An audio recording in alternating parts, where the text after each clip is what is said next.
Hello, everyone. It's Michael Jacob with Unleashing Intuition Secrets. We've got Juan O'Savin back with us again, and we have David Kinney, who is an expert on school bond fraud. I've seen several presentations that he's done, and he's going to give us some presentation here today. Thank you guys for joining me. Hey, good to see you there, Michael. Yeah, absolutely. And so, God, there's so much going on in the world. It's like they try to distract us a lot, so we don't focus on this fraud stuff. I think it's part of their game, but we have to and thanks to both of you gentlemen, many of us now are becoming aware that this is very, very critical. Getting down to the wire. Well, let me just say this, David. David and I met through my friend Scott Bennett. And I had helped get Scott out of prison over in Germany on trumped up bullshit charges because he was exposing the fact that our own intelligence agencies were funding terrorist groups and through the banking system and like that.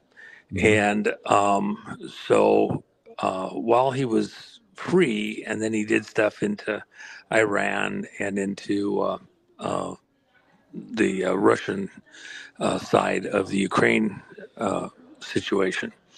And after Scott passed away, and he had tried to put David and I together a couple of times before he passed, and we never really got a chance to actually, do a mind meld. And then in the aftermath of Scott's passing, David and I had opportunity to work together on some stuff. And David, I'd done so much of the financial stuff, and Scott was doing the financial stuff. And in getting into it with David, comparing notes, well, shoot, David's working on school bond stuff. I was looking at other stuff. And it just really, the work that David has done is world class. And you've been in it, what, David, really at this point, probably 11 or 12 years, really. Just all in. Yeah, all in would be since about August of 2016. That's when that's when the threats started to fall apart. Well, I'll just add this for people that aren't aware. You're a California attorney and had actually been working as an attorney to school districts for quite a long time. And so you're actually, sit on, as an advisor to school districts. So this is not virgin territory. You've been at it for a very long time and realized that there were some problems. And then as you're going against the problems, they're wanting to shut you down and send you away. Am I saying it right? That's correct. Yeah, it was, so I mean, you've got a history that is the moon. You've been trying to do the right thing on this for a very long time, and then the thing that just blew my mind, you had everything dialed in right as your cases were moving into the discovery phase to expose the frauds in the school bond stuff, which is so severe. Just school bond fraud all by itself is adequate. It's easily on the low side, 10 times worse than what happened in 2008 with the financial crisis that is so fresh in so many people's minds. It's at least 10 times as bad, depending on who you're talking to and what part of the country. And it's more like 100 times as bad and could take the whole country down. And I think the plan has been to take us out right as we get into exposing the criminality in other areas of our government, and this would just shut us down, distract us, we would move forward. So anyway, you're doing amazing work, and you'll be doing a presentation again at this Fraud Fighter Summit that I'm doing in mid-June, 15th, 16th, 17th at the Ahern. So you're like a central piece in the whole presentation. Yeah, very good. And we have that link for the Ahern event in the description box, guys. And Juan, you are so hot on this stuff. I remember, you know, I had Sean Taylor and we did a lot of shows together in the beginning, and you picked him up and you moved into the next level. So he was exposing a mortgage fraud on a massive scale. And now you're, you know, helping to move the awareness to the school bond fraud. So, well, and before we get to David, you brought up Sean Taylor. Let me just tell you, Sean Taylor, a warrior's warrior out there in Tennessee, they've gone after him legally in a bunch of venues because he's exposing the mortgage frauds and across the world, you know, across the country, as a mechanism to fund a lot of this mischief against the country, groups and things like that. What David's found is a mechanism where they're funding a lot of these political groups, you know, through various aspects of the school bond fraud. It's not just one thing; it's 20 things. They got more scams going. They can't even keep track of all the scams they got going within the bond fraud. But Sean has been right there, presented to attorney generals from a number of states. Yeah. Nobody has refuted anything he's presented. And yet, just last week, before Bondi was let go, they pushed him to the curb again. And it was very frustrating. It's very frustrating for Sean. I mean, he wears this on his sleeve. He's like David. He's just lived and breathed this for many, many, many years. And so he's very frustrated.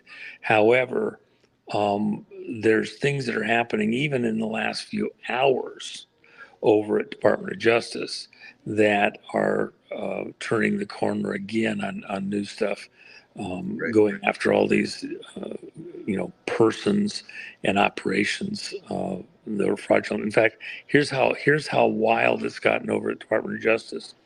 Today, Todd Blanche announced and had people at Department of Justice announced that going after the Southern Poverty Law Center, which is a very left-leaning operation. And they're going after them for creating false records and then encouraging donations based on these false records that were supposed to show how police officers and police departments were going against, you know, these protest groups, and that they were, you know, essentially creating false data and putting it out to people to get them to, you know, make donations.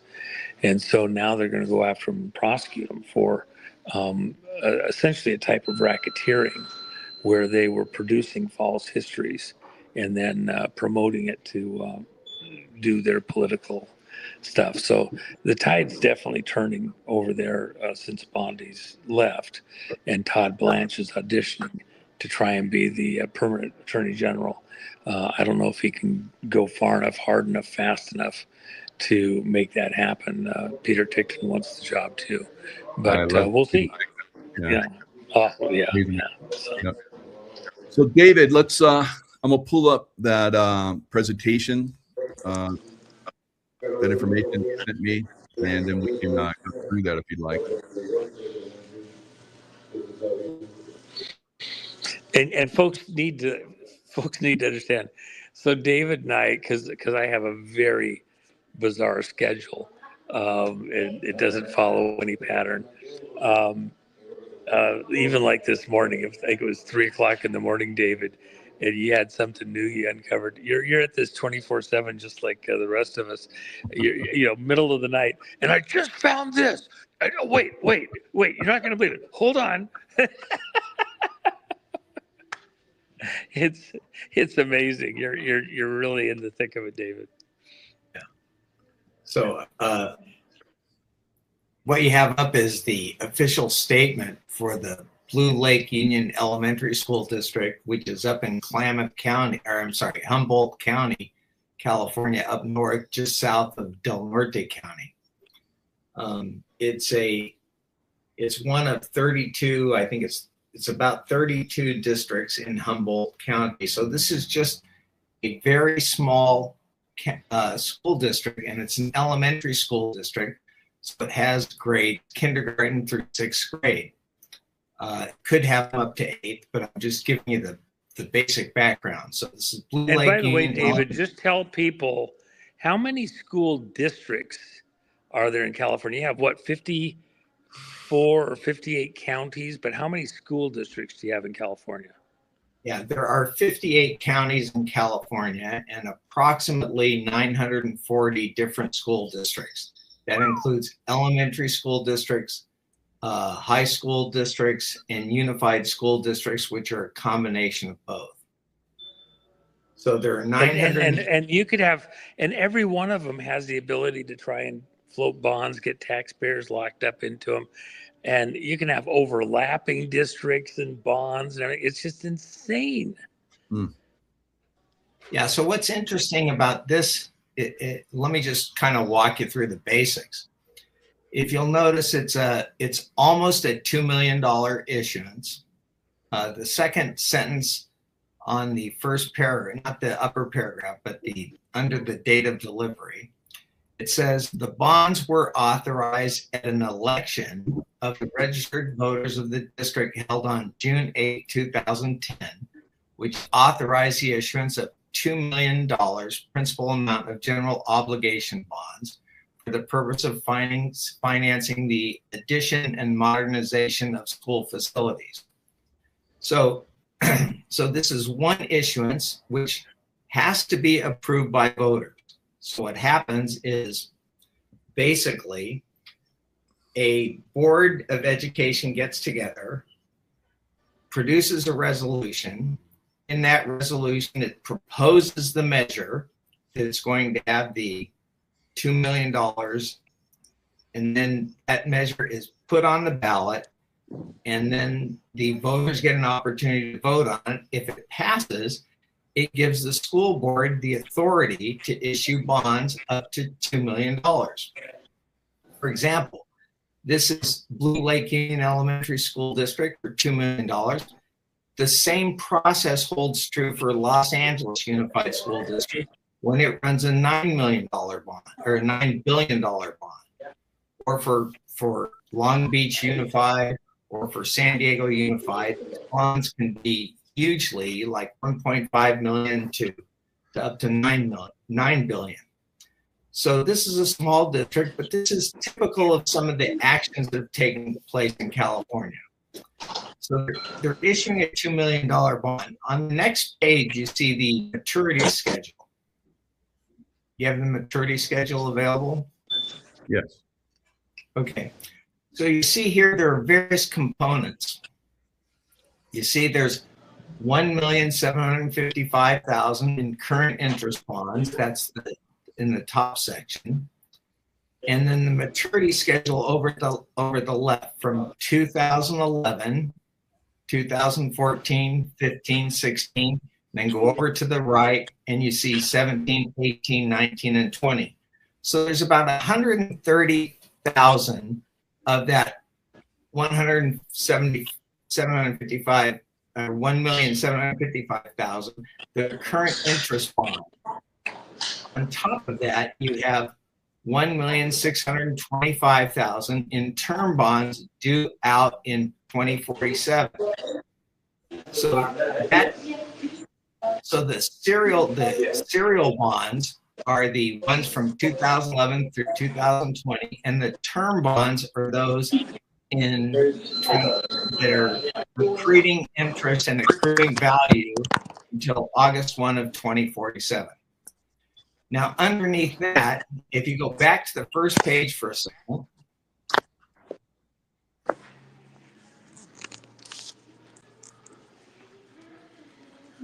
you'll see it's 199,264.40. Let's go back to the second page now. And here's the additional 244,264.40 in capital appreciation bonds.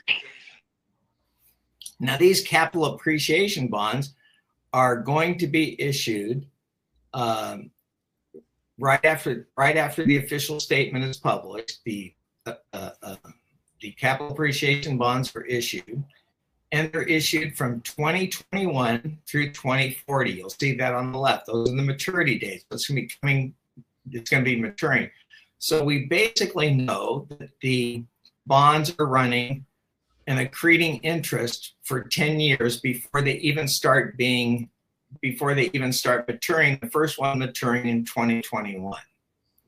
Now, if you look at the accretion rates, it starts at 4.39%, goes to 4.66, 4.89, 5.12, 5.35, 5.7, and then suddenly jumps to 12%. Wow. Okay, that is a stunning increase.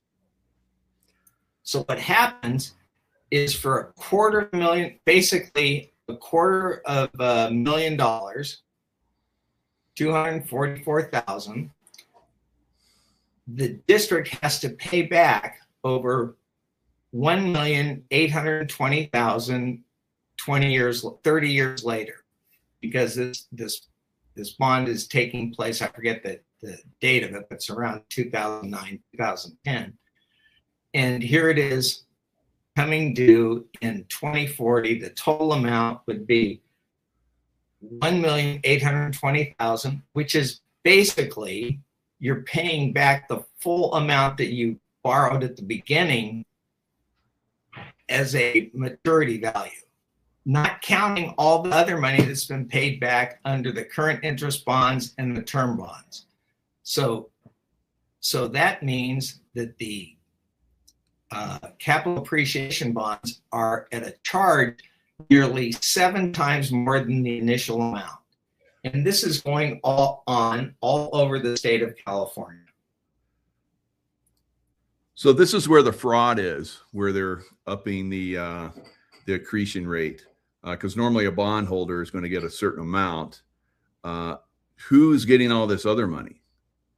Well, that's a good question. Who knows? I mean, this money, there are principal parties to the transaction. There's the issuer, which is the school district itself. Mm-hmm. There's district counsel, who looks over the documents. There's also bond counsel. Let's look at see who go back to the first page. Let's look at the bond counsel. We'll see it is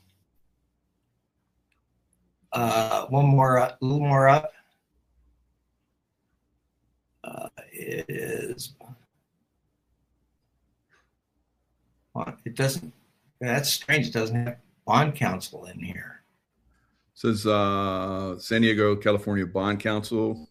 Yes, GCR LLP. Go to about the 3rd or 4th page in. Did I send you the whole document? Oh, yeah. Okay.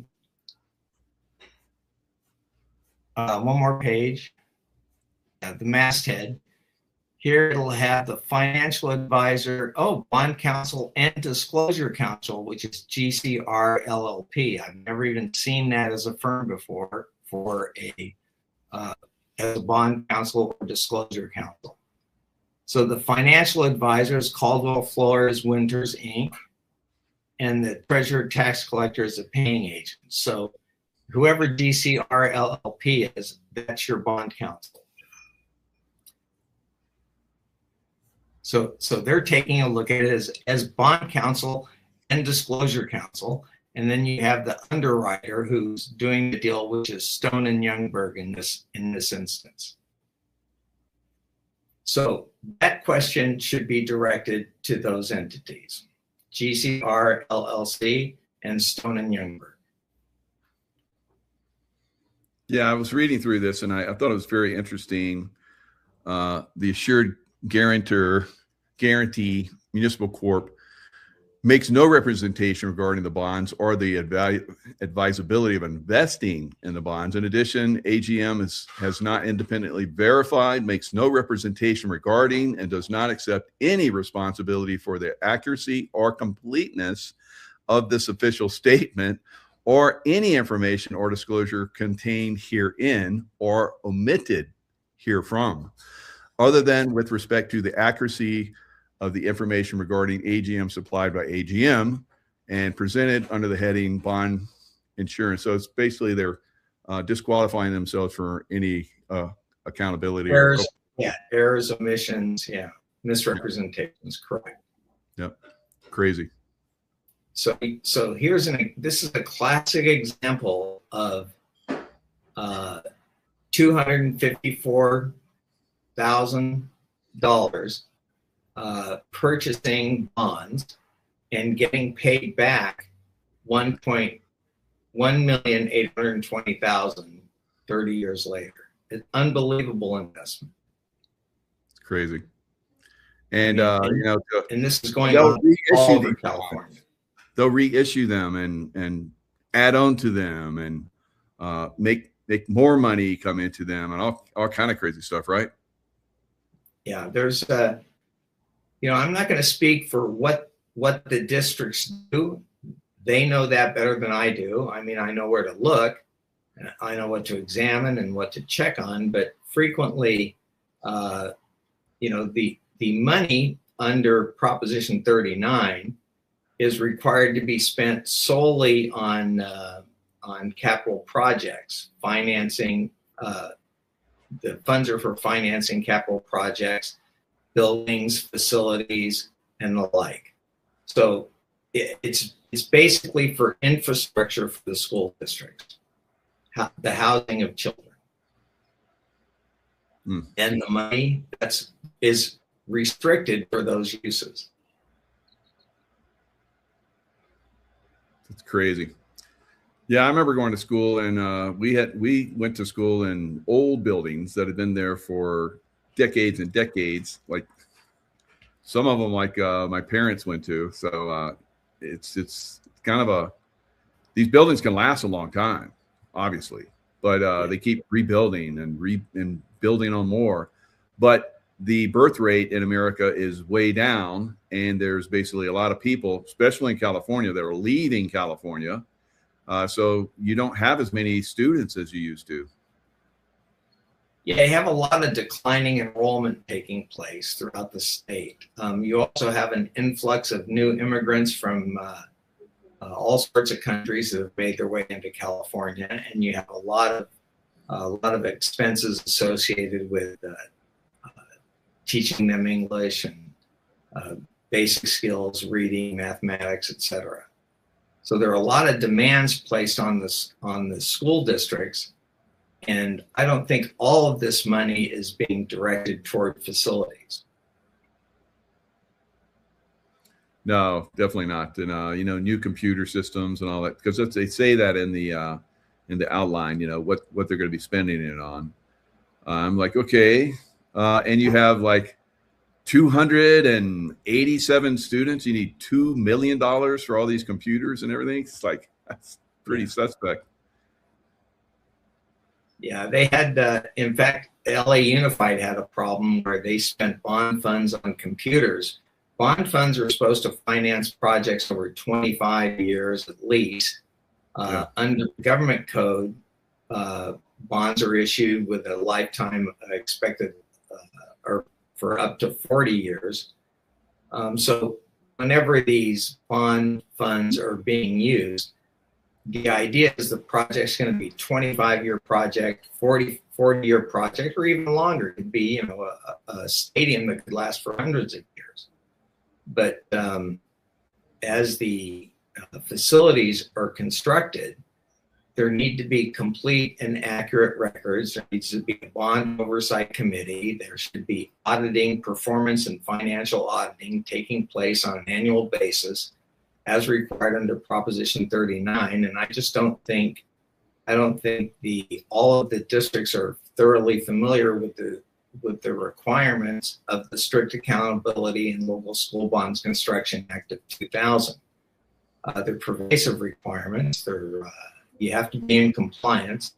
Otherwise, you're risking the bonds being the tax exempt nature of the bonds. Yeah, and we were talking earlier before the show, and Mitch Vexler's been on my show and has talked about that he was at the bond fraud, and I've seen him on several other shows over the years. He's really, outlining how property taxes basically they're defrauding everybody through property taxes to pay all those costs that you outlined there. It's insane. So that fraud that you just exposed here is being paid by people in California with their property taxes, which continually go up. And there was somebody just made a comment in here. Let me put it back up. We have another 4% school tax increase here after the max they were allowed to increase last year. So this is something to continually increase the taxes. And when someone comes in and assesses the tax or the tax rate, property tax rate, insurance goes up. The tax rate continues to go up. Yeah. But the percentage of tax, there are caps on how much tax can be applied to property. But the duration of that tax just continues and continues, and it expands with the increase of property values. Yeah. In fact, if you go back and look, it's interesting because Eli Broad, who back in I think he's from, I forget the name of the housing company that he started with, but it was, he was quite instrumental in recruiting Governor Roy Romer to come in and head up LAUSD. Well, Governor Roy Romer was hired as a superintendent, but he didn't have a teaching credential, and he didn't have an administrative credential, and both are required to be a superintendent under California law. Yeah, that's seems to be another thing they do. They bring in these criminals that don't have any reason to be there. They have no credentials, like you're talking about. They're just criminals that they stick in there, and they know that they'll let them get away with their fraud. And that's one of the things that Mitch Vexler was saying. Don't stop paying your property taxes. Go after the fraud. That's how we win. That's how we beat this. Yeah, well, it's, the problem is that the people that are involved are not really criminals. They really don't understand what's taking place. I'll give you an example. There was Alan Burson, who was a United States attorney for San Diego area, a very well-respected guy. He went in to serve as the superintendent of San Diego Unified for a period of about 10 years. And in the first 10 years, he was about 9 years, but in the first years he was there, he issued year after year millions upon millions of dollars in school bonds, and those issuances were almost always coupled with a large 10% or so of capital appreciation bonds. In his first issuance, the whole thing was capital appreciation bonds. But I just think, this is not a guy with any criminal intent. I just don't think he understood what the effect of the issuance of such a high degree of capital appreciation bonds, the amount of debt that it would impose upon the taxpayers. Yeah. So, but you've got Roy Romer, you've got Alan Burson, you've got he's a candidate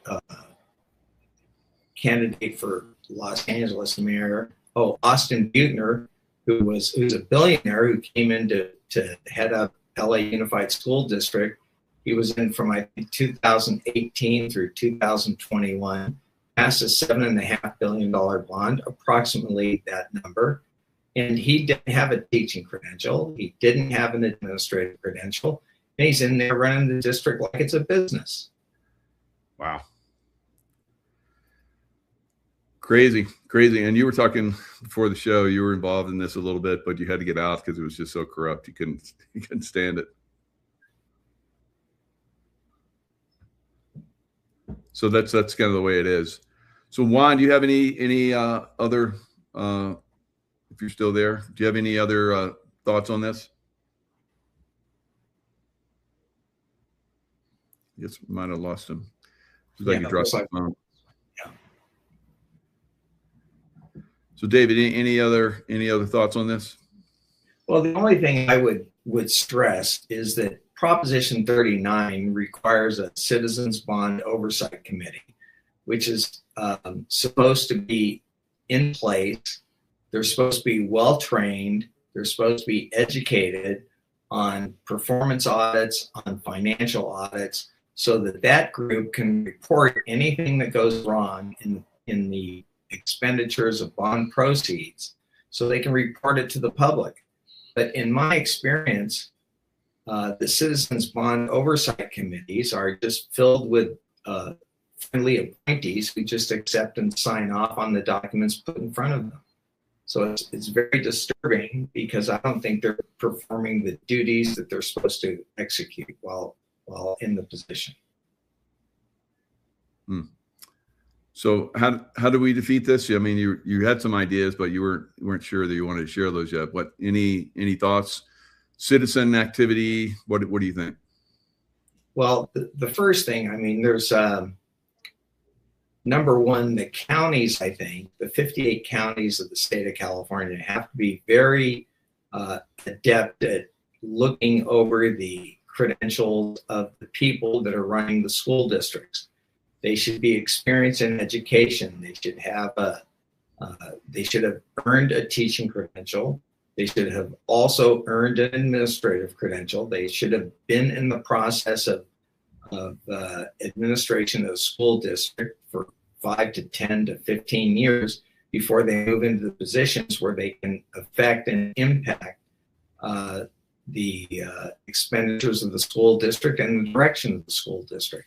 So what's very hard is that in California, 50% of our budget goes toward education, and the amount of tax money that flows into education is just phenomenal.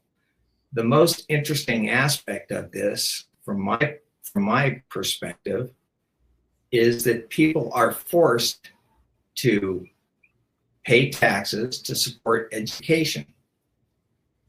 Now, I understand that, because you have to provide, you have this duty to provide education, because the premise is that the promise of education is the instruction of wisdom. So we want to transmit the awesomeness, the discernment, the knowledge, the prudence, the righteousness, the spirituality, and the understanding of everything.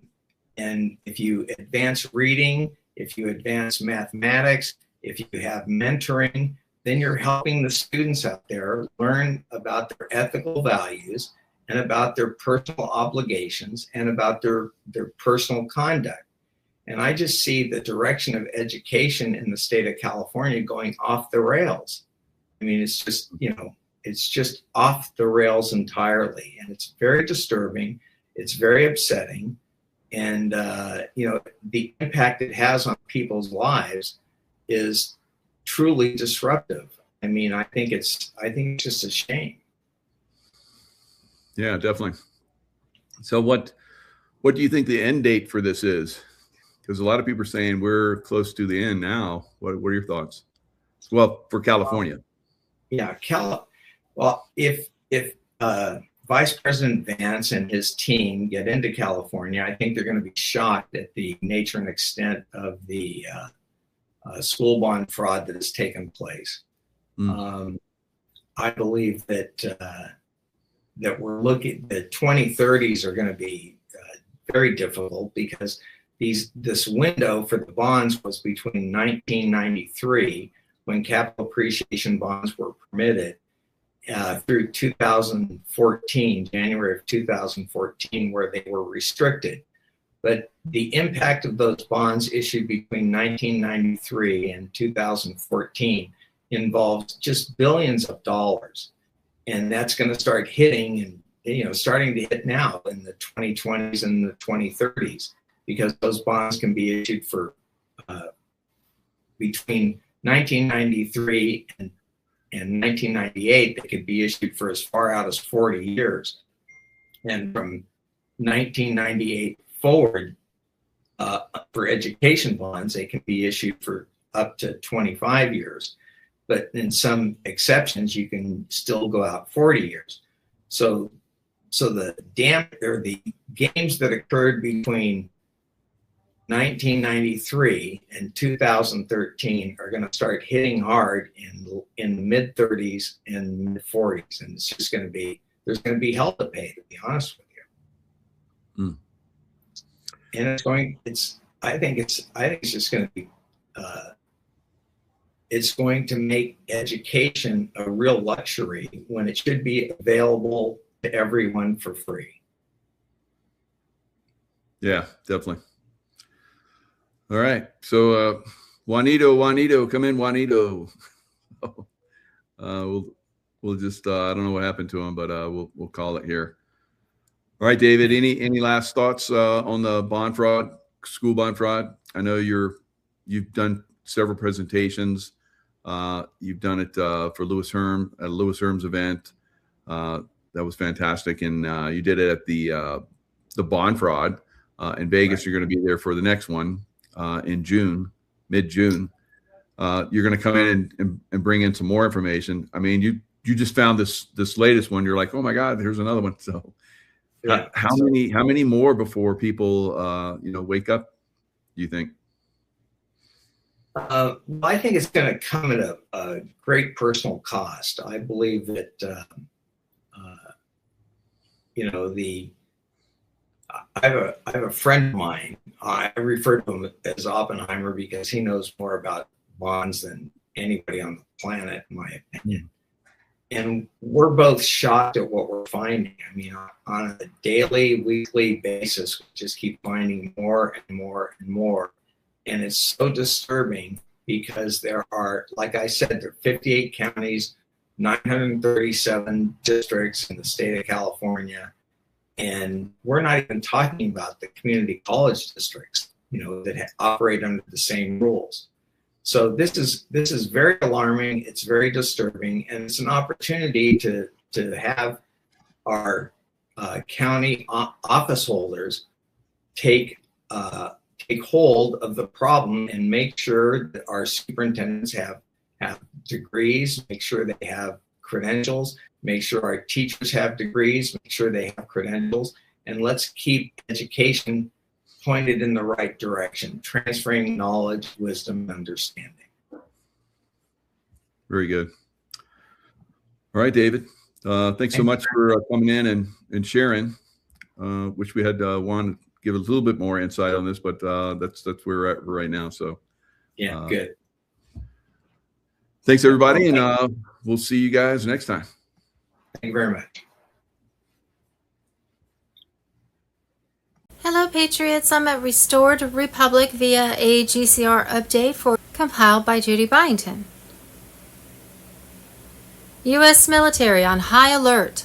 Nearly 100 nuclear command messages sent in last 24 hours.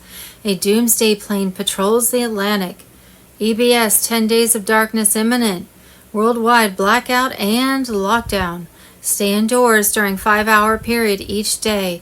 During mass arrests and documentaries on TV, radio, internet. And a quote from Walt Whitman, "Keep your face always toward the sunshine, and the shadows will always fall behind you." Judy note, Trump's priority has been to take down the deep state run by the Vatican, UK Crown, and US Inc. That worked through use of a massive tunnel system buried 5 miles deep below every major city in the world, and running beneath the oceans to connect the continents. Military tribunals initiated by President Donald J. Trump's executive orders in 2019 continue actively into 2026. Many deep state cabal members have faced justice, replaced by body doubles to maintain control and narratives. More than 200,000 actors from central casting have been deployed in this greatest show on earth, utilizing advanced CGI, AI-generated masks, and sophisticated voice modulation. Performers create convincing clones and doubles of public figures across politics, Hollywood, and royalty. White hats use them for protection and diversion, while black hats push agendas of the Illuminati. High-profile individuals, including Justin Trudeau, Anthony Fauci, Kamala Harris, Barack Obama, Hillary Clinton, Bill Gates, Mark Zuckerberg, Tom Hanks, and royal family members like Prince Harry and Meghan Markle have allegedly been replaced or supported by these replicas. Joe Biden's clone number 9 was recently captured walking normally with ease, directly contradicting the frail image pushed by the media.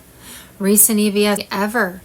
White hat forces have just stormed massive underground cities beneath Denver and New York, connected to Epstein Island and the Vatican. 7 tunnels were found beneath the White House. Tunnels 6 and 7 led outside Washington, D.C. One terminates at a private estate in Virginia, the other at a facility in Maryland that was officially decommissioned in 1987. It was never decommissioned, it was hidden. Military teams have broken through to find satanic altars and cages full of children who were now being rescued, along with high-level elites dragged out screaming. When Trump's military engineers entered Tunnel 6, they found it was still powered, ventilated, and stocked. It had been used within the last 90 days. Surveillance footage from inside the tunnel show faces you see on television sit in Congress and attend state dinners. They smiled for the cameras above ground. They did their real work below it. They were collapsing the tunnels as we speak. It's about time. They've known about the tunnel system since at least 2020. The situation is extremely dangerous at the moment. I can't leave my home anymore other than take Gabrielle to and from school and going to the supermarket. Last Monday there was another kidnap attempt at the supermarket parking lot. I'm in such a stressful and dangerous situation. I ask you to please publish and relay to your contacts and other media outlets for publishing the below article as soon as possible with an update of my situation. Request for help and offering of doing any online administrative work in any of the 4 languages I speak. Maybe someone benevolent that has funds will hear my call. Give me some online works that I can provide for my son and keep us safe until the RV is here.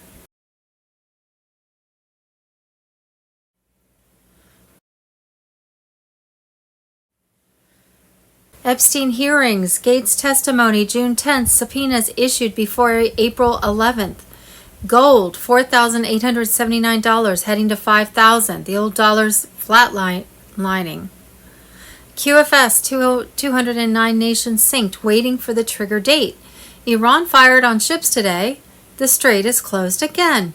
They think this is about oil. It was never about oil. The blockade is the distraction. While every camera points at Hormuz, the real operation is running behind the curtain. Surveillance locked, cure signed, files secured, gold loaded, system ready. He's in the Situation Room right now, not because of Iran, because of what happens on April 30th. The old world ends in 11 days. Code April 30th, FISA Boomerang, Rogan Witness, Medbed Phase 1, AU 4879, Situation Room. EBS, blackout, martial law, lockdowns. May 12, 2026, Alliance Plan. Military intelligence follows the Julian calendar. 10 days of darkness on Telegram. Trump created the fake Biden presidency to expose globalist crime and corruption on a massive scale. The emergency broadcast system will introduce martial law until fair and transparent elections can be held. 3 days of darkness, planned cyber attacks on everything. Internet down, communications cut, power grid possibly shut off. 10 days of disclosure, broadcasting the truth 8 hours a day in a loop. Nasara Jasara debt forgiveness will be implemented, freedom from the deep state's chains. The military will ensure that the masses get the food they need. QFS will be put in place to crush the financial elites. A 95% reduction in the corrupt government. We will finally be free from the parasites. Federal Reserve dead, IRS taken over by the new U.S. Treasury. A new tax system, only a 14% tax on new items. No taxes on food, medicine, or wages.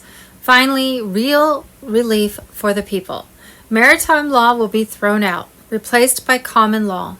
No more tyranny in disguise, unfolding of events as the grand spectacle takes shape. A series of remarkable events will transpire. Rods of God and directed energy weapons will be deployed to neutralize satanic strongholds worldwide. Planes and trains will be grounded, ensuring the cabal's reach is severed. Lights and power will briefly flicker as the world transitions to Tesla-free energy. Bitcoin servers and data centers will face a decisive blow, leading to the fall of 99.5% of cryptocurrencies, including China coins. ISO 20022 coins backed by precious metals will emerge as a new financial paradigm. A simulated World War III scare event will send shockwaves through the populace. Nuke sirens will blare, sending chills down spines. A mysterious water event will capture the world's attention. The stock market will crash, reshaping the global financial landscape. Global martial law will be declared, ushering in an era of unprecedented control. The enigmatic Castle Rock scenario Julian Assange will unravel. Quantum systems will come to life. Nasara Jasara RV will pave the way for a new era of prosperity. Elections will be flipped via military courts invoking FISA.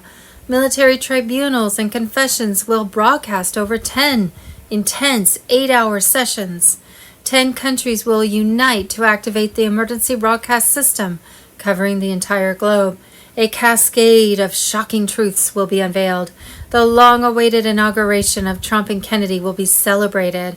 The Israeli Mossad's grip on the world's media will crumble. The military doesn't speak because they are busy.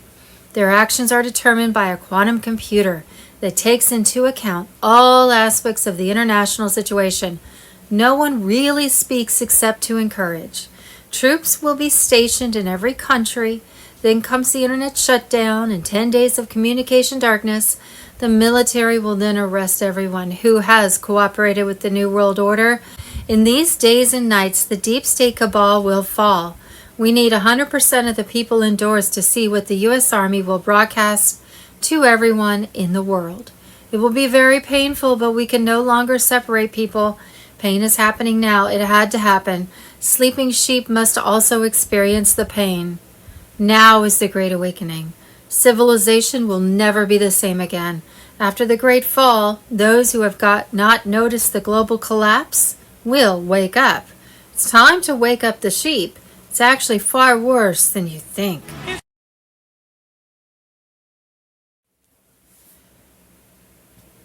EBS. On Friday, April 24th and Saturday, April 25th, every cell phone on the planet will be hit with a loud, unmistakable alert signal. The signal will be transmitted directly from Starlink satellites, bypassing traditional media channels that are controlled by the elites. The Earth Alliance, Starlink, and the military are all in place, ready to execute the final phase of this plan. The old world is crumbling and a new era of freedom is about to begin. The Earth Alliance has been preparing for this for years, quietly building a network of satellites and secure communication lines. Starlink. The UBS alert will be initiated globally, but will be activated in phases depending on where you are. You may receive the alert slightly earlier or later than others, but make no mistake, it's coming.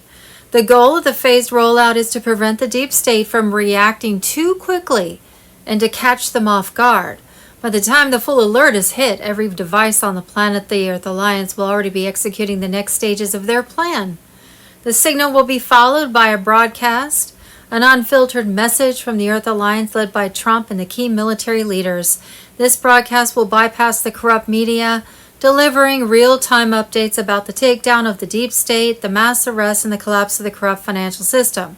How FEMA, the FBI, and other government agencies have been weaponized against the people, carrying out false flags and deliberate disasters to maintain control. The EBS broadcast will last up to 10 days, depending on the situation on the ground. During this time, there will be no internet access, no social media, no TV, no mainstream news. Stock up on food, water, and essential supplies. Have backup power sources ready. You won't be able to go to the store or access online services during this time. Global currency reset on Monday, April 20th, 2026. GCR ignites gold-backed QFS in 209 nations. Trump rips the Fed from cabal control. Sovereign Treasury rules with no income tax. Tariffs plus 14% sales tax only. Trump slams 20% global tariff. Deep state melts in panic. 107 on Telegram. On Tuesday, April 21st, 48-hour blackout for Jassara wealth drop. Thursday, April 23rd, Zim redemptions flood projects. New currencies follow. QFS live for all.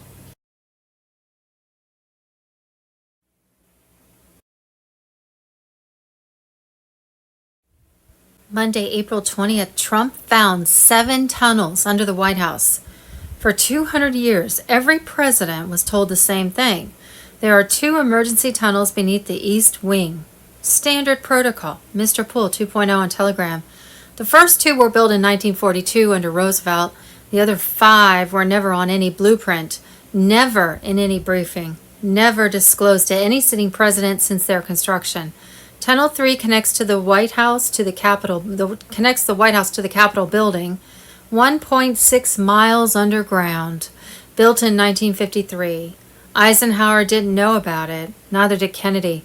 The tunnel was controlled by a group that didn't answer to the Oval Office. That's just one big giant national security risk, isn't it?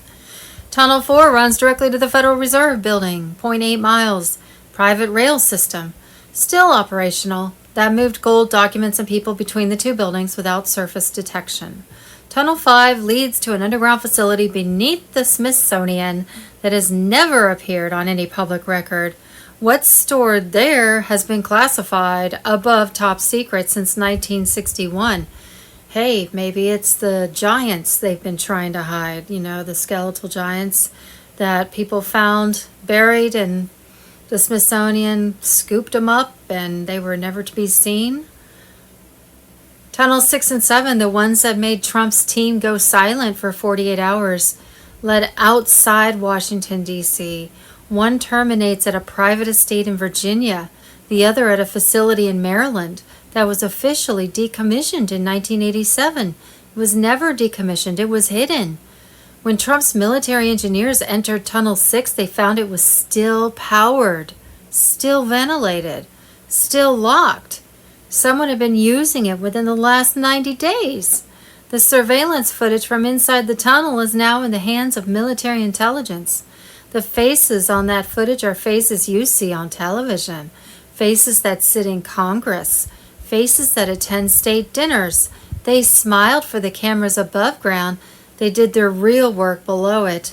The tunnels are now sealed. The evidence is extracted. The engineers who mapped them have been placed under protective custody. Not witness protection, but military protection, because the people exposed by those tunnels have the resources to make problems disappear. But you can't disappear a quantum encrypted military server, and that's where the footage lies now. Code 7, tunnels, White House, underground, Fed rail, footage secured. What they built in the dark is now exposed to the light. What we think we know as of Tuesday, April 21st, 2026.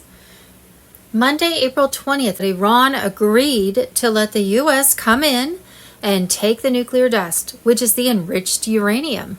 This is what Trump wanted the most, not just to prevent Iran from making nuclear weapons, but to trace where they got the uranium from. Trump is securing the smoking gun. Remember this post from BioClandestine that I put, I guess it was Saturday or Sunday, and this is from Telegram, and he said, the entire military operation in Iran has been about destroying Iran's nuclear program and proving that the Obama administration is responsible for it. That's why Trump repeatedly says the nuclear dust is the #1 most important thing in negotiations. He doesn't just want Iran to sign a deal not to make nukes. He wants the uranium from Fordo so the U.S. military can use nuclear forensics to confirm the origins of all uranium. U.S. military intelligence knows exactly where it came from. I think it was uranium-1, which was mined from Montana, maybe? They're just there to confirm what they already know. Trump is in Iran to gather incontrovertible evidence, isotopic signatures, and nuclear fingerprints. And I'm guessing it's going to lead them right back to Obama and Hillary Clinton and that whole crew. Monday, April 20th, breaking. U.S. military on high alert. Nearly 100 nuclear command messages sent in 24 hours as doomsday plane patrols the Atlantic. AMG. Federal criminal charges against former President Barack Obama. Dozens of his top Obama-era officials for masterminding the Russiagate hoax, one of the biggest political scandals in American history. A federal grand jury in the Southern District of Florida is already in session, with indictments expected to start landing by early May at the latest. Sources say over 30 former Obama administration insiders are now cooperating with the feds, turning against the man who allegedly tried to orchestrate a coup against his successor, President Donald Trump. Mr. Poole on Telegram. Monday, April 20th. Think comms, recognizing the deciphering and deciphering intel. Press release before its news. Monday, April 20th, 2026. Boom. Archbishop Vigano drops nuclear truth bomb. Names global elite in crimes against humanity. Video. It's nice to see someone in the Catholic faith, Catholic Church that is high up. I know he was excommunicated for speaking out, but at least he's trying to get the truth out. He's doing what's right. So not everybody in the Catholic Church is bad. They're not all cabal. There's a deep state element, and then there's a good element. Monday, April 20th, that President Trump is costing Iran $400 million every single day, $13 billion per month, while the Strait of Hormuz is blockaded. Checkmate. The Iranian oil blockade is probably the knockout punch. Their economy is experiencing a crippling depression. This blockade costs the regime $400 million a day. That's $13 billion per month. Iran can only store oil for about 2 weeks before they have to shut off wells. The Iranians can't outlast us. The Iranians are losing their cards here. And that's the regime. The people of Iran are being set free. And they are willing to sacrifice, I'm sure, so that their future generations can live with freedom and not be oppressed under that horrible, evil regime. Monday, April 20th, Kash Patel unleashes bombshell. FBI has the goods on the 2020 stolen election as James Comey faces criminal fallout, and arrests are coming east fast in the deep state conspiracy. AMG News. Monday, April 20th, bombshell report the Comey files. Traitor identified. Code red. Justice deployed. James Comey indictment update. April 20th, 2026. AMG News. Government fraud. Monday, April 20th. Minnesota legislators have just filed to impeach Tim Walz for the overwhelming fraud he's allowed across the state. Federal investigation and lawmakers have estimated up to $9 billion in fraud across multiple programs administered by the state. After stopping payments to 450 hospices in California, still not one has called and asked to have their payments reinstated. 450 hospices out of 450 hospices in California were fraud. He says collectively they stole $750 million in just 1 year. And Monday, April 20th, this is where the homeless money in California goes. Democrats gave an NGO $23 million. The NGO used it to buy a mansion in Los Angeles, $125,000 Land Rover, a second home in Greece. U.S. Attorney's Office says they found 12 more California NGOs doing the same thing. U.S. Attorney's Office in L.A. says they are actively investigating at least 12 other similar fraud cases here in California. Sounds like California is headquarters for fraud, and it may be that the entire government in California.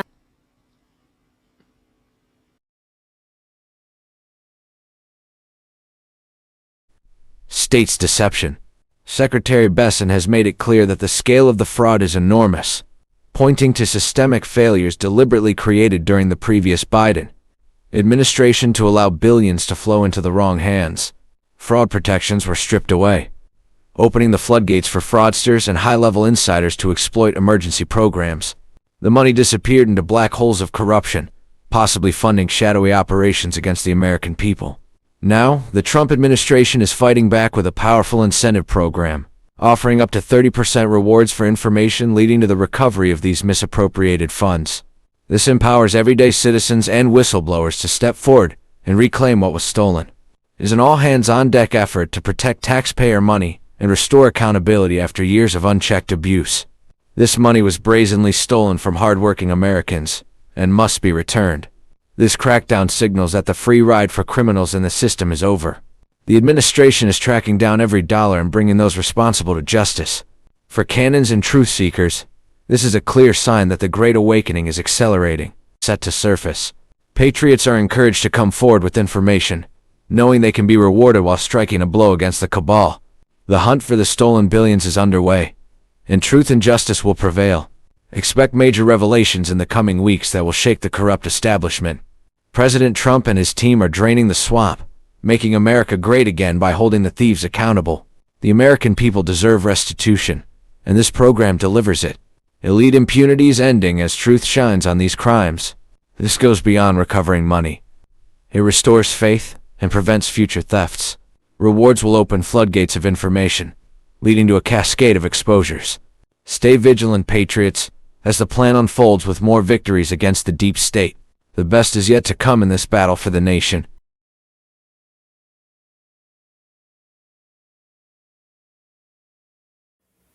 Monday, April 20th, Dr. Keen Zomarodi explains what's really happened in Iran. JFK Secrets on Telegram.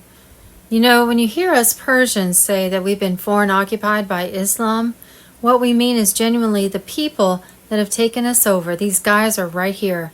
He shows the Iran leaders. They're not even Iranian. They're not even Persian. These lot are Arab Islamists who have come into our country, taken us over, and forced our people to follow their rules. Look at the flag that they replaced ours with, shown in video. Can you see the small letters embedded within the flag? These are Arabic letters. Our own people can't even read the flag. This is the level of foreign occupation we're talking about. And I think not many people are aware of the situation. So it's important to spread this message, so you guys understand what we're going through here, why we are so passionate about getting our land back.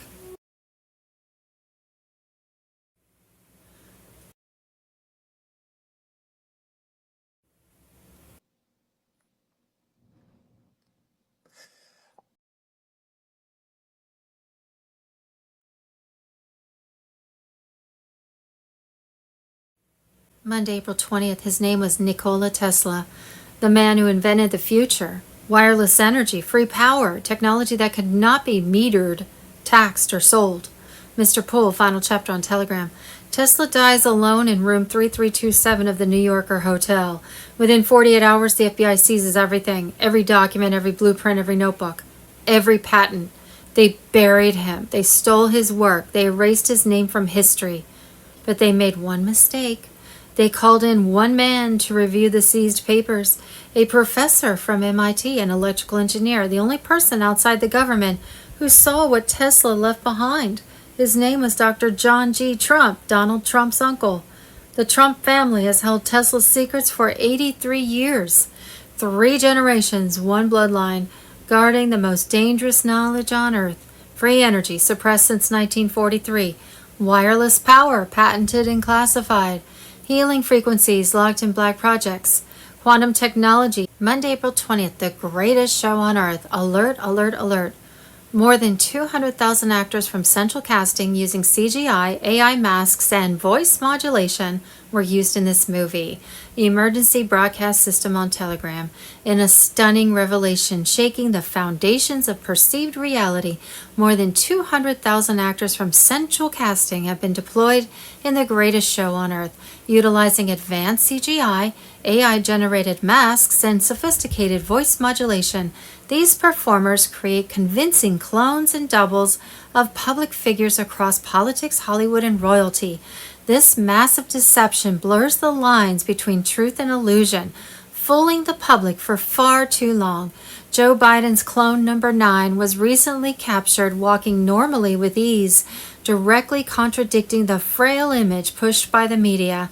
High-profile individuals including Justin Trudeau, Anthony Fauci, Kamala Harris, Barack Obama, Hillary Clinton, Bill Gates, Mark Zuckerberg, Tom Hanks, and royal family members like Prince Harry and Meghan Markle have allegedly been replaced or supported by these replicas. Military tribunals initiated by President Donald J. Trump's executive orders in 2019 continue actively into 2026.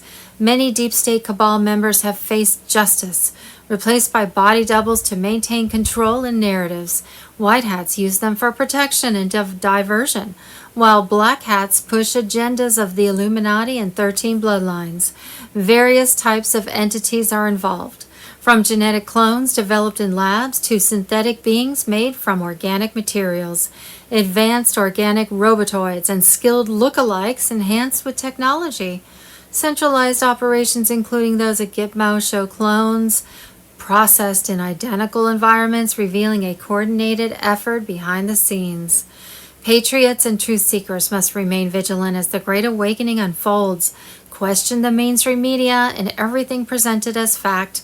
The deep state's elaborate schemes are crumbling under the pressure of the White Hat Alliance led by President Trump. Ethical concerns surround the creation and use of these artificial humans for manipulation and power. As illusions become exposed, humanity edges closer to true freedom and transparency. In 2026, the veil continues to lift, bringing forth evidence of this grand production. It is essential for all awake citizens to unite, seek the truth, and support the restoration of the Republic and global justice.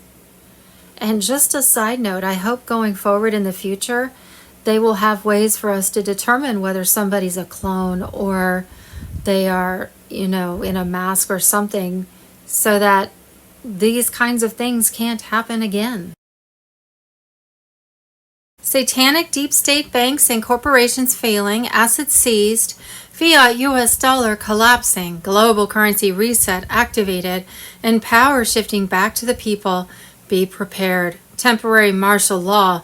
Withdraw monies from your bank to ensure yourself funds for a 10-day period when banks, ATMs will be closed. In God we trust. Trust in His divine plan. And we have a quote from Wes Stafford. Joy is a decision, a really brave one, about how you're going to respond to life. Judy note, on Sunday, April 19th, the White House urged all to be aware that traditional banking was no longer safe because of the fiat currency of the deep state cabal banking system. Their banks were in the process of being closed without warning because they were not Basel III compliant, did not have the gold or assets to back up their money. On Sunday, April 19th, 2026 alone, over 143,931 individual bank accounts were frozen by banks. In the last few weeks, some bank customers have complained they could not get access to their accounts. It was strongly advised that right now you withdraw monies from your present bank account to avoid not being able to access your monies in case your account was frozen. Additionally, you will need cash to function on during the upcoming 10 days of darkness when banks will be closed while credit cards and ATMs will not be working.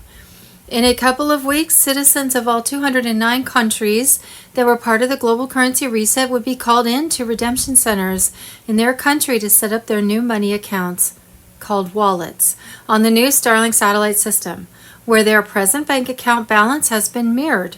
If you were living in the U.S. but were a citizen of another country, you would need to go to that country to set up your wallet. No one else could set it up for you. On Saturday, April 2nd, 2026, the new quantum financial system took over all deep state control of the cabal's global banking SWIFT system. Mass asset searches began against corrupt elites worldwide. Release of Nasara Tassara funds were the bullets that would kill our corrupt world banks, create a stock market, and a deep state corporation's collapse connected to the Vatican. The new Starlink satellite network was now fully operational with expanded control over financial infrastructure and global communications. including television, radio, and internet broadcasts. The legacy fiat currency-based SWIFT financial system was said to be offline, replaced by a new gold and asset-backed global financial framework, now functioning worldwide. At any moment, the emergency broadcast system was expected to override all devices, phones, televisions, radios, and internet-connected screens across the globe. We appeared to be just days away on Friday, April 24th from the worldwide emergency broadcast system alert, start of 10 days of communication darkness, and completion of the global currency reset. That meant a NESARA announcement was imminent, freedom from debt where illegal mortgages, credit cards, loans were excused, marking the official start of the new system and end of the old world structure. The White House has been lit up in gold, symbolizing that the golden age has begun. The constitutional republic has been fully restored. The global EBS announcement will come with 7 trumpets sounding on our cell phones worldwide. Starlink will have total dominance. Cabal backdoors eliminated. All screens, all channels around the world will carry one broadcast in all major languages. The EBS will give out 7 messages from President Trump and urge us to tune into our TVs, radio, and internet, where full disclosure will be shown in sequenced 8-hour documentaries, 3 times a day for 10 days, to awaken the masses. A temporary global lockdown window was being prepared to secure the broadcast phase. A 10 days of darkness window will open the communications blackout to install secure systems. During that 10 days, the internet and ATMs will not work. Banks will be closed. All TV and radio programming will be taken over worldwide by Global Military Alliance broadcasts. Phones will only work for 911 calls worldwide, but we can obtain a signal app from the military, which will secure the phones for regular use through the new Starlink satellite system and quantum computer. During this period, the truth will be delivered without interruption. Election fraud proof, child trafficking exposures, bioweapon crimes, Fort Knox audit, bombshells. Actually, the QFS was already active. Global trust funds and seized cabal assets have been moved into quantum ledgers for return to the people. 63 banks have collapsed due to non-compliance to Basel III, gold asset-backed currency, $517 billion lost. Each citizen will receive texts, emails to push notifications, a one-time secure code, instructions for wallet activation, confirmation of debt wipe status, and access to the citizen's own sovereign fund dashboard. As of Sunday, February 1st, 2026, the QFS Global Sync was locked and irreversible, with 209 nations that now had gold-backed currency. The fiat slavery system was dead. U.S. Sync Corporation was officially bankrupt and dissolved. Deep state assets have been seized. Trillions in stolen wealth has been redirected to humanity via global trust funds. Debt jubilee being executed. Mortgages, credit cards, student loans erased under NESARA protocols. Prosperity packages preloaded for Tier 4B humanitarians. It's the 20th of April 2026. And this week and right now, we are all being distracted by what's happening in Iran and Israel. But this is to take your eyes away from the complete collapse of the financial system that's happening behind the scenes. The deep state and the cabal, they need war. They need war for 2 reasons: to cover up their crimes within the financial sector, and also to try and get more control over the people. Under the guise, it's for your safety. It's time for you to wake up to what's really going on, and thank God that a lot of my audience are wide awake. They can see what's going on. But sadly, there are still people out there who haven't got a clue what's going on. And if they were told to put a mask on tomorrow and put a nappy on their face, they'd do it in a heartbeat. It's time to wake up and see what's really going on and use a bit of common sense. The financial system is in total collapse. I warned you about it 4 years ago. I took my money out of the banking system 4 years ago, and I put it all into physical gold. In 4 years, I have doubled my worth just in gold. So whether you like the idea of taking your money out of the bank or not, financially, it's been a huge benefit and still will be for those who do exactly that. There's people out there that say, well, I've left my money in the bank because I get 4 or 5% increase per year. But when inflation is 5% in real terms and probably a lot higher, you're losing money. So be wise, but don't also get carried away with the war in Iran and Israel, because that's to take your eyes off the complete collapse of the old financial system. It's now time to take responsibility for you, your lives, your assets and everything else, and not leave it to somebody else. Morning, Drew. Good morning, Charlie. Good morning, everyone. Well, that leads me to my first story, Charlie, because claims are circulating online. Today could be the worst market day of 2026, with fears of sharp losses in stocks, metals and crypto. Reports suggest Iran has rejected US talks, raising concerns of fresh Middle East escalation and possible pressure on oil routes. Commentators say if market prices prolonged conflict, volatility could surge fast. This is all part of the distraction. And I'll tell you right now that when you do your research properly, instead of just believing what mainstream media, and I talked to somebody the other day, and they said, well, I heard it on the BBC and ITV, two completely different sources. Wake up. If you want to see the other side, you have to listen to Arabic news, different Arab channels, different Iranian channels, different Russian channels, different Chinese channels, and you can sit there and go, it's all propaganda. You live in a propaganda bubble in the UK, in America, where you only listen to what you're told. Sometimes you have to look outside to find the truth. And then when you hear both sides, then that's when you need divine intervention. That's when you need God to help you establish what really is true. What's happening in the Middle East right now is nothing like you're being told. It's all propaganda, it's all narrative, and it's all to distract away from the fact that the fiat financial system is in complete and utter freefall and has been for a long time.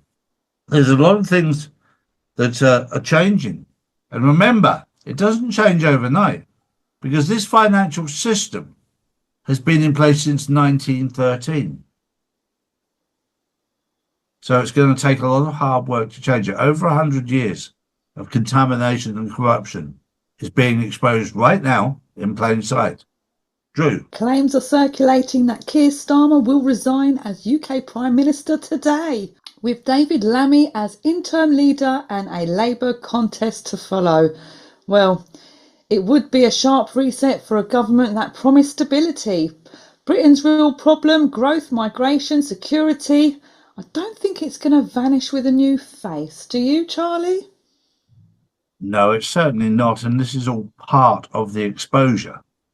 What's happened to the UK is the UK as a country, whether you like it or not, and I'm English, it's disintegrated.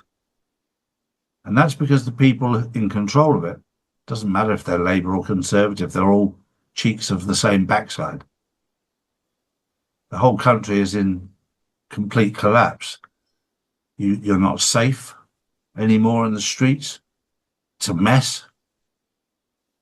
People are on the breadline. And it's very interesting also. We're seeing change around the world right now. We'll see the complete collapse of the British government. Doesn't matter who comes in, it'll all collapse. And the people that are in power at the moment, they're managing the collapse in the pantomime. We saw it yesterday, the way things are changing in Bulgaria. We're seeing what's happening in Hungary. Hungary was a very interesting thing because of the fact that Viktor Orban has done so much good there. And then suddenly the EU and their cronies, the Soroses, etc., they funded to get Peter Magyar into office. They forget the fact that Peter Magyar was far more right than even Viktor Orban, but he pretended to be their friend. They paid for him to get into power, which exposed the fact that you can pay money to get people into office. That exposed that. Then as soon as he got into office, he was more extreme than whatever Viktor Orban ever was about the borders, shutting down the borders, and not taking all the immigrants, etc. This is all part of the exposure in the pantomime. But as it says so many times in all the religious texts in the world, fear not, don't live in fear. This is all part of the dismantling of the old system. There will be the birth of the new one, but before you build the new one, you have to get rid of the old one. That's what we're going through right now. It's going to be messy, it's going to be dirty, but don't live in fear. Live for today. It's a special day. You're here in the greatest time in history. Enjoy the absolutely crazy shit show that's going on right now.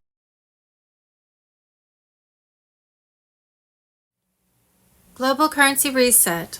On Monday, April 20th, 2026, GCR ignites gold-backed QFS in 209 nations. Trump rips the Fed from cabal control. Sovereign Treasury rules with no income tax.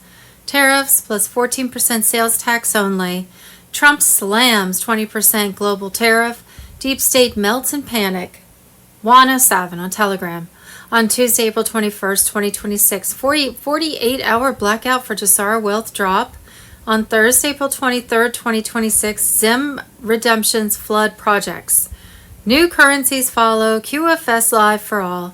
Sunday, April 19th, President Trump has just approved a massive U.S. stimulus package, around $2.5 trillion set to flow into the economy over the next 12 months. Liquidity is back. Markets about to go parabolic. Quantum financial system on Telegram. Friday, April 17th, Putin smashes the Rothschild financial cabal. Our future generations will be born without Rothschild chains around their wrists and ankles. A historic strike against the globalists. April 19th, breaking special report, economic fury. Why Trump's warning went only to Britain. Trump's economic fury dismantles the British imperial system. Video AMG News. Sunday, April 19th, overnight, the quantum rails lit up with a new set of test pings. 14 corridors across Asia, Africa, and South America reported sub-second settlement on asset-backed tokens.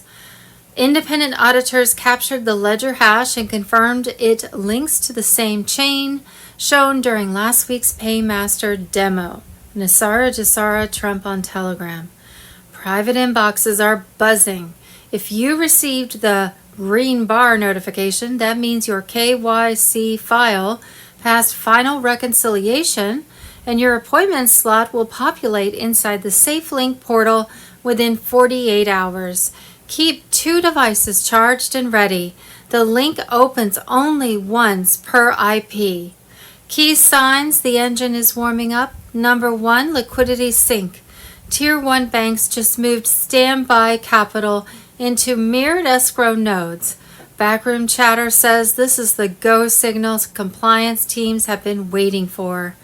Messaging shift. Select channels on Swift went read-only for 22 minutes during the sync window. Exactly the test pattern we were told to expect. Number 3, escrow contracts live. Project managers can now preview smart contract templates in the sandbox environment. Open them, check the clauses, and have amendments ready before you walk into the room. What to do right now. Snapshot every project budget in both fiat and grams of gold. Negotiators love hard numbers. Verify that each receiving account is already set up for instant settlement. No ACH holds. Write a 1-paragraph impact statement for every community initiative you plan to fund. Brevity signals mastery. Stay radio silent about precise figures. Security teams have zero tolerance for leaks at this stage.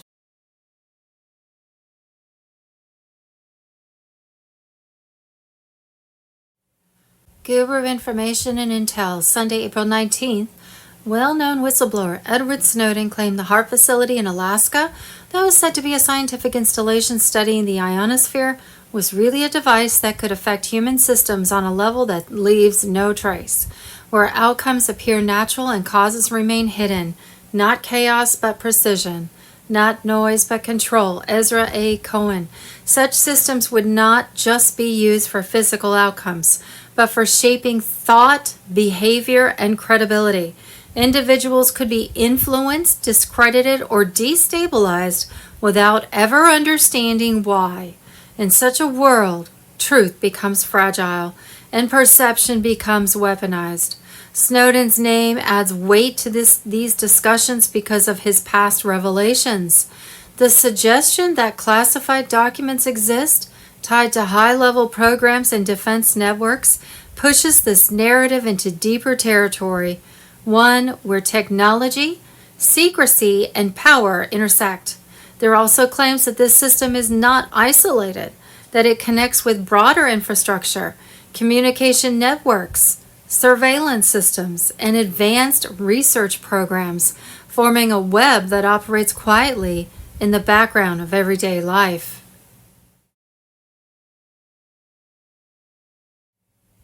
Sunday, April 19th, the panic in Washington is deafening. They want you watching the blockade. They want you watching the Middle East. The real war is inside Congress right now. Charlie Ward and friends on Telegram. Pam Bondi refused to testify. The media says she's hiding.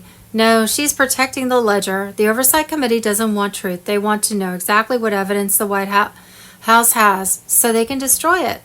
She didn't defy a subpoena. She denied from the roadmap to their own survival. The unredacted Epstein files are secured. The flight logs are verified. The acting AG is playing his part perfectly. They cannot stop the release. Look at the universities. Students already demanding names stripped from buildings. Wait until they find out who funded the endowments.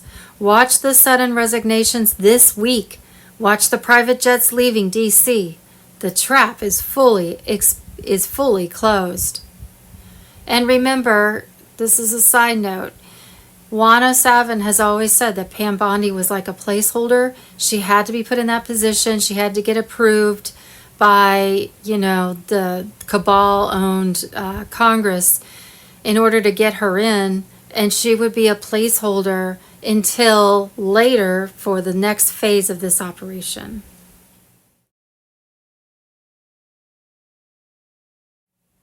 From William Gregg, First Day, Vancouver, British Columbia, Canada.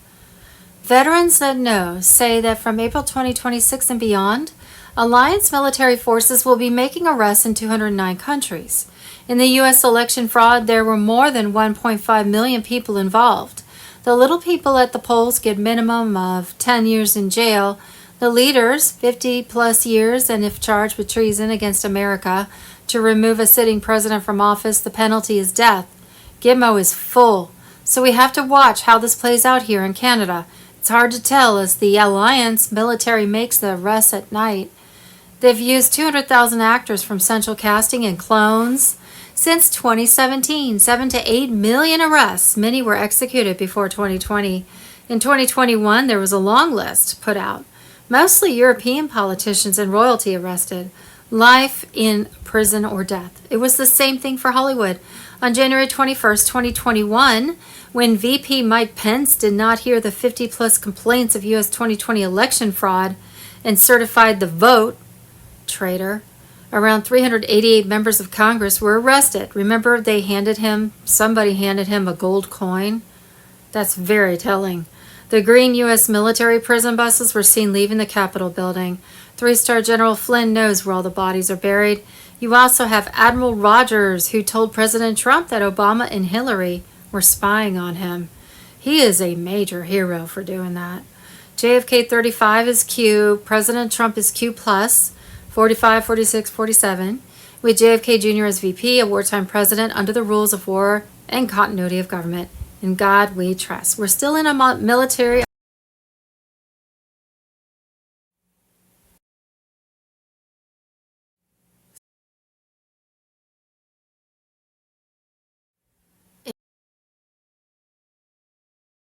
What we think we know as of Monday, April 20th, 2026. Wednesday, April 15th, the final sequence of the plan to save the world has been activated. The military, White Hats, and Space Force are in charge.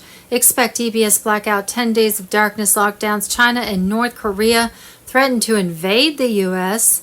Iraq and 24/7 blackout since Tuesday. Trump remains in a secured facility. 1 million U.S. troops stationed across the nation remain on high alert. Worldwide mass arrests of Satan-worshipping pedophile elites ongoing. Sunday, April 19th, starting in 1997 and up until 2018, Congress quietly used a secret fund with over $18 million of our tax dollars, while keeping the names of the accused members hidden from the public. Congress has voted to keep the names of congresspeople who used the funds secret. Quantum financial system on Telegram. Sunday, April 19th, an American checks her student loans. She borrowed $49,548 after 120 payments. She paid $25,558. Her current balance is $50,000. After paying $25,000, she now owes more than she originally borrowed. This isn't aid, it's a scam. Quantum financial system on Telegram. Sunday, April 19th, there is incontrovertible evidence that Obama was the head of a seditious conspiracy to subvert the will of the American people and overthrow the United States government in 2016. The rabbit hole on Telegram. Friday, April 17th, exposed. RFK Jr. sounds the alarm. Digital ID plus CBDCs equals total slavery. Resist now or be enslaved forever. Sunday, April 19th, code name, atmospheric control, weaponizing the sky, DARPA, DOD, and the dark geopolitics of weather warfare. The DARPA files exposed. Tucker Carlson video breakdown. The President Trump is costing Iran $400 million every single day, $13 billion per month, while the Strait of Hormuz is blockaded. Checkmate. Sunday, April 19th, Trump posts bombshell email. Brennan gave Morell green light to launch Biden laptop disinformation. Sunday, April 19th, breaking special report. Elon Musk warns the hammer of justice is coming as deep state debate explodes. When conspiracy stops sounding like fiction. AMG News. Sunday, April 19th, Gitmo files exposed. Obama and Biden's $7 billion shell scheme. The largest taxpayer heist in U.S. history. AMG News. Sunday, April 19th, breaking overnight intel drop. World's most critical oil route under strain. Iran challenges the system. Trump's America moves to protect global stability and energy security. Intel drop, April 19th. Saturday, April 18th, the greatest show on earth. Alert, alert, alert. More than 200,000 actors from central casting using CGI, AI, masks, and voice modulation were used in this movie. Saturday, April 18th, exclusive. 1987 interview reveals Trump's Iran war strategy decades ahead of time. Prophecy unfolds. Video. It comes from the former CIA director, Mike Morell. Yes, the guy that organized that letter from the 51 intelligence professionals who tried to fake you into thinking that the Hunter Biden laptop was Russian disinformation when it wasn't. It is between him and John Brennan, one of the signatories. You know who John Brennan is? He was Obama's CIA director, right? He's the guy that told Obama, hey, Hillary Clinton is doing a dirty trick on Donald Trump called Russia collusion. Well, this is just before the presidential debate between Donald Trump and Joe Biden. Hunter Biden's laptop is flinging out there. This is what Mike Morell, former CIA director, tells his successor, John Brennan. Hey, sign this letter because I'm, quote, trying to give the campaign, particularly during the debate on Thursday, a talking point to push back on Trump on this issue. A man with a security clearance, a man with the title of CIA director, knew that he wasn't creating an intelligence product, a Merrick civic duty with 51 people. He was trying to create a political moment. Damning evidence. We'll try to find out if Congress has this letter, but this is a very important piece.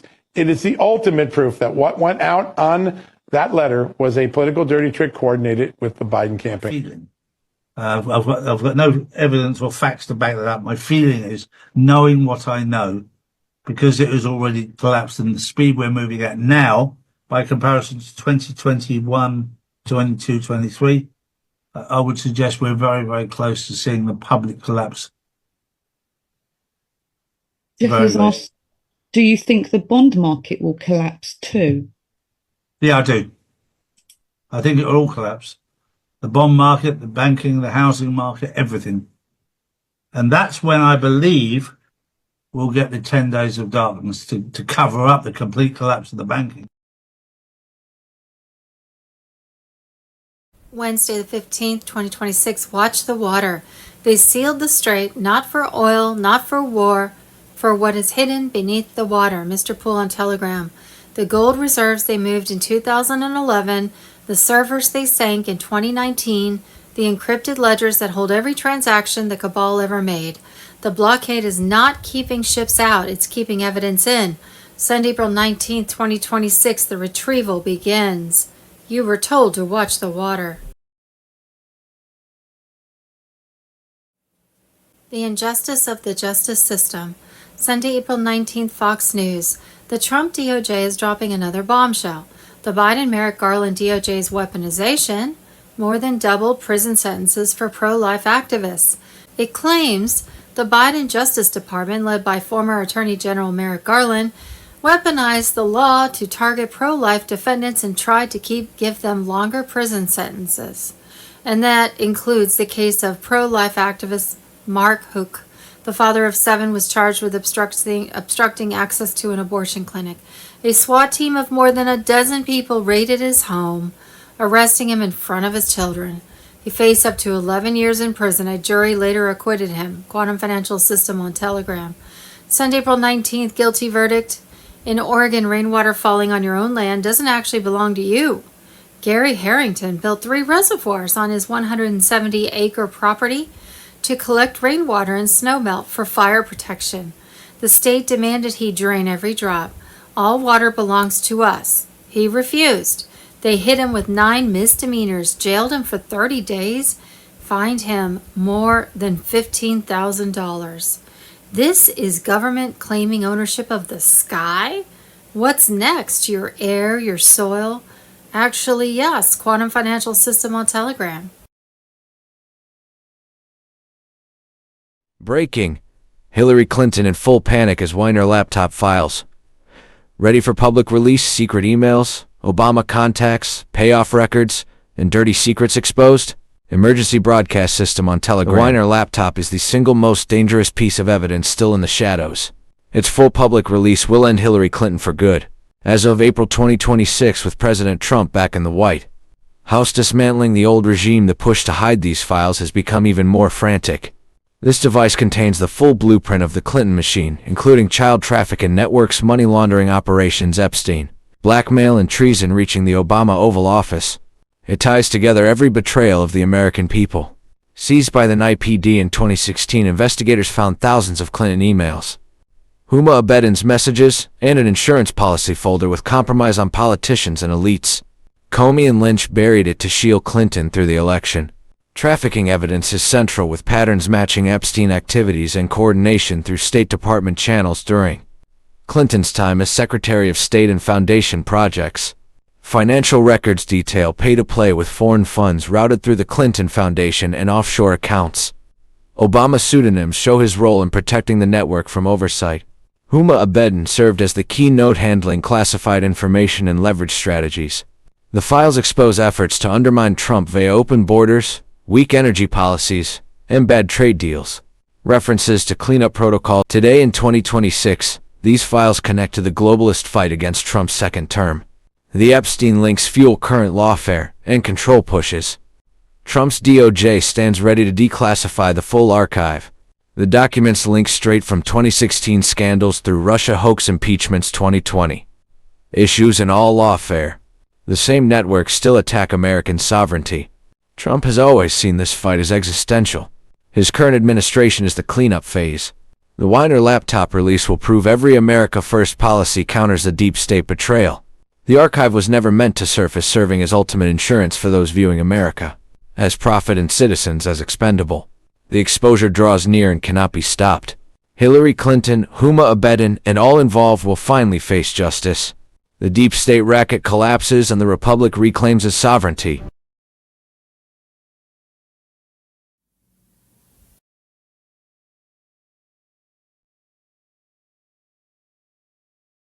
Election fraud.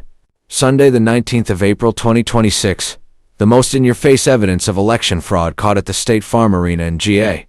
On camera, showing Democrat election workers lie to associates and poll watchers, telling everyone to go home, come back with nitrogen monoxide oversight, pull out hidden suitcases of ballots that they hid earlier, and run the same batches of fraudulent ballots all throughout the night until Biden's margin of victory cleared Trump's massive lead.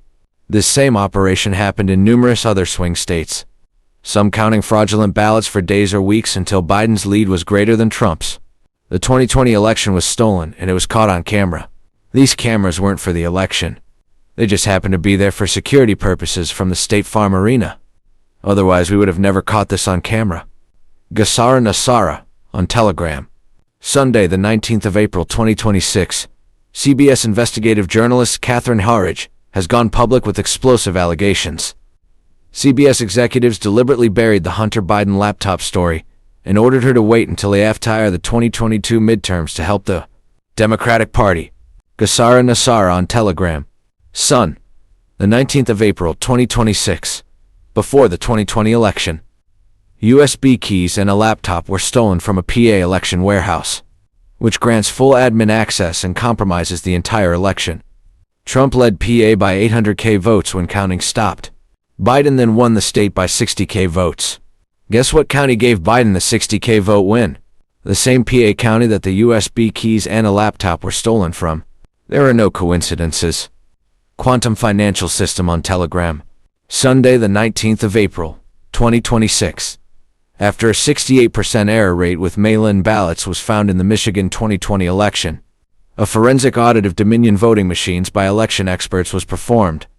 The results were released by a judge that read, "We conclude that the Dominion voting system is intentionally and purposefully designed with inherent errors to create systemic fraud and influence election results. The system intentionally generates an enormously high number of ballot errors. The electronic ballots are then transferred for adjudication.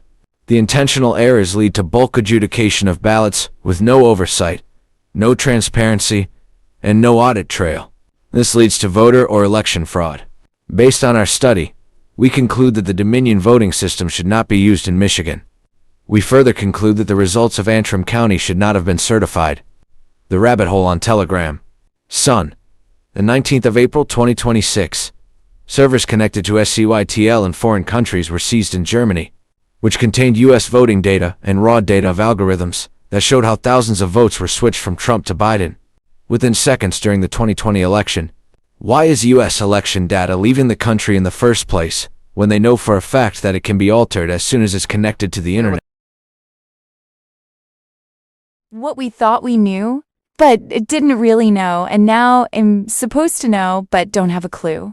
With clones, doubles, made-up movies, Hollywood style, and Trump's military alliance throwing more popcorn at us, it gets so confusing. Sunday, the 19th of April, 2026, USA's Secretary of State Marco Rubio.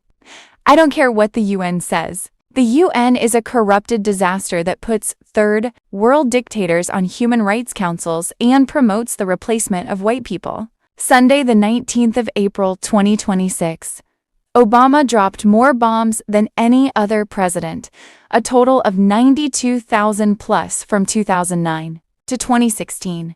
In 2015, a total of 29,643 bombs dropped, and 32,080 in 2016 alone. Obama also ordered over 514 drone strikes and had a weekly Tuesday morning kill list meeting with former CIA Director John Brennan. They would target whoever they wanted gone and order strikes or send in a unit or AM agent to get the job done. Sunday, the 19th of April, 2026, the world's largest skin bank is in Israel, stocked from Palestinian bodies. White hats on Telegram. Sunday, the 19th of April, 2026, from the Epstein files. Joe Biden died, and the masked clones are getting worse by the day. One of the clones was malfunctioning. Wednesday, the 15th of April, 2026, Netanyahu's real name is Milikowski, an Ashkenazi Jew from Poland who grew up in New York. He doesn't represent a people. He represents a machine, political, military, ideological. Wednesday, the 10th of April 2026, military tribunals operate under the Insurrection Act to handle treason cases beyond Supreme Court reach. Deep state criminals, rogue agents, and shadow government operatives face justice for their soft coup efforts and subversion plans targeting America. Wednesday, the 10th of April 2026, John McAfee. Footage exposes Bill Gates breeding alien hybrids at Epstein's Zorro Ranch. Bill Gates and Jeffrey Epstein were involved in black op government experiments involving disposable orphan children and aliens, according to bombshell footage recorded by John McAfee.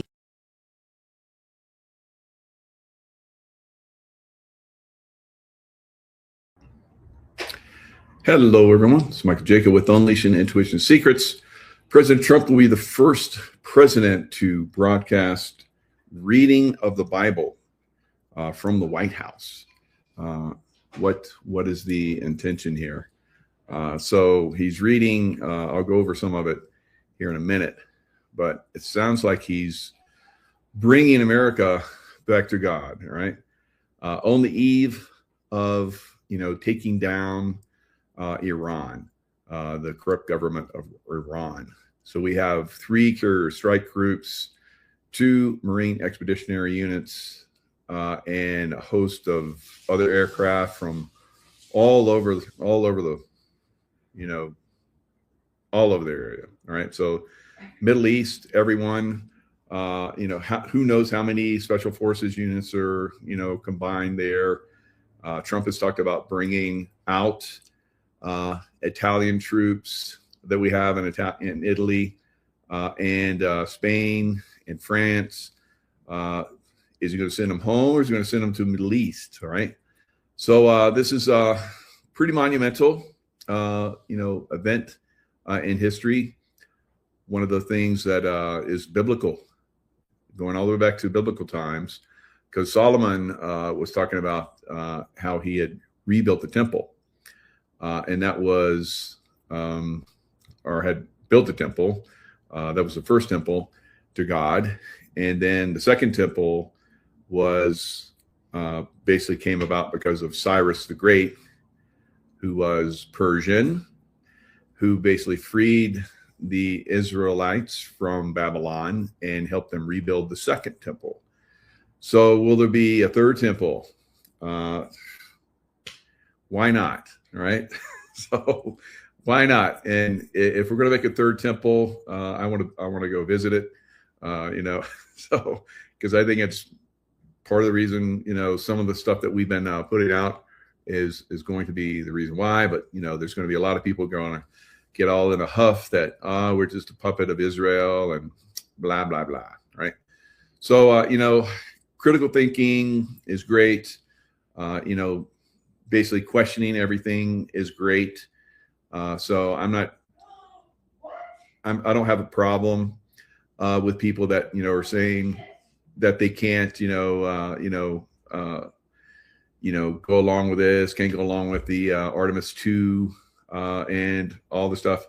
So I'm okay with all that. So like I said, you have to always question. You have to always question everything. And so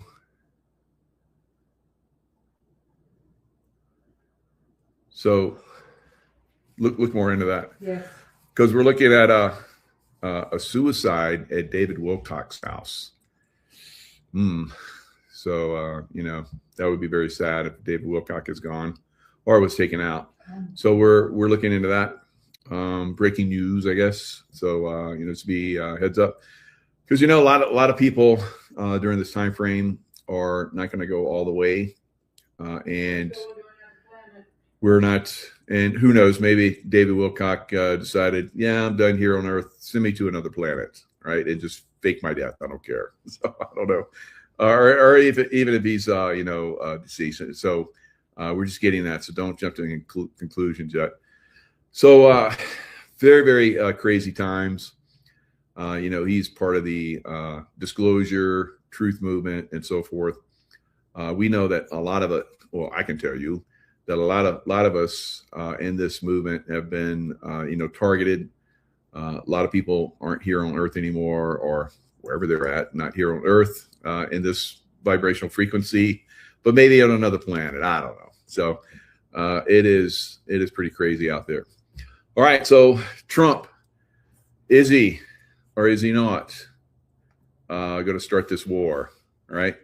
Seems like he just keeps stalling till he gets everything into place, in my opinion, because you guys know that I've been saying this for quite some time, that we're probably going to see boots on the ground.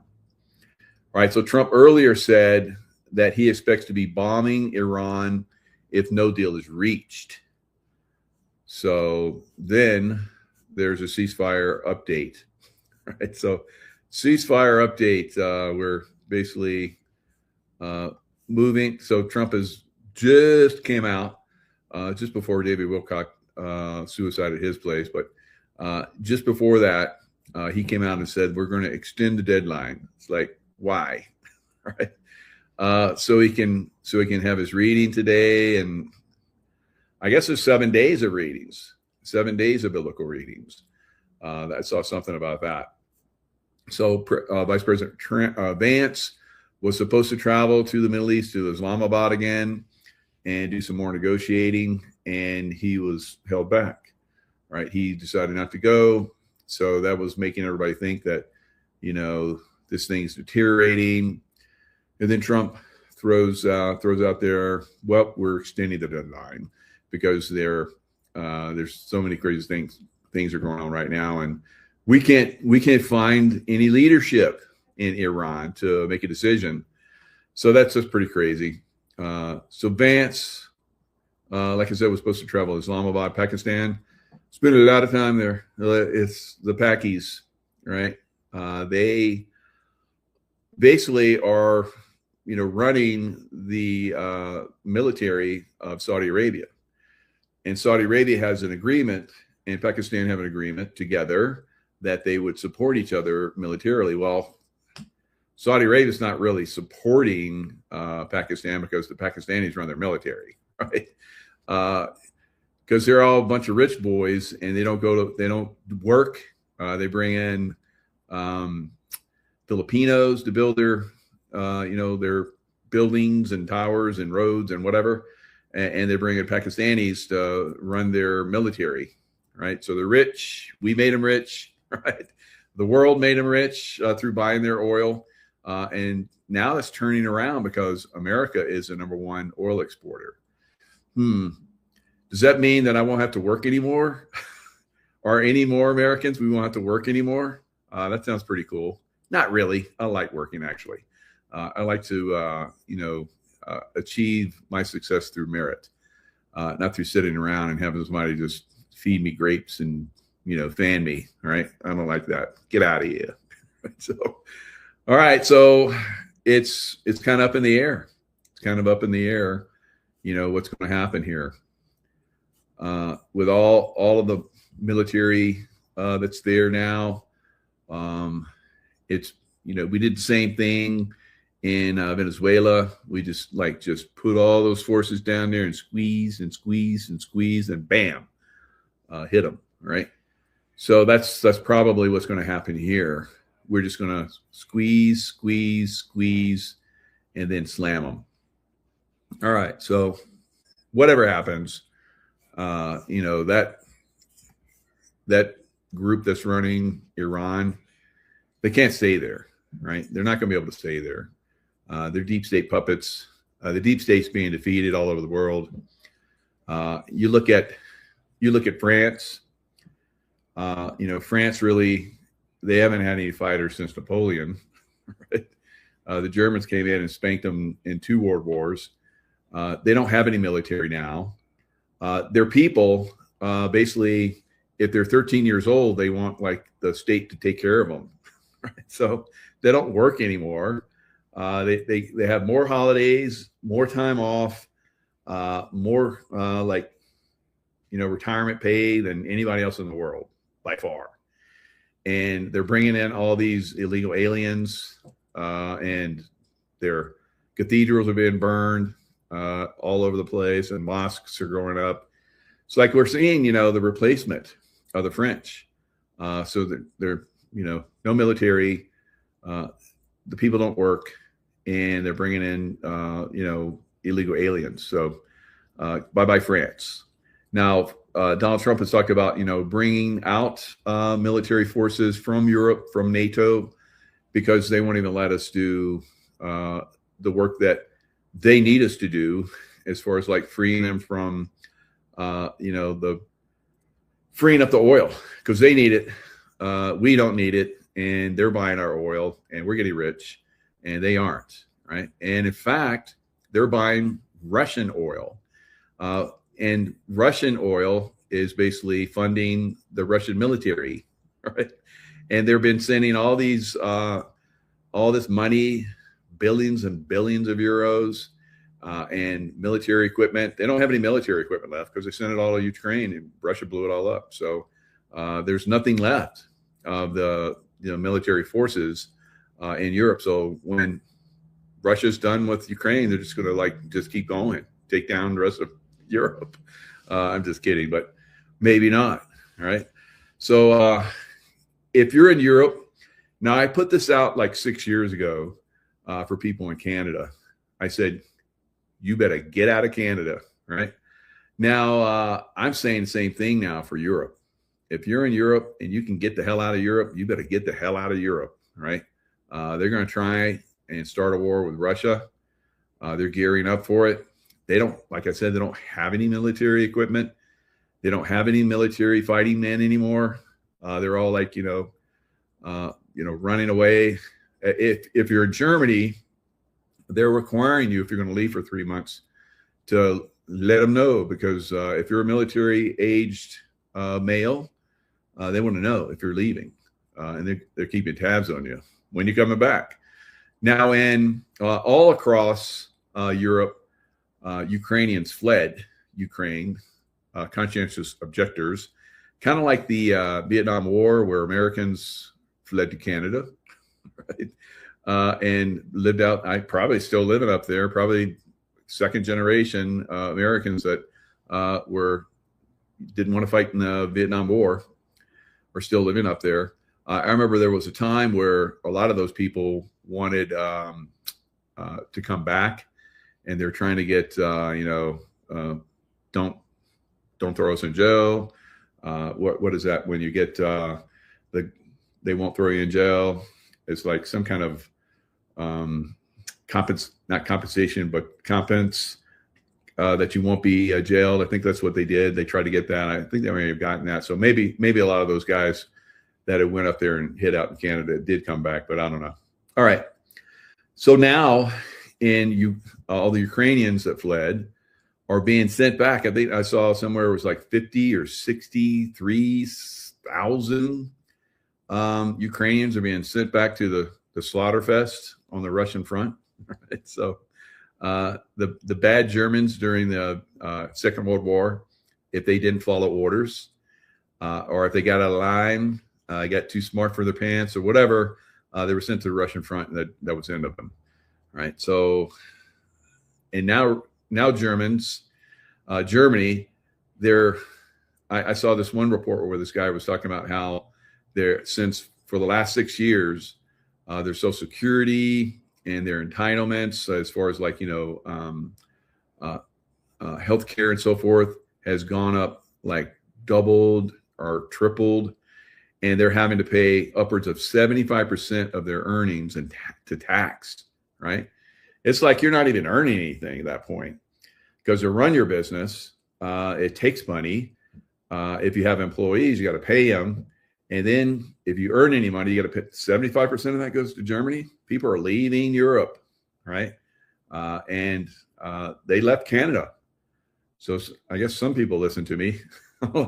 Actually, they just saw the light and saw that it was going to be very bad. And so they left Canada. Massive. All the doctors, all the people with lots of money that create or have left or are leaving Canada. Now that may turn around if Trump, makes the call that Canada is the 51st state. Now, if that happens, then you'll see that exodus turn around and go back the other way, and maybe some Americans be wanting to go over there, because that's a lot of land over there, and it's quite beautiful. So we can only hope, right? But things are going to take time to change. Now, we know that July 4th is coming up. Now, Juan O'Savin has said that July 5th is basically kind of like Nasara Jasara type thing. I don't know.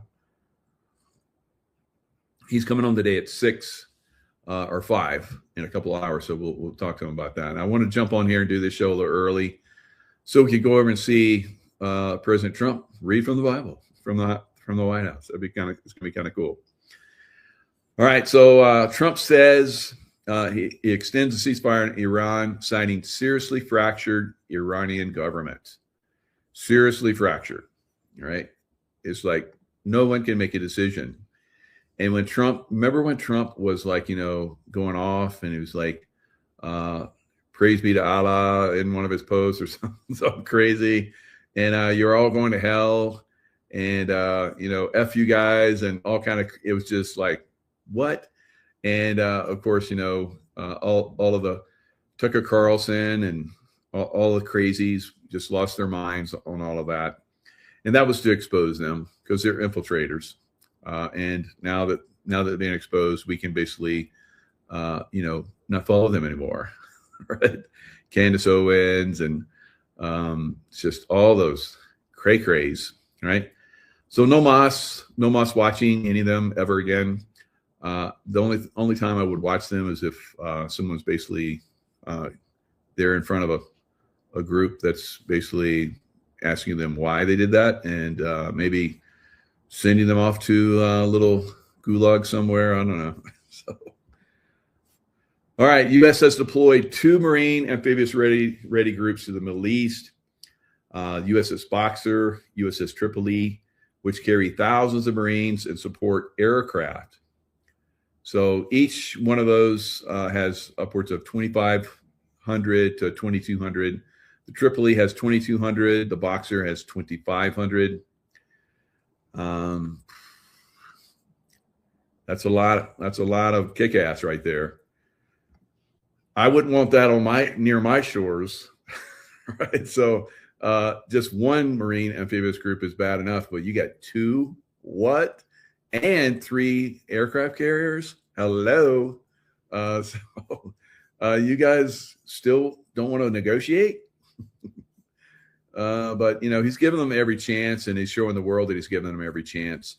And I think that's one of the good things. Of course, there's a bunch of crazy people out there that are saying Trump is crazy. I don't see that at all. I think those people that are like foaming at the mouth saying he's crazy are the crazy ones. All right, so 3 aircraft carrier strike groups pressure on Iran builds. We have the Ford, the Bush, and the Abraham Lincoln. You get the 3 presidents, right? So 3 presidents are there, basically ready to kick some ass. And then you have Trump in the background directing everything. So it looks like it's going to be quite a show, right? And in the future, people are going to ask, kids are going to ask their great grandparents, what was that Trump thing, and how did that work out, and what did you do? And Alex Jones, and if he's still out in public, Tucker Carlson, Candace Owens, and all the other problem children, they're gonna tell their children that they were dumbasses, and their children be like, oh my God, what kind of grandparent are you? What a shitbag, right? So I would not want to be in that category. So that's why I'm promoting and helping to push the narrative of President Trump doing good things. All right. So that's going to be the future. Now, 2 Chronicles 7 through 11, I believe, is what he's supposedly going to read tonight. Maybe a little bit more. But this is where I'll share the screen so you guys can see this one. Supposedly, this is what he's going to read tonight. within the next hour or so, a little bit over an hour, or maybe less than an hour now. So here's the 2 Chronicles, starting with 7, the dedication of the temple. And basically he's asking the Lord, for wisdom and so forth. And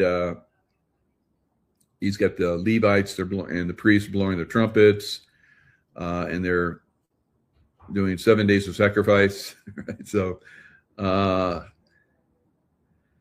Solomon observed the temple at that time for 7 days. In all Israel, with him a vast assembly, people from Lebo, Hamath to Wadi of Egypt. On the 8th day, they held an assembly, for they had celebrated the dedication of the altar for 7 days and the festival for 7 days more. On the 23rd day of the 7th month, he sent the people to their homes. Right? And he goes on, it says, the Lord appeared to him at night and said, I have heard your prayer and have chosen this place for myself as a temple for sacrifices. When I shut up the heavens so that there is no rain, or command locusts to devour the land, or send a plague among our people, my people who are called by my name will humble themselves and pray and seek my face and turn from their wicked ways. This is what I think Trump is trying to bring us to. Then I will hear from heaven, and I will forgive their sin and will heal their land. Now my eyes will be open and my ears attentive to the prayers offered in this place. I have chosen and consecrated this temple. And this temple doesn't necessarily have to be a temple. You are the temple. Any place is a temple where you, call the name of the Lord. As for you, if you walk before me faithfully, as David your father did, and do all I command and observe my decrees and laws, I will establish your royal throne as I covenanted with David your father when I said, you shall never fail to have a successor to rule over Israel. But if you turn away and forsake the decrees and commands, so this is another thing I think we're getting to, I have given you, and go off to serve the other gods, Lucifer, and worship them, then I will uproot Israel from my land, which I have given them, and will reject this temple I have consecrated for my name. I will make it a byword and an object of ridicule among all peoples. This temple will become a heap of rubble, which it did. All who pass by will be appalled and say, why has the Lord done such a thing to this land and to this temple? People will answer, because they have forsaken the Lord, the God of their ancestors, and brought them out of Egypt, and have embraced other gods, worshiping and serving them. That is why he brought all this disaster upon them. So, and this happened a couple times, right? So, will there be another temple built? I think it'd be kind of cool. I don't have a problem with it. Right? So as long as I have to pay for it, that's good. Because it seems like America pays for everything in the world. Europe pays for everything in the world. So the people that are in Europe have it way worse than we do, unfortunately. They have really clamped down on the people. Like if I were to talk, the way I'm talking, I would have been, probably thrown in jail. Definitely in UK, and very probably in Germany. So they're not doing so good, right? And it's only going to get worse, I believe, until it gets better, right? So until people rise up, kind of like what we started to do here in the United States, and which we will absolutely do if there is a, not any closure in a positive way to executive order or military involvement, or just a cleaning of the house, or the SAVE Act, which I doubt will probably ever get passed, then we're going to rise up, right? We will rise up, and we will not allow the horrific things that are going on, like is going on now in Virginia, to happen, throughout America. All right. So yeah, things are getting really bad in Virginia. The deep state is definitely full out in the open, taking down and taking over Virginia. All right, very sad. I lived there for many years. Love Virginia and Virginians. I even heard from some people that were pushing back, SEALs, former SEALs, very, very high ranking, very good SEALs from the past, kind of my generation. I'm not going to name any names, but they were going after child trafficking and so forth. So it's really getting bad in Virginia. Things are, the darkness in Virginia is really getting extreme. So I pray for Virginia, and I hope you guys will too. All right, Army invades LA space, black helicopters, loud booms, simulated gunfire. Simulated or all part of the drill? Now, this is back in February 2019. Now, Juan talks about this all the time, right? How Special Forces guys. Now, when I was at SEAL Team 6, which is Tier 1, Delta SEAL Team 6, we have basically weapons of mass destruction is one of our priorities. And it doesn't matter where in the world it is. If it's in the United States, we will respond in the United States, along with FBI, HRT, Hostage Rescue Team, which is basically their special forces and the FBI. So work with those guys quite a bit. We did practice runs in Miami, in New York, and I heard once I left, the guys are doing it in other places. Now, I don't think this was a practice run in LA, and Juan has alluded to it. When I saw this, I was like, those guys aren't practicing. There's something going on there. I'd been seeing it. And then, as you guys know, it was January, very early January, and I started alluding to it in December, but it was January that I came out, and I was every day I was reporting on the Army conducting military training around the cities through Saturday to enhance soldier skills to operate in various urban environments and settings. Now, why, again, would they operate in urban settings? Weapons of mass destruction. So Juan has alluded to many times nukes that are out there. Now, during Trump's presidency, after Trump's presidency, and now we have nuke snifters that are always roaming the airspace of the United States. And sometimes they seem to be zeroing in on something, but this is the stuff that they were going after, right? So let's watch a little bit of this. All right, so this is one that's down on the ground. That was one that just took off. So they're picking up guys. And this is not something that we would do. It would be, if you were to see us, it would be, oh, wow, there's the military. Now, there were times that we came in with helicopters, but not on this level. So this was, in my opinion, something real, and Juan's alluded to this. So watch the guys that come out of this building. So something has been collected. Now, if this was training, they would have gotten a helicopter and flown away. But whatever they brought out of that building, they're making sure they're securing it, all right, to the deck of the aircraft there. And then they're going to take off. And then this other aircraft you see coming in is coming in as well to pick up more cargo, right? So something was being picked up there. Now, Juan has talked about, in the past, he talked about WMD, weapons of mass destruction. Were they starting to, I think that buy a weapon a little earlier, right? And there were some of these that happened up around the Washington, D.C. area as well. So they were basically stopping out, I believe, the early bioweapon releases, and they went in and grabbed that stuff. So, you know, we were very successful, and keeping it from getting too out of control. But of course, the deep state, has their game as well. So you can get one up on them, and then they'll have another option. We have other options too, though. So this is where we're at right now. All right, so that other one comes in, and they watch it get loaded up as well. So not normal, right? Not normal training. Of course, they're going to present it out there as training, as a cover, but that was definitely not training, right? So definitely some interesting things were going on during that time frame. Basically broke out, and it's going to be quite exciting going forward, especially once Iran gets taken down.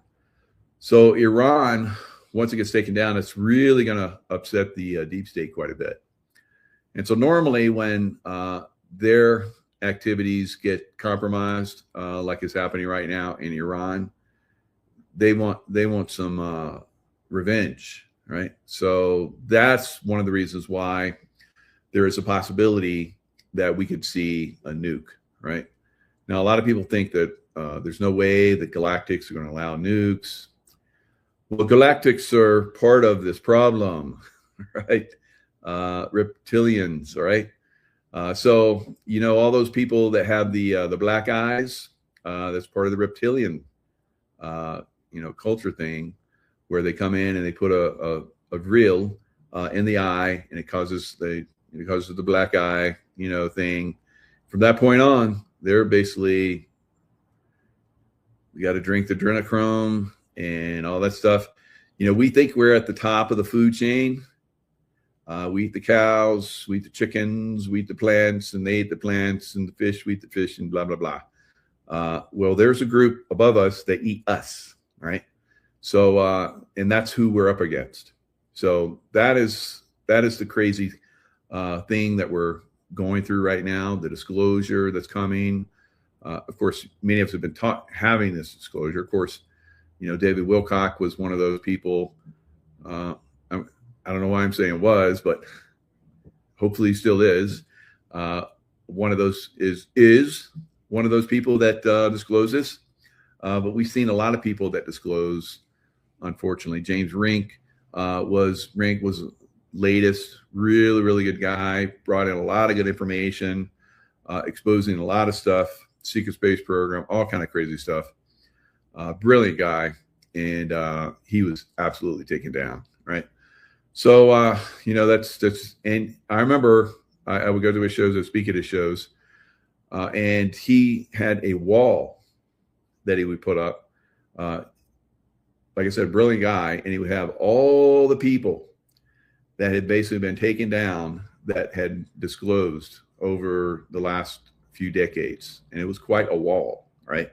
Filled with so many people, year after year, names filling up each year. So unfortunately, he is now one of those names, right? So hopefully David Wilcock is not, but could be, guys, right? So like I said, it's tough. It's a game of cat and mouse with these guys. They're very skilled at what they do.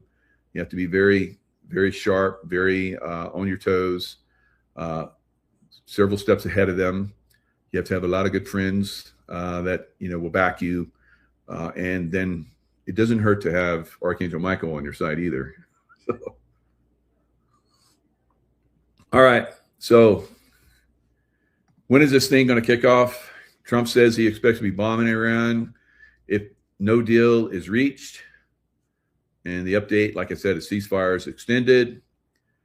All right. So U.S. seizes Iran-linked tanker in international waters as fragile ceasefire teeters toward collapse. So this was I think in the Straits of just before the Straits of Malacca. Straits of Malacca, and I think that's why I've been up those straits. It's pronounced something like that. And it was going to Singapore, and the Trump administration seized it. So they basically tracked it down. It had no country that was listing it, but they tracked it to Iran. 2 million gallons of oil. I guess we own that now, and we're gonna make some money off that, right? So the whoever did the boarding, whatever, it was successful. There's no problems. Was it SEAL teams? That's kind of what SEAL teams do. But the many military groups have been trained to do that now. So even shipboard personnel can probably do that. I think are doing that now. So any of the shipboard personnel can do hook and climbs now. It's pretty crazy. That's stuff we were doing at SEAL Team 6 a long time ago, right? And now we taught other people to do that so we can focus on more important things like finding nukes that are here in the United States, all right? So it's pretty crazy out there. Now, when Juan comes on, we're going to have another gentleman come on, and we're going to talk about basically the bond gate stuff. And there's a school district in Blue Lake Union in San Diego, I believe it is, $2 million bond. And we're going to talk about that. It's the latest scam. And Juan is going to be on. We're going to talk about that and another gentleman. So Ben Carson warns nation could be near biblical end times. Now, when I see biblical end times, I'm not thinking it's a bad thing, right? It's like the Satanist. It's end times for the Satanist. And that's one of the reasons why I believe that Trump is reading biblical passages from the White House. You know, he's showing everybody that he's not part of their team by doing that.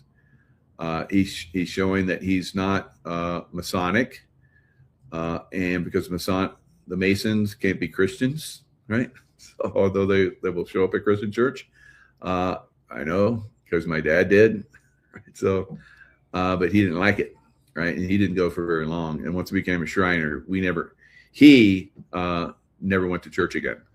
So there is some suspect stuff. Maybe there's Shriners out there going to church. I don't know. But I think one of the things, because the Shriners are basically the Muslim stuff, and the Muslims basically slaughtered the Christians, and so I'm not quite sure what's going on with the Shriner stuff. Right? They have a secret society, but I don't think that should be supported anymore. Right? That secret stuff, that secret bullshit, not so good. Right? So the Alex Marlowe show, Ben Carson was on there, delved into theology and the idea of prophecy as it relates to present day events, offering reflections that mix caution with curiosity about how scripture interacts with history and culture. So he was asked about current events, could be signaling an era many call the end times. And so you're saying that you feel we could be at the prophesied end times, getting close to it? And Carson basically said, yeah, we're, he emphasized restraint, noting that history has long been viewed through prophetic lenses by many traditions. His point was not to declare a countdown, but to observe patterns and encourage thoughtful engagement with Scripture. Kind of like the thoughtful engagements with Scripture that Trump is going to do in about 20 minutes. All right, so let me get through this. The stock market, of course, wasn't quite liking the events of today. They pulled back slightly, right? And that's not something that should be unexpected, because they have they've gone from oversold to overbought in the space of a 3-week period. All right. So quite substantial, little pump. And, in the meantime, oil is up. Silver and gold are down. We could see a buying opportunity. If things do kick off in the Middle East, you will see a buying opportunity in silver and gold. Right. That's all it is. It pulls back, you buy it. Right. Because it's going to go a lot higher over the next year, 2 years, 3 years, 4 years, 5 years. All right. So now some of you are like, can't be patient enough for that. So just leave your money in the stock market and see how that works for you. Right. So that's going to be very tragic if you do that. Right. And so we're getting a little bit of snow here again. And, we had snow earlier this morning. We had like a few inches. Then the sun came out and was like, poof. And now we're moving into the next round of snow. And probably by the time I wake up in the morning, we have about a foot out there. So how crazy the weather is. But for us, it's kind of good. We needed a little bit of extra snow going forward. Now, other things, President Trump, or not President Trump, but President Nixon took us off the gold standard 54 years ago in 1971, August 15th to be exact, 1971. Now, the reason I bring that up is because fiat currency normally doesn't last that long. It usually lasts 27 to 40 years, right? And we're way beyond that, right? We're way beyond that. So what does that mean? What does it mean, Mike? If it's like my kids, what does it mean? What does it mean? Why?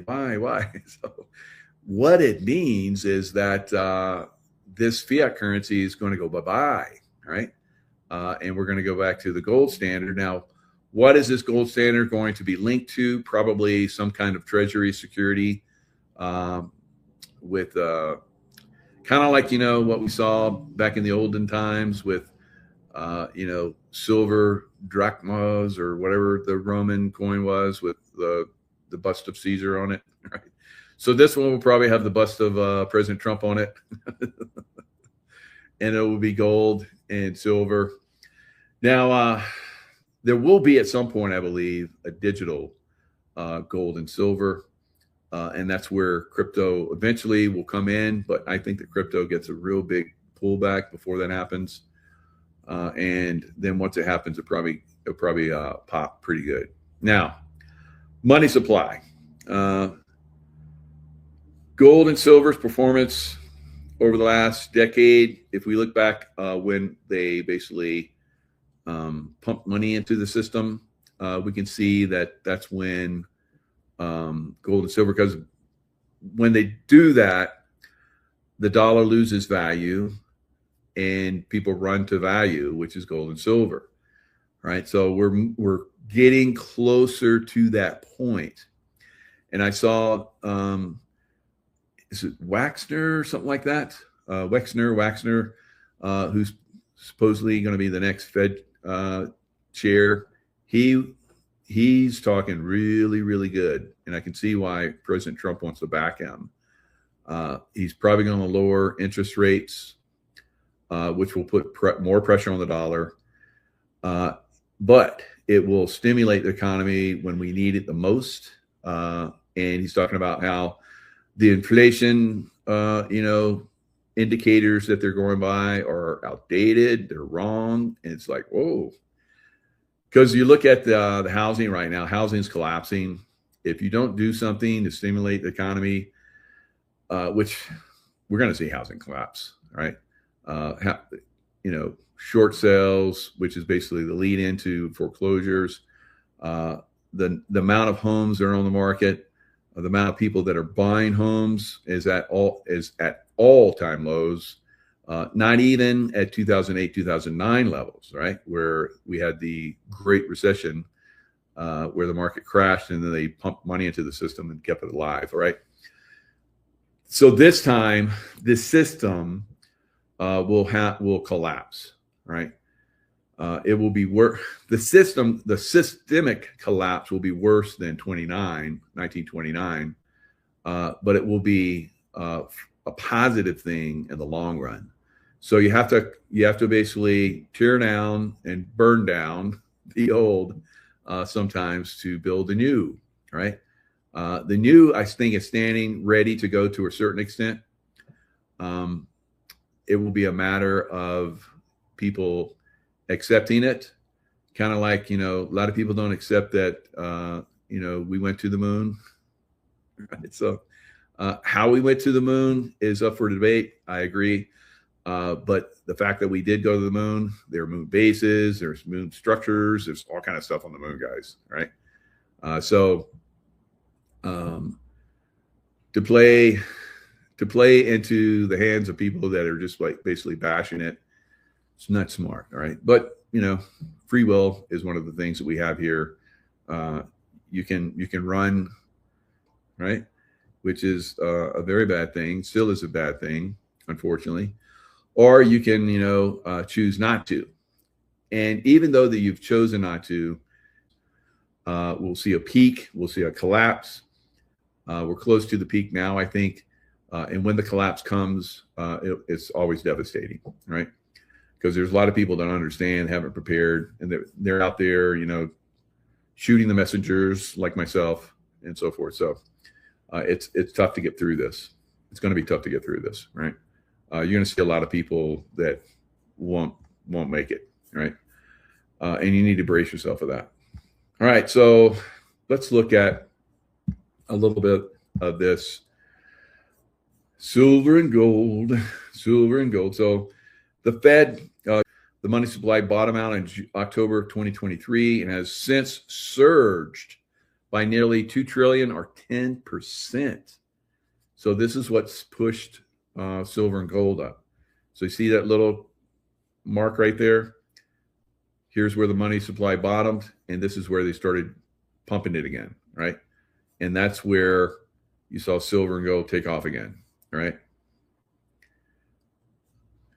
And you see back in 2020 where they pumped it, home prices went crazy.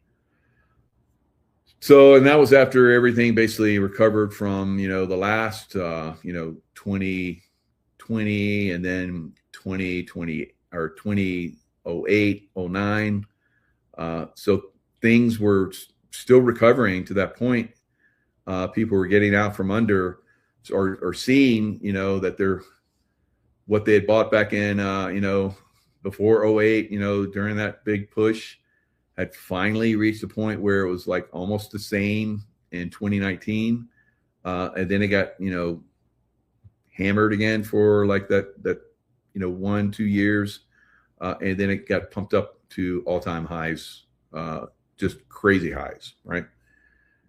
So here's where they pumped it. Right now, stubborn inflation running at 3%. And that's because you got idiots that are running the show purposefully, causing problems. The Fed goes away at some point, but until then, they're going to continue to manipulate markets and so forth. So here's the current secular bull market in precious metals, began in April 2024. When will it end? Probably in about 10 years, all right? So about 2034 maybe, right? So what kind of damage are we going to see during that time frame? We'll see a fiat currency go bye-bye, right? Hours, right? That's going to cause a lot of problems, right? And people are going to run to silver and gold. And, for the last 6 years now, there's not been enough silver produced to meet the demand. So it's been a negative as far as so silver's been drawing down.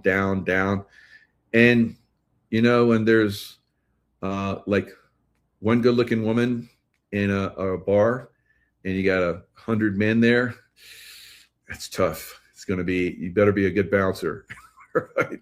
You better be a good bouncer in there. So that's kind of way precious metals are going to be, guys. So get it now while you can. All right. So last thing I'm going to talk about, President Trump basically signed a bill for psychedelics. So they're going to do the study. There'll probably be some of the stuff that RFK Jr. Will be involved in. Ibogaine is an absolute incredible psychedelic that has helped people become unaddicted, PTSD. It's going to be revolutionary, and it will collapse a lot of the control systems where people are trapped into addiction. So that's another. So doesn't that sound good? Well, you have a lot of people that have been making billions and billions and billions of dollars, and healthcare workers and psychologists and all this kind of stuff. They're going to be out of business, right? Gone, bye-bye, right? So what are they going to do? Dig ditches, right? Some of them, but some of them won't. I don't know what they're going to do, but they'll figure something out. That's the way it was for me, right?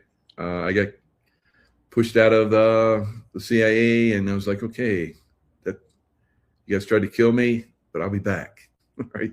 And then they tried to break me monetarily, economically, trying to take away every way that I can make money, trying to steal all my money. They did a pretty good job of that. And I made my way back, right? So you just have to stay focused. One good way is life wave, right? So one of the things that I have found is like monumental. Because in the future, it will be and has been every time there has been a downside to the economy, people turn to education and they turn to health and wellness, right? So that's where LifeWave excels, and that's where LifeWave will actually help you, make the income that you may be losing in the future, right? All right, guys, lots of love. Stay in the love vibration, and I'll be back on in about an hour with Juan and David. All right, so we'll be David Kinney, and we'll be talking about some really interesting stuff. How the deep state steals our money through bonds and bond fraud and property taxes. And notice how property taxes go up and up and up and away, right? So if you're a senior and you retire and everything's looking good and you own your home, property taxes just keep going up. Why? Why do you even have to pay that anymore if you own your home? So that's stealing from our seniors, and eventually some of those seniors lose their homes. It's very tragic, right? So there's a lot of people are losing homes right now. So some of that is because of the property taxes, and when they assess these degenerates and criminals come in and assess the property values, insurance also goes up because insurance is tied to that.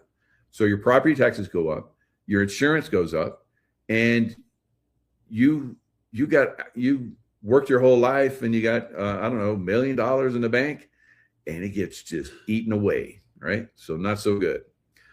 All right, so we've been talking about some of that at top of the next hour. Lots of love, stay in love vibration, and we'll see you guys in a little bit. Restored Republic via GCR. Judy note, on Sunday, April 19, 2026, the White House urged all to be aware that traditional banking was no longer safe. Because of the fiat currency of the deep state cabal banking system, their banks were in the process of being closed without warning because they were not Basel III compliant, did not have the gold or assets to back up their money. On Sunday, April 19, 2026 alone, over 143,931 individual bank accounts were frozen by banks. In the last few weeks, some bank customers have complained they could not get access to their accounts. It was strongly advised that right now you withdraw monies from your present bank account to avoid not being able to access your monies in case your account was frozen. Additionally, you will need cash to function on during the upcoming 10 days of darkness when banks will be closed, while credit cards and ATMs will not be working. In a couple of weeks, citizens of all 209 countries that were part of the global currency reset would be called into redemption centers in their country to set up their new money accounts, called wallets, on the new Starlink satellite system, where their present bank account balance has been mirrored. If you are living in the US but were a citizen of another country, you would need to go to that country to set up your wallet. No one else could set it up for you. On Saturday, April 2, 2026, the new quantum financial system took over all deep state control of the cabal's global banking SWIFT system. Mass asset searches began against corrupt elites worldwide. Release of Nisar Jazara funds were the bullets that would kill our corrupt world banks, create a stock market and deep state corporations collapse connected to the Vatican. The new Starlink satellite network was now fully operational, with expanded control over financial infrastructure and global communications, including television, radio, and internet broadcasts. The legacy fiat currency-based SWIFT financial system was said to be offline, replaced by a new golden asset-backed global financial framework now functioning worldwide. At any moment, the Emergency Broadcast System, EBS, was expected to override all devices, phones, televisions, radios, and internet-connected screens across the globe. We appeared to be just days away, on Friday, April 24, 2026, from the worldwide emergency broadcast system alert, start of 10 days of communication darkness and completion of the global currency reset. That meant a NISA announcement was imminent. Freedom from debt where illegal mortgages, credit card, loans were excused, marking the official start of the new system and end of the old world structure. The White House has been lit up in gold, symbolizing that the golden age has begun. The constitutional republic has been fully restored. The global EBS announcement will come with 7 trumpets sounding on our cell phones worldwide. Starlink will have total dominance, cabal backdoors eliminated.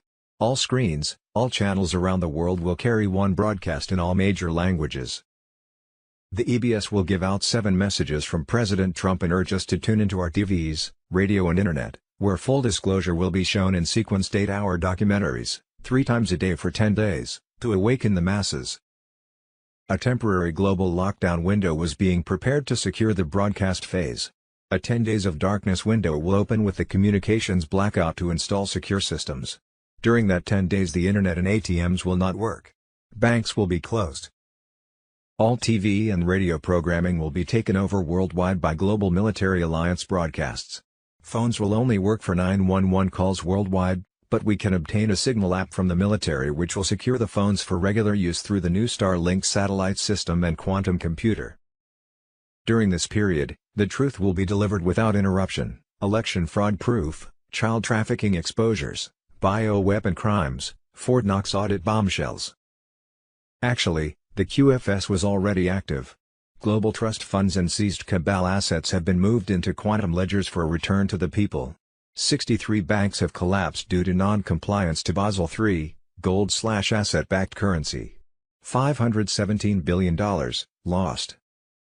Each citizen will receive texts, emails to push notifications, a one-time secure code, instructions for wallet activation, confirmation of debt wipe status and access to the citizen's own sovereign fund dashboard. As of Sunday 1st of February, 2026 the QFS Global Sync was locked and irreversible, with 209 nations that now had gold-backed currency. The fiat slavery system was dead. U.S. Incorporated Corporation was officially bankrupt and dissolved. Deep state assets have been seized, trillions in stolen wealth has been redirected to humanity via global trust funds. Debt jubilee being executed, mortgages, credit cards, student loans erased under NISA protocols. On Monday, April 20, 2026, GCR ignites gold-backed QFS in 209 nations. Trump rips the Fed from cabal control. Sovereign treasury rules with no income tax, tariffs plus 14% sales tax only. Trump slams 20% global tariff. Deep state melts in panic. On Tuesday, April 21, 2026, 48-hour blackout for Jazar wealth drop. Stock food and cash as banks start 10 days. Starlink EBS exposes cabal fall, fiat end, and freedom dawn. Martial law locks pedophile arrests worldwide. On Wednesday, April 22, 2026, 10 days darkness. EBS reveals elite child trafficking and suppressed Tesla medbed tech. Raytheon white hats build quantum pods in Texas and Florida ready to heal anything. On Thursday, April 23, 2026, Zim redemptions flood projects. New currencies follow. QFS live for all. B global currency reset on Monday, April 20, 2026. GCR ignites gold-backed QFS in 209 nations. Trump rips the Fed from cabal control. Sovereign treasury rules with no income tax, tariffs plus 14% sales tax only. Trump slams 20% global tariff. Deep state melts in panic, 107 on Telegram. On Tuesday, April 21, 2026, 48-hour blackout for Jazar wealth drop. On Thursday, April 23, 2026, Zim redemptions flood projects. New currencies follow. QFS live for all. Sunday, April 19, 2026, President Trump has just approved a massive U.S. stimulus package. Around $2.5 trillion set to flow into the economy over the next 12 months. Liquidity is back. Markets about to go parabolic, quantum financial system on Telegram. Friday, April 17, 2026, Putin smashes the Rothschild financial cabal. Our future generations will be born without Rothschild chains around their wrists and ankles.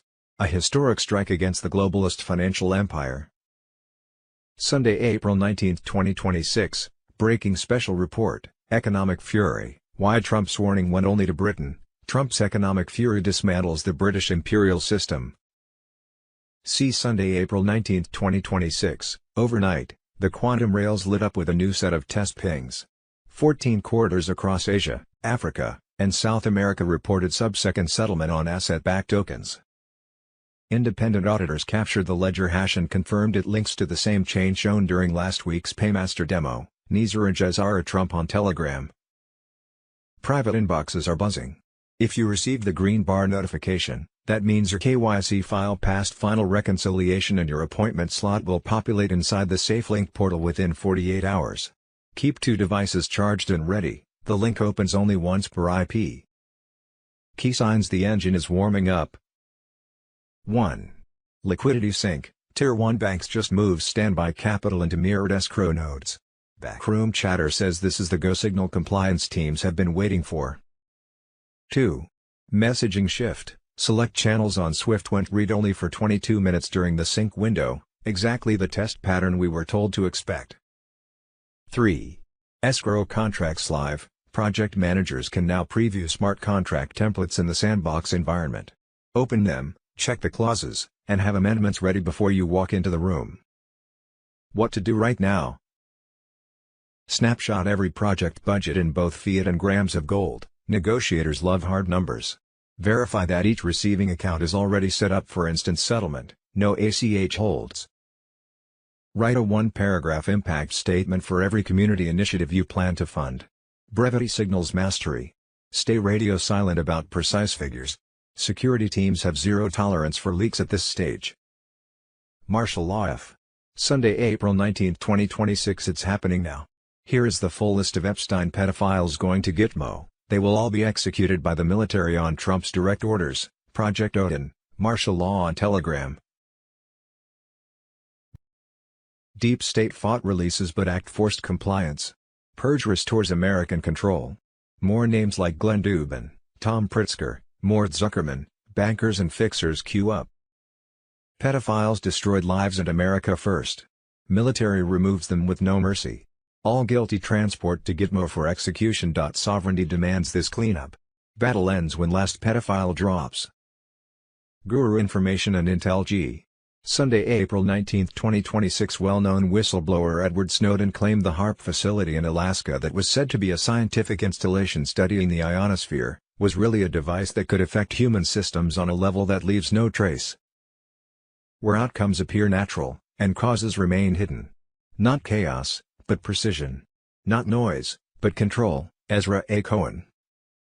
Such systems wouldn't just be used for physical outcomes, but for shaping thought, behavior, and credibility. Individuals could be influenced, discredited, or destabilized without ever understanding why. In such a world, truth becomes fragile, and perception becomes weaponized. Snowden's name adds weight to these discussions because of his past revelations. The suggestion that classified documents exist, tied to high-level programs and defense networks, pushes this narrative into deeper territory, one where technology, secrecy, and power intersect. There are also claims that this system is not isolated. That it connects with broader infrastructure, communication networks, surveillance systems, and advanced research programs, forming a web that operates quietly in the background of everyday life. Sunday, April 19, 2026, the panic in Washington is deafening. They want you watching the blockade. They want you watching the Middle East. The real war is inside Congress right now. Charlie Ward and friends on Telegram. Pam Bondi refused to testify. The media says she's hiding. No. She is protecting the ledger. The Oversight Committee doesn't want truth. They want to know exactly what evidence the White House has, so they can destroy it. She didn't defy a subpoena. She denied them the roadmap to their own survival. The unredacted Epstein files are secured. The flight logs are verified. The acting AG is playing his part perfectly. They cannot stop the release. Look at the universities. Students already demanding names stripped from buildings. Wait until they find out who funded the endowments. Watch the sudden resignations this week. Watch the private jets leaving DC. The trap is fully closed. From William Gregg, 1st Vancouver, British Columbia, Canada. Veterans that know say that from April 2026 and beyond, alliance military forces will be making arrests in 209 countries. In the U.S. election fraud, there were more than 1.5 million people involved. The little people at the polls get minimum of 10 years in jail, the leaders 50+ years, and if charged with treason against America to remove a sitting president from office, the penalty is death. Gitmo is full. So we have to watch how this plays out here in Canada. It's hard to tell as the alliance military makes the arrests at night. They have used 200,000 actors from central casting and clones since 2017 to 7 to 8 million arrested. Many were executed before 2020. In 2021 there was a long list put out, mostly European politicians and royalty arrested, life in prison or death. It was the same thing for Hollywood. On January 21, 2021, when VP Mike Pence did not hear the 50+ complaints of U.S. 2020 election fraud and certified the vote, around 388 members of Congress were arrested. The green U.S. military prison buses were seen leaving the Capitol building. 3-star General Flynn knows where all the bodies are buried. You also have Admiral Rogers, who told President Trump that Obama and Hillary were spying on him. JFK 35 is Q, President Trump is Q plus 45, 46, 47, with JFK Jr. as VP, a wartime president under the rules of war and continuity of government. In God We Trust. Sunday, April 19, 2026. Gitmo News, Deep State clones end after 3 years, cloning researchers tell military, doppelgangers / clones revealed, Liz Cheney hanged. Emergency broadcast system on Telegram. Military sources at Guantanamo Bay have confirmed that the deep state's cloning operations are finally coming to an end after years of deception. Cloning researchers captured by White Hat forces have spilled the beans to interrogators, exposing how these doppelgangers only last 3 years before they must be recycled and replaced. According to insiders close to General Eric M. Smith's office, a key German-born scientist named Harold Krauss was arrested by U.S. Special Forces in late December 2025 and subjected to intensive questioning at a secure location. Initially resistant, Krauss eventually broke down under strategic pressure involving his family's safety, revealing critical details about the sinister cloning program. Krauss disclosed that deep state clones are engineered to mature rapidly but suffer from neural decay after just 3 years. Once their time is up, they are recalled via subdermal microchips implanted behind the ear, dissolved in acid at recycling centers, and swapped out for fresh copies. This explains the constant parade of body doubles and lookalikes we have witnessed among political elites. The researcher admitted to working at a Missouri facility and knew of at least a dozen other cloning labs across the United States. He confirmed multiple clones of figures like Joseph R. Biden had been deployed over the years. Military officials are now using this intelligence to dismantle the entire network. The notorious Liz Cheney was found guilty of treason and hanged following a military trial. The former congresswoman, consumed by hatred for President Trump and the Constitution, was exposed for orchestrating election fraud and vowing revenge over her father Dick Cheney's earlier execution for his role in past atrocities. Admiral Darcy Crandall presided over the proceedings where witnesses detailed Cheney's vendetta. Her bitter rage against Trump and the military for holding her family accountable sealed her fate. With her removal, another piece of the corrupt deep state puzzle falls away. The exposure of these clone operations means the globalists' house of cards is collapsing. No longer can they hide behind manufactured doubles while the real monsters pull strings from the shadows. The White Hats are in full control, and more high-profile takedowns are imminent as the Great Awakening accelerates. Tim Russ, the Star Trek actor, has reportedly been used as a stand-in for Barack Obama in public appearances, further proving how deep the deception runs. But their time is over. The military alliance is closing in, ensuring that true justice will prevail and America will be restored to its rightful glory under leaders who serve the people. Stay vigilant, stay informed. The storm is here, and victory is near for all who stand with the light. Quanons know the plan is unfolding exactly as intended. More Gitmo news to follow as tribunals ramp up in the coming weeks. Save the Children Sunday, April 19, 2026. The Weiner laptop could destroy the wealthy elites and the U.S. government itself.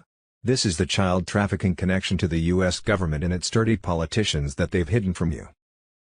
Chief Stephen Silks threatened to release the Weiner laptop's contents, then ended up dead along with 9 other officers, right before his retirement. Quantum Financial System on Telegram. The globalist elite have been exposed in a massive $21 trillion heist that patriots are now uncovering. They didn't lose the money through accounting errors. Instead, They siphon it into building an underground empire of deep underground military bases, or DUMBS. These hidden cities are engineered to shield the cabal from the very collapse they have orchestrated on the surface world. In the years leading up to 2026, vast sums of taxpayer money were funneled through black budgets into these subterranean fortresses. While Americans faced economic struggles, open borders, and division tactics, the deep state built luxury bunkers equipped with the most advanced technology imaginable. Mark Skidmore's research revealed how trillions disappeared from Department of Defense and HUD ledgers. This was no mistake but deliberate theft to create escape plans for the ruling elite.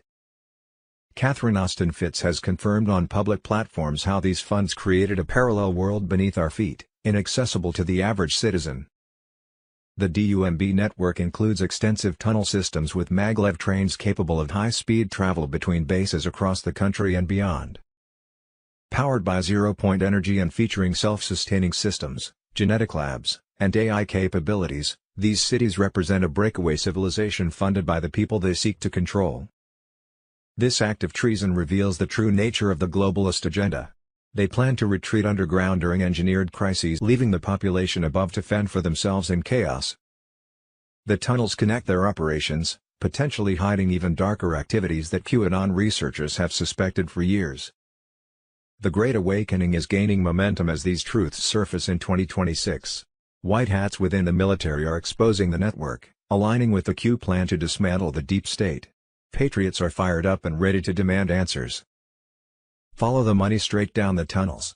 Demand full audits of black budgets and full disclosure of DUMB locations. The cabal thought they could hide forever, but the light of truth is penetrating their underground lairs. Patriots worldwide are uniting to tear down this hidden empire. The elite will face justice for their betrayal. The storm is here, and victory belongs to we the people as the underground secrets are brought to the surface.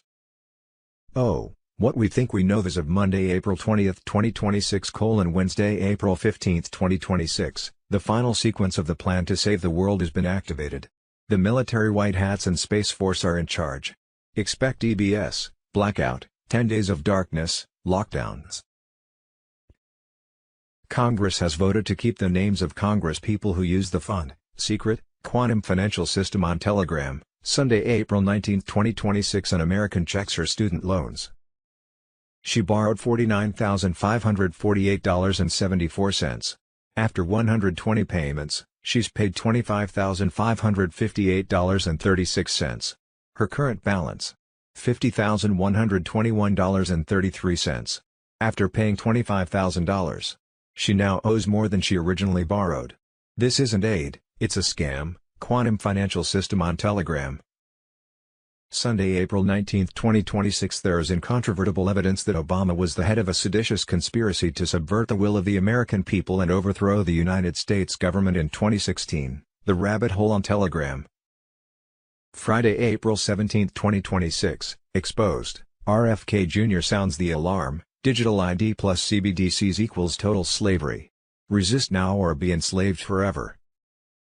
Sunday, April 19, 2026. Codename: Atmospheric Control, Weaponizing the Sky, DARPA, DoD, and the Dark Geopolitics of Weather Warfare, the DARPA Files exposed. Sunday, April 19, 2026. Fox News: It's just been confirmed that President Trump is costing Iran $400 million every single day, $13 billion per month, while the Strait of Hormuz is blockaded. Checkmate. Sunday, April 19, 2026. Trump posts bombshell email: Brennan gave Morell green light to launch Biden laptop disinformation op before 2020 debate. Sunday, April 19, 2026. Breaking special report: Elon Musk warns, the hammer of justice is coming as deep state debate explodes, when conspiracy stops sounding like fiction. Sunday, April 19, 2026. Gitmo Files exposed, Obama and Biden's $7 billion shell scheme, the largest taxpayer heist in U.S. history. Sunday, April 19, 2026. Breaking overnight intel drop: world's most critical oil route under strain, Iran challenges the system, Trump's America moves to protect global stability and energy security. Intel drop / April 19, 2026. Saturday, April 18, 2026. The greatest show on earth, alert alert alert.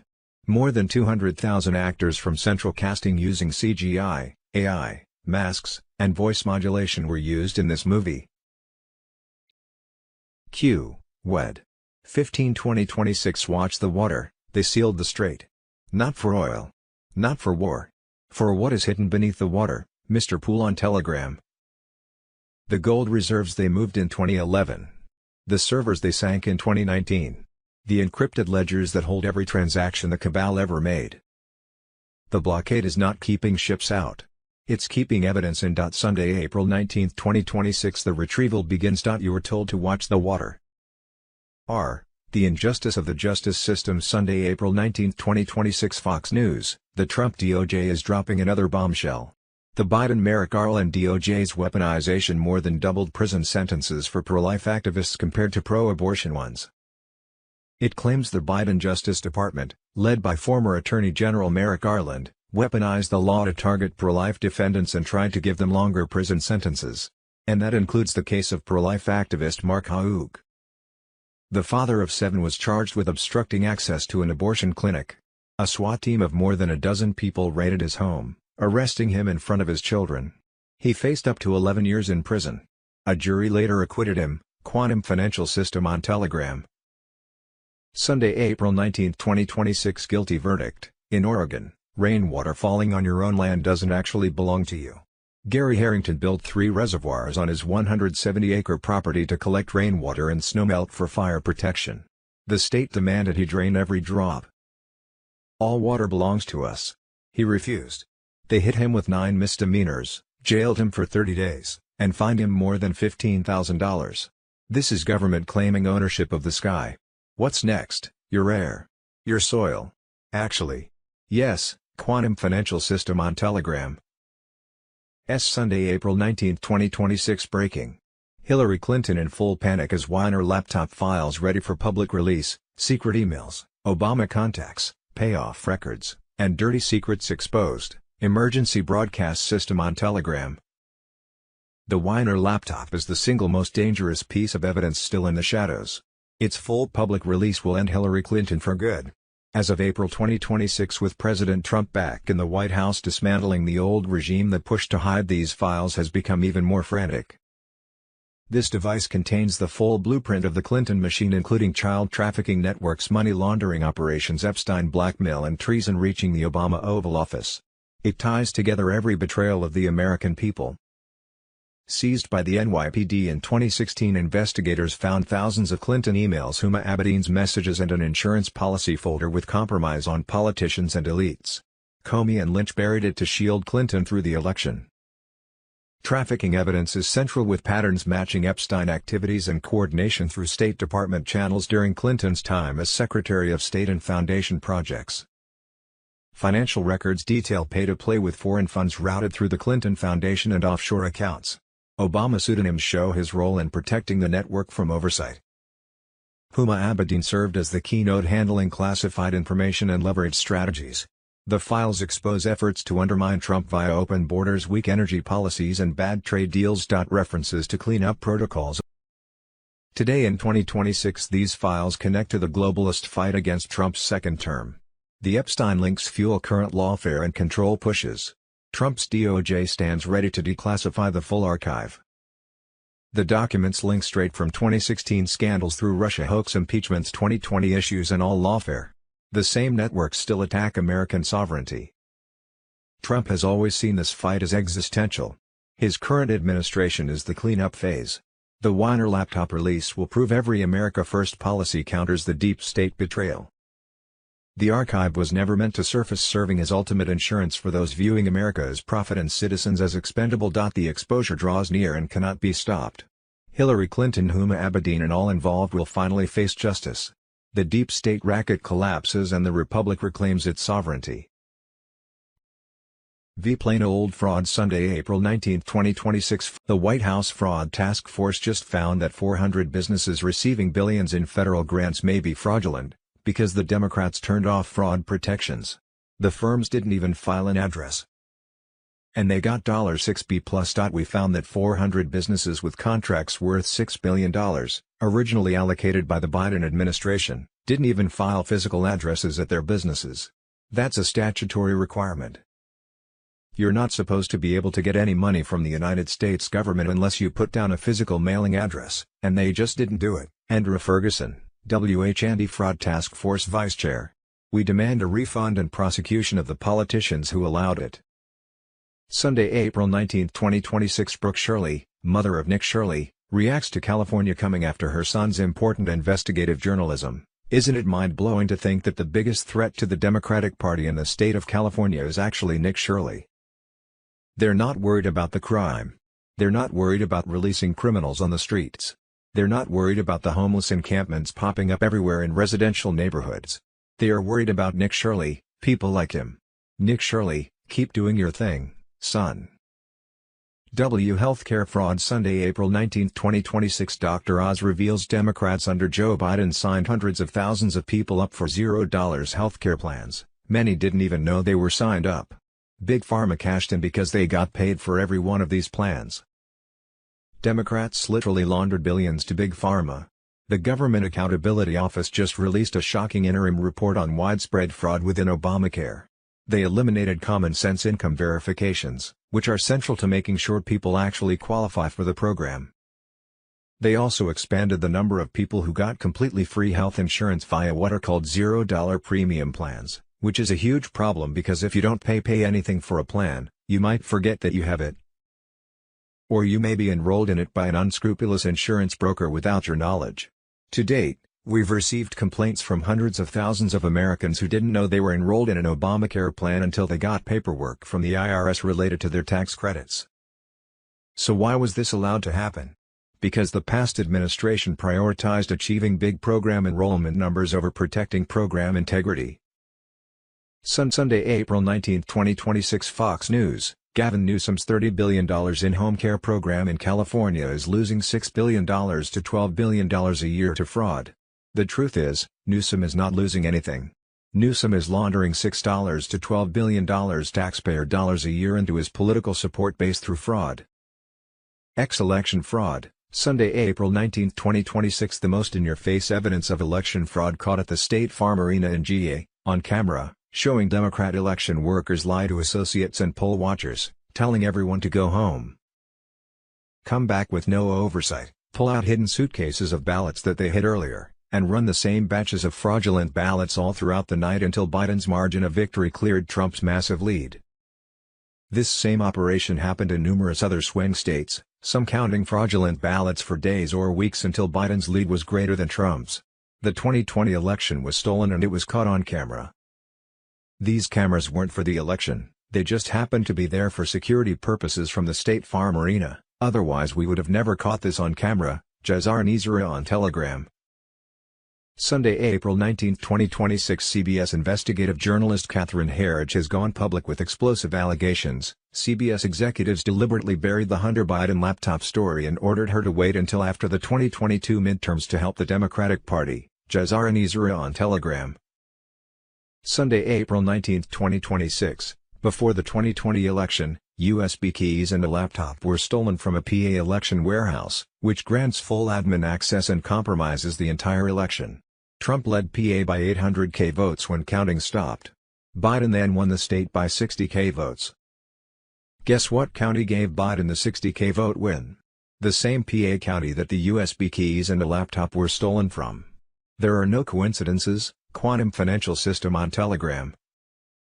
Sunday, April 19, 2026, after a 68% error rate with mail-in ballots was found in the Michigan 2020 election, a forensic audit of Dominion voting machines by election experts was performed. The results were released by a judge that read, "We conclude that the Dominion voting system is intentionally and purposefully designed with inherent errors to create systemic fraud and influence election results. The system intentionally generates an enormously high number of ballot errors. The electronic ballots are then transferred for adjudication. The intentional errors lead to bulk adjudication of ballots with no oversight, no transparency, and no audit trail. This leads to voter or election fraud. Based on our study, we conclude that the Dominion voting system should not be used in Michigan. We further conclude that the results of Antrim County should not have been certified." The Rabbit Hole on Telegram. Sunday, April 19, 2026. Servers connected to site in foreign countries were seized in Germany, which contained U.S. voting data and raw data of algorithms that showed how thousands of votes were switched from Trump to Biden within seconds during the 2020 election. Why is U.S. election data leaving the country in the first place when they know for a fact that it can be altered as soon as it's connected to the internet? Why Sunday, April 19, 2026, breaking. Hillary Clinton in full panic as Weiner laptop files ready for public release, secret emails, Obama contacts, payoff records, and dirty secrets exposed, emergency broadcast system on Telegram. The Weiner laptop is the single most dangerous piece of evidence still in the shadows. Its full public release will end Hillary Clinton for good. As of April 2026, with President Trump back in the White House, dismantling the old regime that pushed to hide these files has become even more frantic. This device contains the full blueprint of the Clinton machine, including child trafficking networks, money laundering operations, Epstein blackmail, and treason reaching the Obama Oval Office. It ties together every betrayal of the American people. Seized by the NYPD in 2016, investigators found thousands of Clinton emails, Huma Abedin's messages, and an insurance policy folder with compromise on politicians and elites. Comey and Lynch buried it to shield Clinton through the election. Trafficking evidence is central, with patterns matching Epstein activities and coordination through State Department channels during Clinton's time as Secretary of State and foundation projects. Financial records detail pay-to-play with foreign funds routed through the Clinton Foundation and offshore accounts. Obama pseudonyms show his role in protecting the network from oversight. Huma Abedin served as the keynote, handling classified information and leverage strategies. The files expose efforts to undermine Trump via open borders, weak energy policies, and bad trade deals. References to cleanup protocols. Today in 2026, these files connect to the globalist fight against Trump's second term. The Epstein links fuel current lawfare and control pushes. Trump's DOJ stands ready to declassify the full archive. The documents link straight from 2016 scandals through Russia hoax, impeachments, 2020 issues, and all lawfare. The same networks still attack American sovereignty. Trump has always seen this fight as existential. His current administration is the cleanup phase. The Weiner laptop release will prove every America First policy counters the deep state betrayal. The archive was never meant to surface, serving as ultimate insurance for those viewing America as profit and citizens as expendable. The exposure draws near and cannot be stopped. Hillary Clinton, Huma Abedin, and all involved will finally face justice. The deep state racket collapses and the republic reclaims its sovereignty. What we thought we knew, but didn't really know, and now am supposed to know but don't have a clue. With clones, doubles, made-up movies Hollywood style, and Trump's military alliance throwing more popcorn at us, it gets so confusing. Sunday, April 19, 2026, USA Secretary of State Marco Rubio: I don't care what the UN says. The UN is a corrupted disaster that puts third world dictators on human rights councils and promotes the replacement of white people. Sunday, April 19, 2026, Obama dropped more bombs than any other president, a total of 92,000 plus from 2009 to 2016. In 2015, a total of 29,643 bombs dropped, and 32,080 in 2016 alone. Obama also ordered over 514 drone strikes and had a weekly Tuesday morning kill list meeting with former CIA Director John Brennan. They would target whoever they wanted gone and order strikes or send in a unit, or an agent to get the job done. Sunday, April 19, 2026, the world's largest skin bank is in Israel, stocked from Palestinian bodies, white hats on Telegram. Sunday, April 19, 2026, from the Epstein files, Joe Biden died and the masked clones are getting worse by the day. One of the clones was malfunctioning. Wednesday, April 15, 2026, Netanyahu's real name is Mili Kowski, an Ashkenazi Jew from Poland who grew up in New York. He doesn't represent a people, he represents a machine, political, military, ideological. Wednesday, April 15, 2026, military tribunals operate under the Insurrection Act to handle treason cases beyond Supreme Court reach. Deep state criminals, rogue agents, and shadow government operatives face justice for their soft coup efforts and subversion plans targeting America. Things are coming to a head, and I need to be here on the spot. There's a lot of high-level negotiations going on in the background. As you know, Donald Trump will be coming to Japan next week, and then he'll be meeting with Chinese President Xi Jinping also next week, next Thursday. And things are not going to be the same after all this. The Chinese have really started to play hardball, and they're holding a lot of cards. By cutting off rare earth metals starting November 1st, basically they're going to shut down most of the semiconductor industry and defense industry and a lot of and the automobile industry. As well as that, now they're cutting off the supply of semiconductors needed for automobile manufacturing. So basically, things are going to grind to a halt in the West. And for Trump to say, I'm going to raise tariffs on China, it's nonsense. It's like some guy who's been going to a bar and not paying his tab, and they say, well, if you don't pay your tab, you can't buy any more beer here. You're going to have to bring cash. And then he said, oh, well, I'm going to boycott your bar. No, you're being kicked out because you haven't been paying your bills. So any attempt to keep the current U.S. government and that whole horror show of reality TV actors and Gaza genocide and all that kind of stuff, and then blowing up ships. This is not the kind of behavior that the rest of the world wants to see or continue. What is being demanded now is a complete regime change in North America. That includes Canada and the United States, and of course the West. So all the blackmailed pedophiles from Starmer in the UK, Macron in France, and the fake Trump in the U.S. have to go.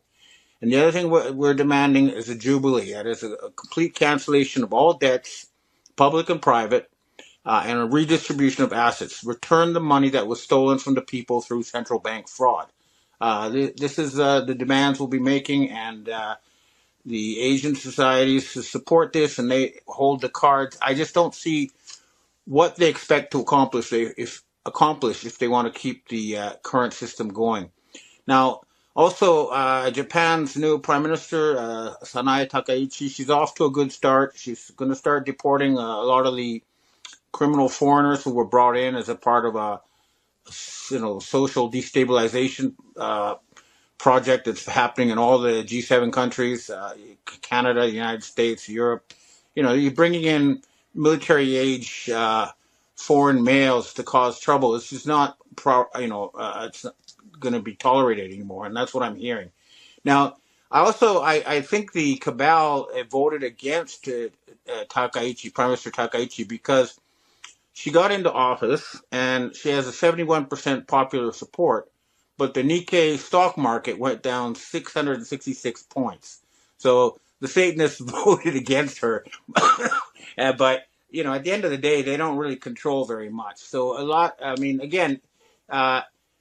things will be coming to a head. And the other thing that's been on my radar is there was talk about Donald Trump meeting Russian President Vladimir Putin. And it's interesting that the Russian official TASS news agency says that the talks are still going to go ahead, while CNN and the Western media is reporting it's going to be canceled.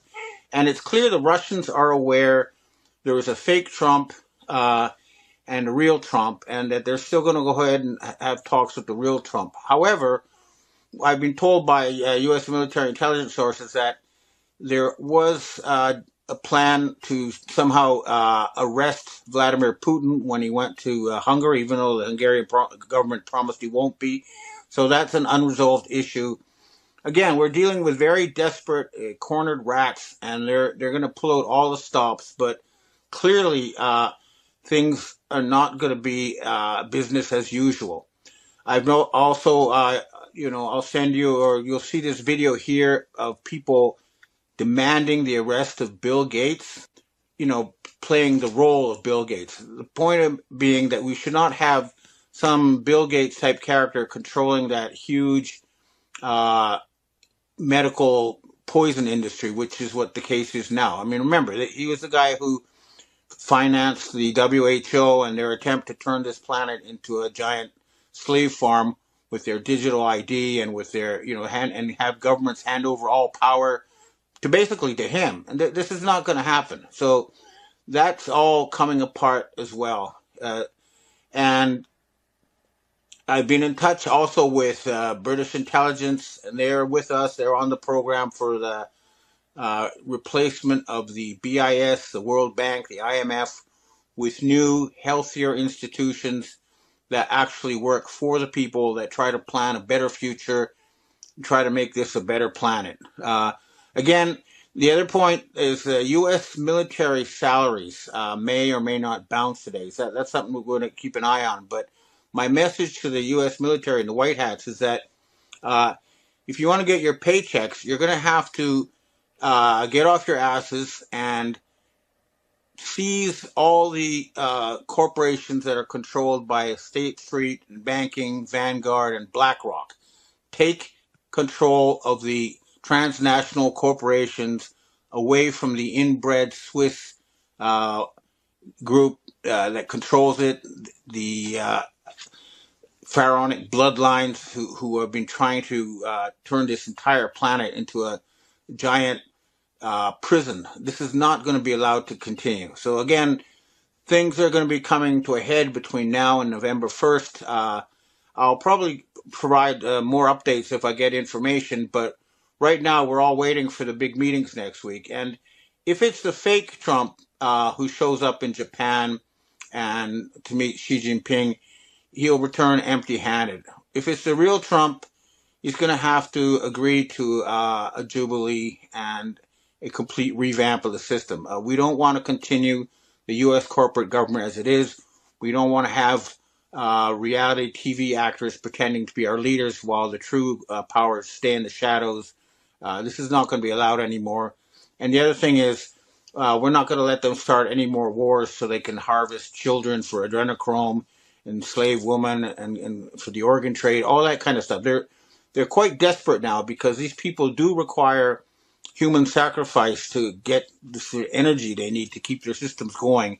And with the war in the Ukraine basically over and the slaughter in Gaza being strongly curtailed, they're trying very hard now to start a new sort of war in Venezuela. But again, that's not going to work. This planet has a satanic infestation. There can be no doubt about it. And a lot of the Western leaders are basically blackmailed by these Satanists. They have to be removed. So, again, it's going to be a crucial time. I have some meetings scheduled with Japanese right-wingers and Asian secret society types, and I'll know a lot more after these meetings. But there is a general consensus that enough is enough, and we have to bring things to a head finally. So again, nothing's happening yet, but it's all about to happen, and it's going to be big. Okay, well, that's what I have to say for myself today. Now I'd like to answer questions from readers and viewers. Hi, Ben. We have our first question for today. It seems to skirt FEC rules as if APEC can back-channel and fund politicians using something called Democracy Engine LLC. Do you know what this is, and have you considered this funding source when reporting on the USA bankruptcy?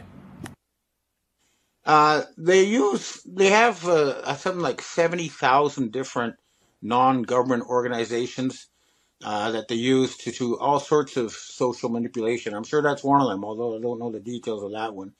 The other thing they do to launder their funny money and to control societies, they control religious cults, the Mormons, all sorts of different cults, that the Christian Zionists, and here in Japan they have several different cults that they have been using. What they do is basically they use the religion, tax-free religion, as a vehicle to give money to people who they think they can manipulate society on their behalf.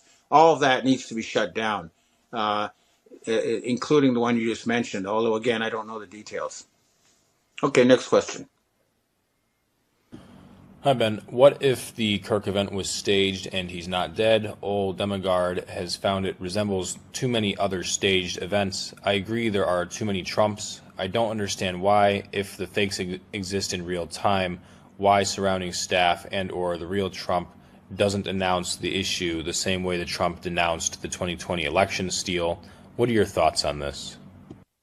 I mean, as far as the Charlie Kirk thing is going, I have been told by some sources that he's alive in a military base, and it's hard to tell. Maybe there's wheels within wheels, and the white hat staged a fake assassination to ruin Israel's reputation, or maybe Israel tried to kill them, but it blew up in their faces. We just don't know. But what the point is, we don't want to have this sort of reality TV like events, street theater stage to try to manipulate us. That's not how we're supposed to run a government. The government's supposed to listen to what the people want and then try to figure out how to make that happen. It shouldn't be, staging an event to make everyone go off to war or something, which is what's going on now. That whole system needs to be shut down. Next question. Hi, Ben. Is the real Trump against the AI robotics takeover of humanity, against the digital ID? We are in a human extinction event if this isn't stopped. The AI job apocalypse is starting to accelerate the U.S. economy. The UK government is trying to force digital ID on its citizens. The problem with all this digital ID stuff is that there is something out there known as physical reality, and it is above and beyond the AI or digital ID. It's sort of, the story of King Midas is a good example of how this, or analogy of how this works. King Midas was granted one wish, and what he wished for was that everything he touched turned to gold. And what happened was he starved to death because the food turned to gold and he couldn't eat it.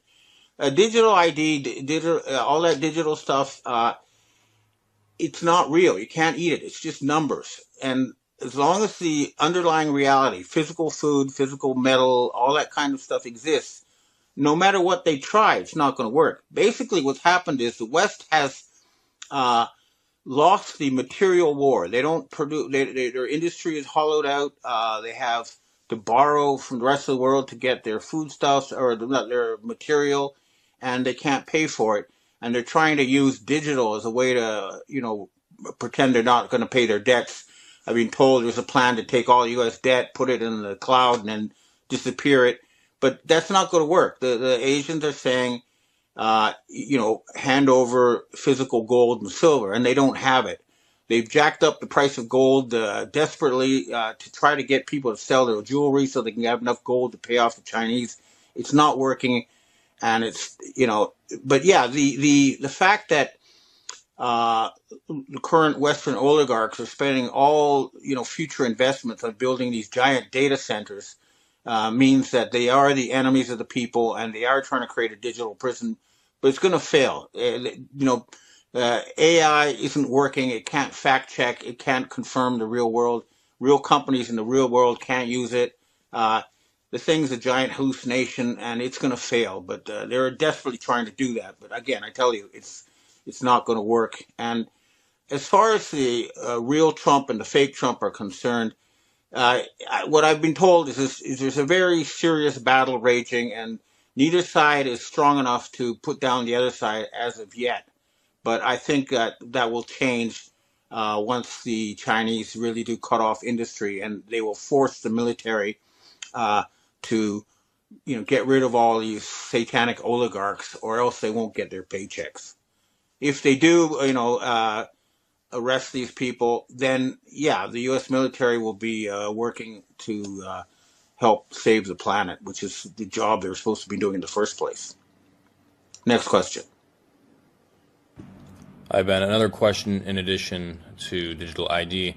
In your opinion, is digital ID what the Bible refers to as, quote, the mark of the beast in Revelations, where individuals without the mark will be hunted and unable to buy or sell goods? It is very clear that there is a very powerful group centered around Israel and then Switzerland who did want to implement a mark of the beast type control. And I know this is very linked closely to Barack Obama and that whole Hitler branch of the Khazarian mafia. So yeah, I think there is a group which they used to be known as the Sabbatean Frankist Jews. Now we call them the Khazarian Mafia, who did want to implement Mark of the Beast control. And Jared Kushner, Trump's son-in-law, is definitely part of that because he bought that property on Fifth Avenue, 666 Fifth Avenue, if I'm not mistaken, where they had the Lucent Technologies, which is Lucifer Technologies, brain chip research. So yeah, it's these are the people who are behind it, but it's going to fail. They're not going to succeed because people are aware of it and they're revolting. Next question. Ivan, we have our last question for today. With respect to the rigged election in Japan, the corruption is obvious, and there is a rumor that the Komeito party is the main actor in the election manipulation. Please inform us about what you know about who the main actors of the election manipulation are in Japan. Well, up until now, the Komeito were the people who did a lot of the actually dirty work. They had their believers come in and fill countless paper ballots, fake ballots, and they were send them out, putting up election posters and all that kind of stuff. But the Komeito withdrew its support from Sanae Takaichi, and they're not as powerful as they used to be. I'm still, I'm waiting to see what happens with this new regime. Again, I just got back like yesterday to Japan, so I haven't met any people to try to get more information. But I know that Japan is something has clicked, and it's not going to be business as usual. And this Sokagakai cult is not going to be subcontracting control of Japan for the Satanists anymore. That's for sure. But the elections have been fake since the end of World War II. Basically, what happened was when the United States landed in Japan after the war, they called in the Prime Minister Tojo of the wartime government and said, look, you can stay on as Prime Minister, but you'll be taking orders from us. And he said, no, I can't do that. That's treason. And so he was executed as a war criminal. And they kept doing that until they found Abe's grandfather, who said, yes, okay. And ever since then, the prime ministers in Japan have just been reading scripts handed to them by the Americans. But the people who are in charge of this are dead now, and everything's in flux. So I think something fundamental has clicked in Japan, but I'll know more over the coming days as I have meetings.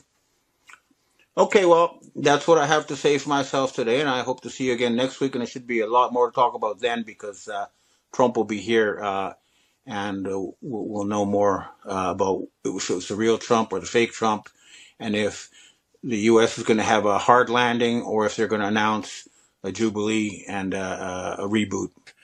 I've got some very important intelligence sent to me by a very high-level source of mine. This is someone who personally knows Vladimir Putin, Xi Jinping, and the original Donald Trump. Now, here's the message that they want to convey to the world. The original Trump, Putin, and Xi Jinping, all three originals, work together behind the scenes towards peace and harmony.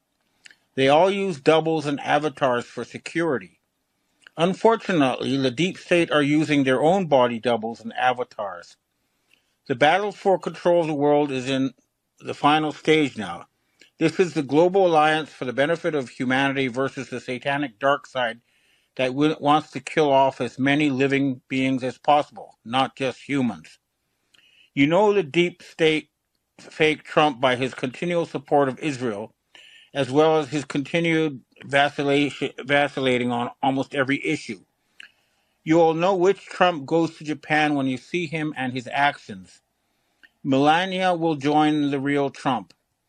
A fake Melania may join the fake Trump. It will be fairly easy to differentiate between them. The three original leaders are scheduled to meet privately before December 15th and at an undisclosed location. There will not be any public disclosure, totally off the record. That's it. Okay, I just thought it was important to get that out there. And I couldn't read the message and record my face at the same time. All right, anyway, I hope to see you. Hello, Patriot. Doesn't it seem like time is moving faster and faster? Well, it does to me anyway. And just a reminder, tomorrow Judy should be back with her regular update. So the news is coming fast and furious. It's hard to keep up with, but the feeling that I get is we are accelerating towards the climax of this movie. I want to start off this update with a video that I found that is basically an overview of the final phase of the operation. I cannot confirm its accuracy, but I think the overall theme is on point. So, with that said, let's start the show. Right, let's get right into it. What we're about to cover, this is not a theory. It's not a forecast. We are breaking down the operational blueprint for the final disclosure. This is the fully orchestrated step-by-step delivery of absolute truth. This is the playbook, so listen closely. So first things first, you have to understand the core concept here. It's called the final production. Every event that's about to happen, and to most people it's going to look like complete and utter chaos, is actually part of a meticulously controlled military operation. Nothing is random. It is all a grand production with one single goal: to wake up humanity. And this right here, this is the headline for the entire show. A total white hat / GAA production. Now, we'll get into exactly what those terms mean in a second, but the main takeaway is this. What looks like the world falling apart is actually a strategic military-grade takedown of the old parasite system. And get this, that system is already gone. We're just watching the final scenes of the movie play out. So who exactly is running this thing? Who are the producers? Well, these are the key players, the white hats. And we're not just talking about some political insiders here. No, they're described as this dedicated force of both human and, yes, ET souls who have incarnated on Earth over and over again specifically for this mission. They're the boots on the ground working hand in glove with the Global Galactic Alliance and Space Force to execute this final phase. So what's the endgame? What's the whole point? It's all very, very delicate balancing act. The whole operation is designed to be just shocking enough to jolt the masses awake, to finally shatter that collective trance, and to completely dismantle the old parasite infrastructure. But, and this is absolutely crucial, it's designed to do all of this in a controlled way, to pull us back from the brink of a total, uncontrolled societal collapse. Think of it as a controlled demolition, not a freefall. Okay, so how do you get the undivided attention of billions of people who have been programmed their whole lives to ignore the truth? That's where this next part comes in. The 4 scare events. The plan requires a sequence of really dramatic, staged events. They're designed to be so unbelievable that they just completely override the mainstream narrative, capture everyone's attention, and force the world to question everything they thought was real. And here they are, the 4 major acts in this global play. We're talking about a worldwide communications blackout, followed by a simulated world war, then a totally mind-bending fake alien invasion, and finally symbolic energy strikes against the world's most infamous seats of power. Each one is a calculated move, designed to crank up the pressure on the collective until it finally breaks free. Let's break each one down. First up, the comms blackout. This is what creates the initial shock and silence. It forces everyone to look up from their phones. The plan is to sever the main undersea fiber optic cables, which will effectively just turn off the internet and global communications. Instantly, the old media guard will start pushing a fake story, pointing fingers at some enemy to stir up as much fear as possible. Right after the blackout, we move into the next phase, World War III theater. And the keyword here really is theater. This is not a real war. The plan calls for very limited surgical missile strikes on sites that have already been cleared out. Empty buildings, symbolic locations. But the media, they're going to amplify it to make it look like we're on the edge of nuclear Armageddon. The whole point of this performance is to push the global fear level to its absolute maximum. Then, right at the peak of all that manufactured fear, they pull out the showstopper, the fake alien invasion. You may have heard this called Project Bluebeam. It's basically using advanced holographic tech, our own tech, repurposed to create these huge, totally believable illusions. The skies will literally fill with holographic fleets. Can you even imagine? The shockwave from that alone is designed to just shatter any last remaining piece of what we thought was a normal reality. And the final act of these scare events? Symbolic energy strikes. The plan says that direct energy weapons operated by the Alliance will hit 34 very specific buildings around the world. These are places that are seen as the symbolic anchors of the old power structure. We're talking the Vatican, Buckingham Palace, the White House. Within this operation, these places are considered satanic strongholds, and taking them down is a very public, very symbolic end of the old guard.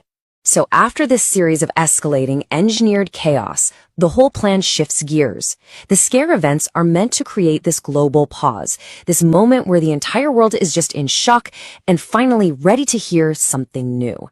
And that brings us to Section 3, the lockdown window, a period specifically for mass revelation. Now, it is so important to understand what this lockdown is and what it isn't. This is nothing like the health-related lockdowns we've seen before. No, this is a military-led stabilization effort.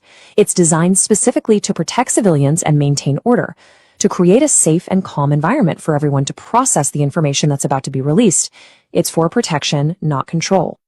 So, during this 3 to 10 day lockdown, the Emergency Broadcast System, or EBS, is going to be activated globally. It's going to take over every single TV, radio, and online channel, and for 72 hours, or maybe even longer, it's going to broadcast a series of pre-made, high-def documentaries, and these will contain irrefutable proof of everything that's been hidden, the election fraud.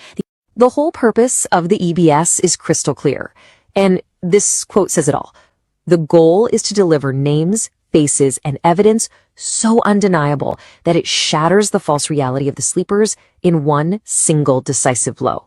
After this, there will be no going back. There will be no room left for doubt.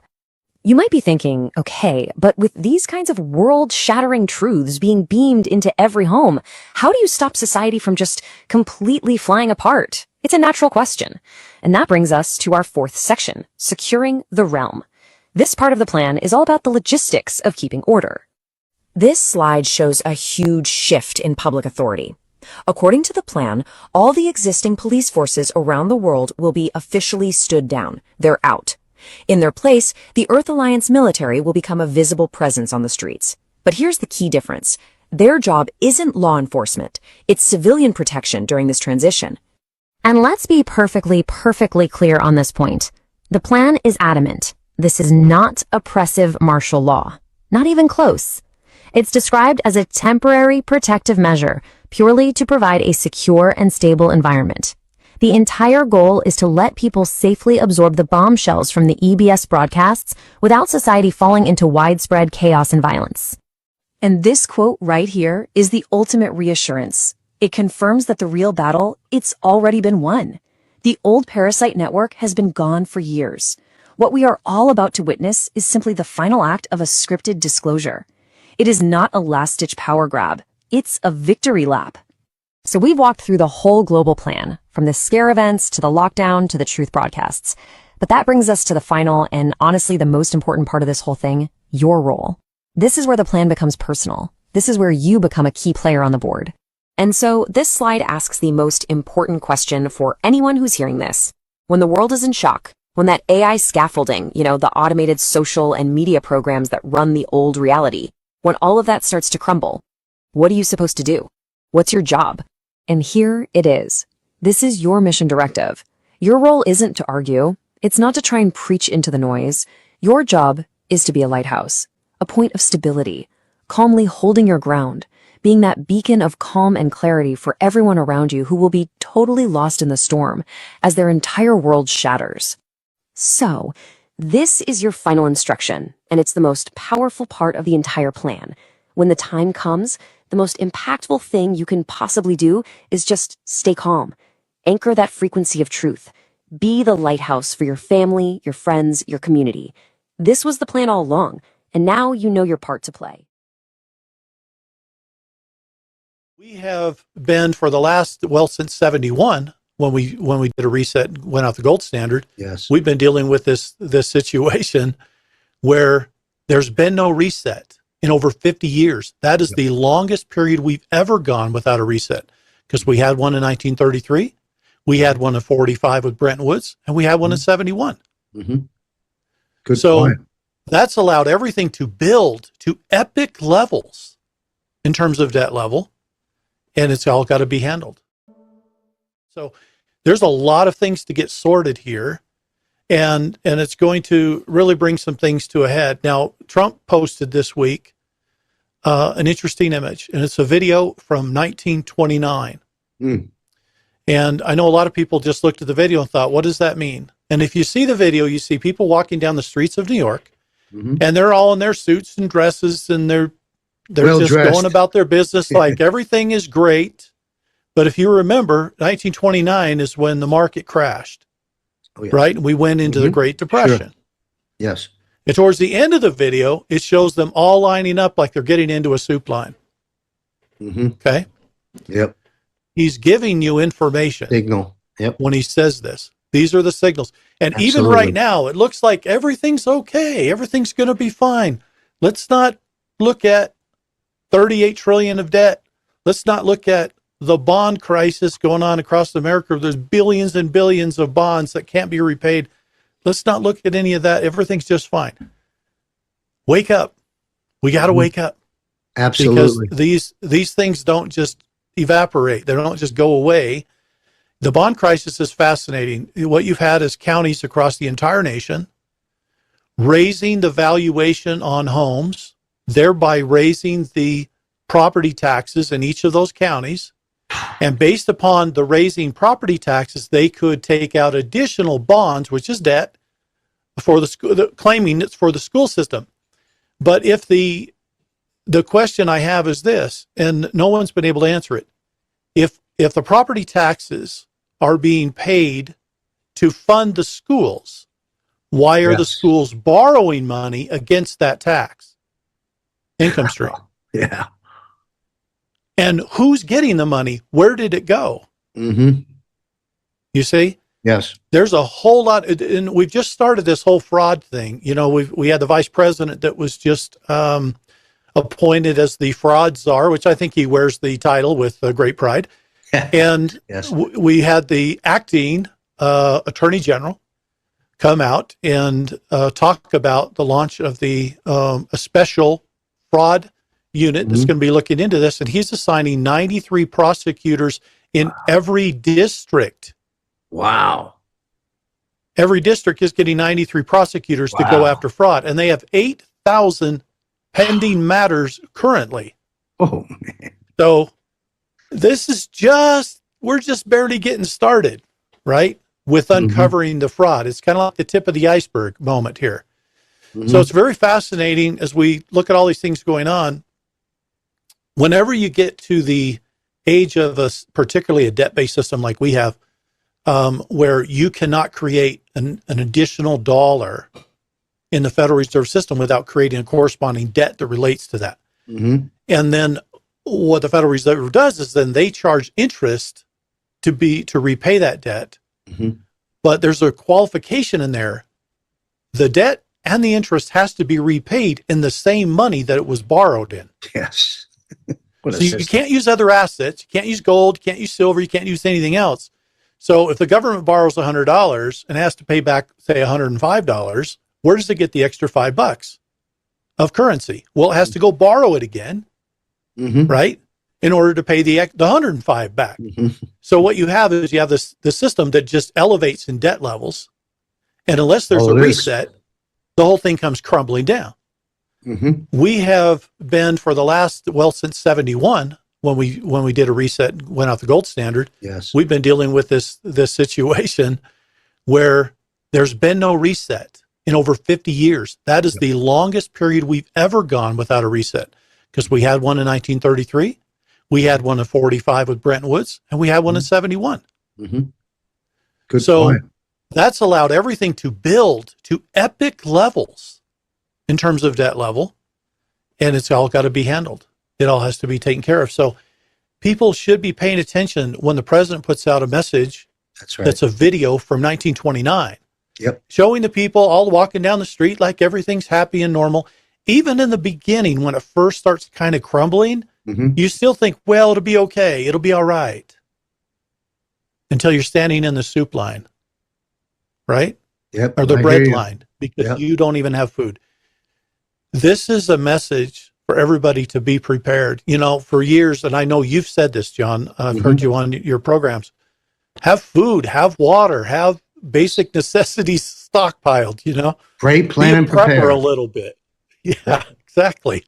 And why? Because you don't shift financial systems, and we're moving to something new, but you don't do that without turbulence. Absolutely. It's always going to be bumpy to some degree. It's not going to be perfectly smooth. Now, I think they're trying to make it as smooth as can be with conditions, okay?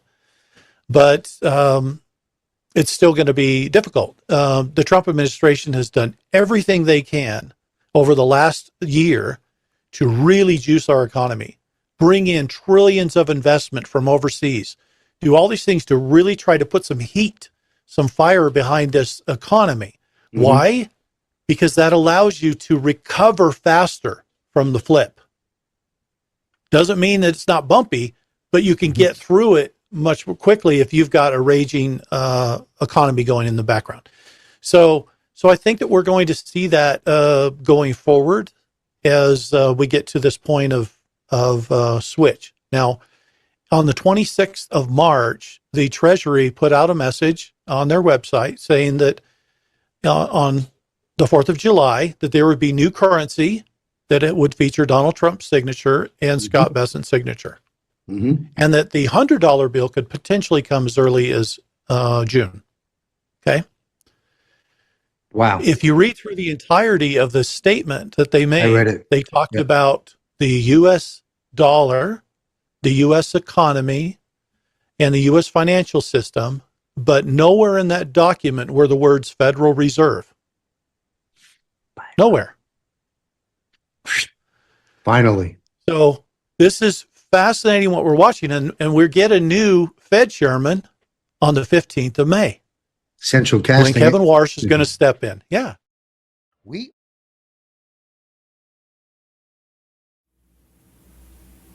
From David Nino Rodriguez on Telegram, FBI Director Kash Patel just confirmed that they are folding the stolen election into the entire grand conspiracy case. Promises that arrests are coming very soon. We've got all the evidence. I can announce on your show that we've got all the information we need. We're working with our prosecutors at the DOJ under AG Todd Blanche, and we are going to be making arrests. And it's coming, and I promise, it's coming soon. Maria Bartiromo then followed up and asked if the FBI has evidence of the rigged and stolen election, to which Kash responded, yes. So what we are doing is folding that into our entire conspiracy case. But we have the information that backs President Trump's claim of the stolen election. But I would say stay tuned this week. You might see a thing or two. Notice he specifically said our entire conspiracy case. Seems like we are definitely getting close.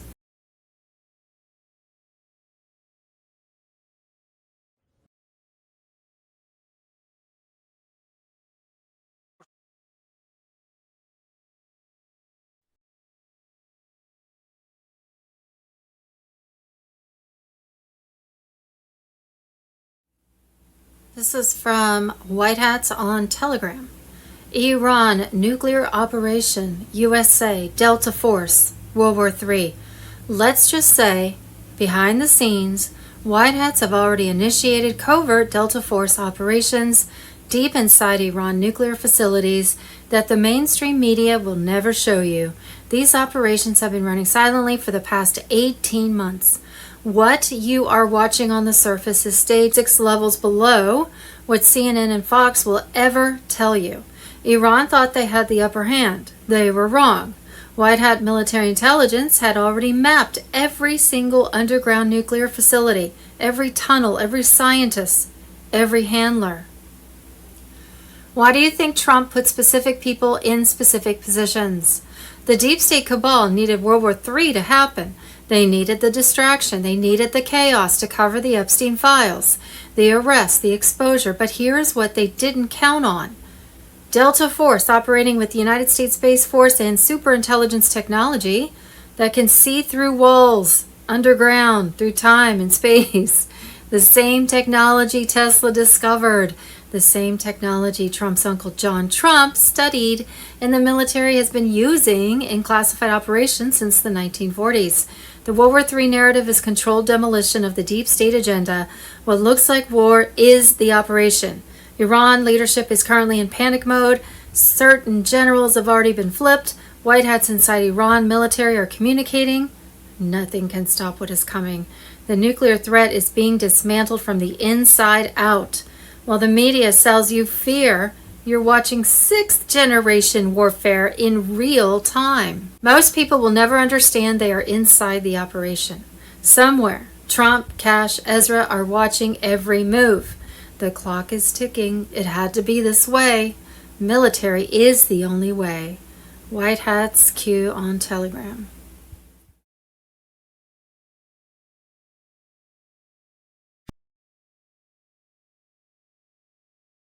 I'm very upbeat, guys. I am very upbeat. I am hopeful and praying that the news that we're hearing is accurate. And I'll start right there. Number of bond contacts have been keeping me somewhat abreast of their meetings throughout the week. They're saying ecstatic. Some of the groups that had not heard anything have had some ecstatic. I just hope they're right. Rumors running around there from a few of my bond contacts. Now, what's going to be real, what's going to be not, we'll find out next week. I know we're tired of hearing next week. But they're reporting that a couple of them, the paymaster, the attorneys handling the bond redemption for some of the groups, have been funded and they're allowed to distribute next week. That's the rumor.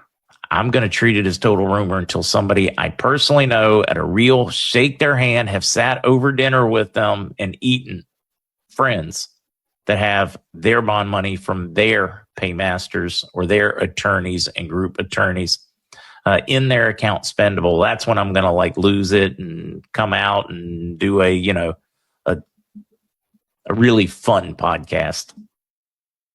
That's the rumor. The rumors are just running nuts from the bond side right now. That money in accounts for the leaders of the groups with supposedly very specific instructions on that distribution next week.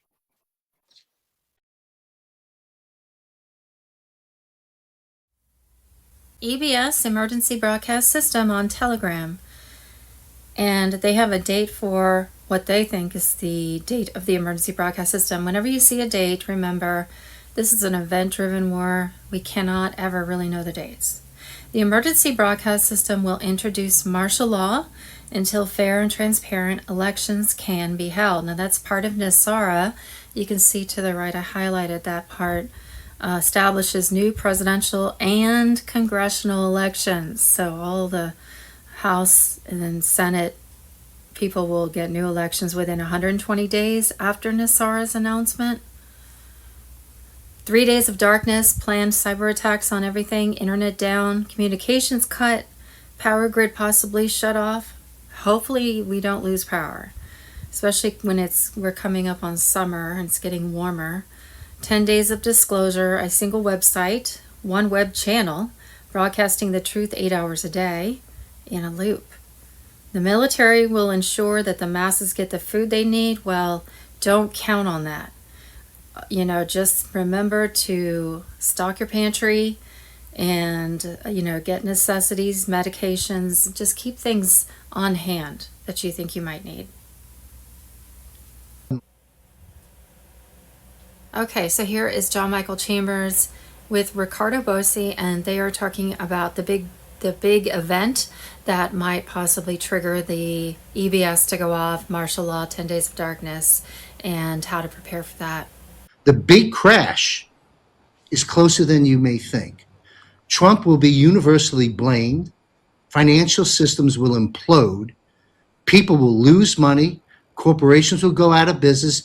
Certain cities, as Juan O'Savin has indicated, due to the bond debacle, will collapse.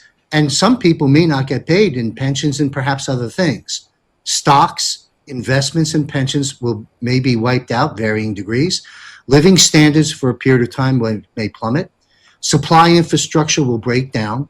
Digital IDs, CBCs, UBI, and rationing will be implemented shortly after a brutal period of inactivity. Now, there's some potential bad that I just laid out.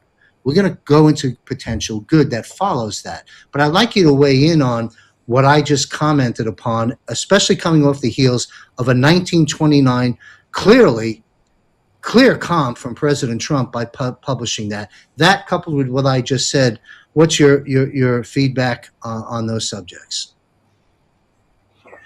Yeah, that's an interesting summary that you've put into the bad category. I can actually identify most of that as pretty good, and people look at me and go, "You heartless bastard." No, not at all. Point number one: we've been telling people for years, prepare, and preparation is it's just insurance. You know, am I concerned if my car's damaged or written off in an accident? No, why? Because it's insured. If it wasn't insured, I'd be driving like a turtle to ensure safety.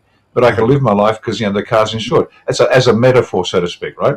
Okay, so if you're prepared, now this comes down to self-reliance. Whose job is it to make sure that you've got money in the bank or you've got wealth? Yours. Whose job is it to have food in the pantry? Yours. Whose job is it to keep you healthy? Yours. But unfortunately, the whole world on this simple concept of self-reliance is let's trust government. Government will provide everything. No, just no. Now, let's get to somewhere that's really going to hurt people and say, well, how can you say that? Well, how about this? Your stocks and bonds will be worth nothing. That's not fair. That's my money. I worked for it. I invested it. Okay. Let's say that the underlying business model that has provided you a very comfortable return on your investment over many years and shipping it overseas. And that's the business model that has pumped up your portfolio. I think there's a term called proceeds of crime. You don't get to keep it. So if your stock portfolio is predicated on a bunch of companies controlled by BlackRock, etc., and their corrupt practices produce proceeds of crime, then that money ain't yours anyway. It's corrupted money. It's blood money. So if it disappears, tough. Take it up with your corporation. Don't take it up with the sheriff that cleaned out the town, that cleaned out the crooked mine owner, the crooked brothel owner, the crooked pub owner. No. So you will lose money because guess what? It's proceeds of crime. Another example, the Masonic filth that runs most of the planet, certainly runs all of Australia. These people have houses and wealth and beyond your imagination. They're going to lose it all. They will lose it all. Proceeds of crime. Very simple. Oh, but you can't do that. Yeah, you can. Yes, you bloody can. And that's what's going to happen. And on top of that, excuse me, so pick a high-ranking member of the judiciary who's on the bench, can't be challenged. Well, guess what, mate? Every cent you've earned, proceeds of crime. So you, your bride, and your children will be going down to the local social security office or whatever you call it in your country, and you'll be drawing a stipend like everybody else because your properties are now gone. Now, what happens when all these properties come on the market? The price of the local housing is going to drop like a stone. Now, the overpriced ones, and we've been saying this for years, nothing new. The hopelessly overpriced properties, because that's the way they do it. They pump up the prices so they can claim whatever they can claim on it.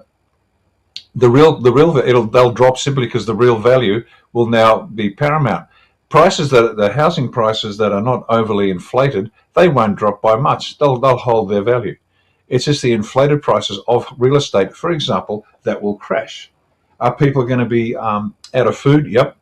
We've been warning people about that too.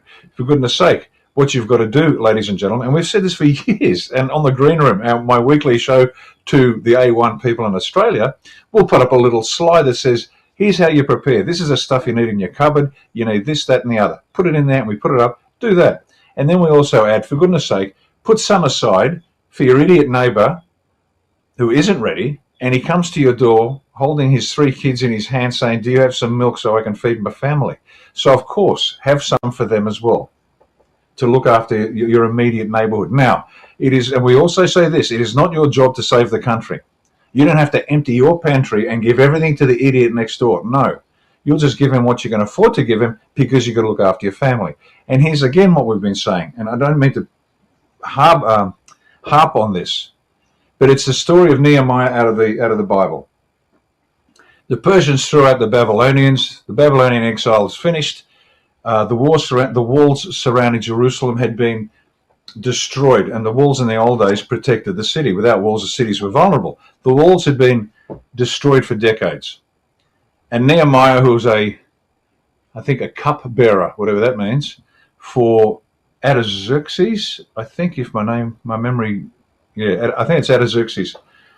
He went to Artaxerxes and said, I think God's telling me I've got to go repairs the walls to Jerusalem. So he gave him the resources to go in. Nehemiah had a look at Jerusalem, wandered around at night in secret to check the walls out, and then he saw the state of affairs, because they were under threat of attack all the time. He gathered everyone together and said, repair the wall, the city wall, that is immediately in front or beside your house. That's all you have to worry about.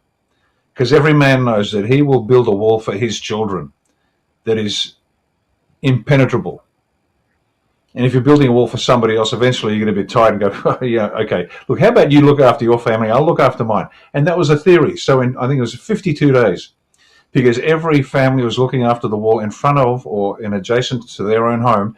Jerusalem had the walls back up again and could protect themselves against their adversaries. And as they repaired the walls, they had a shovel in one hand and their weapon in the other, because they were under attack. So these were tough times. So the same principle operates here and now. Look after yourself, look after those either side of you, but that's about it, because some Masonic piece of filth hasn't got enough milk in his fridge. That's his problem to solve. Now, I don't mean to sound brutal, but I'm going to tell you, it's going to be very easy to say no to any neighbors that come to me and say, can you give us some stuff? No, not happening. Not happening. We'll give you a little bit, but we've got enough for our family. Now, how long is it going to last? Is it going to last? Is it going to happen? Yes, it will. But this is a good thing, because the entire edifice of our economy is corrupted. There is nothing about the global economy that is the least bit laudable. Nothing.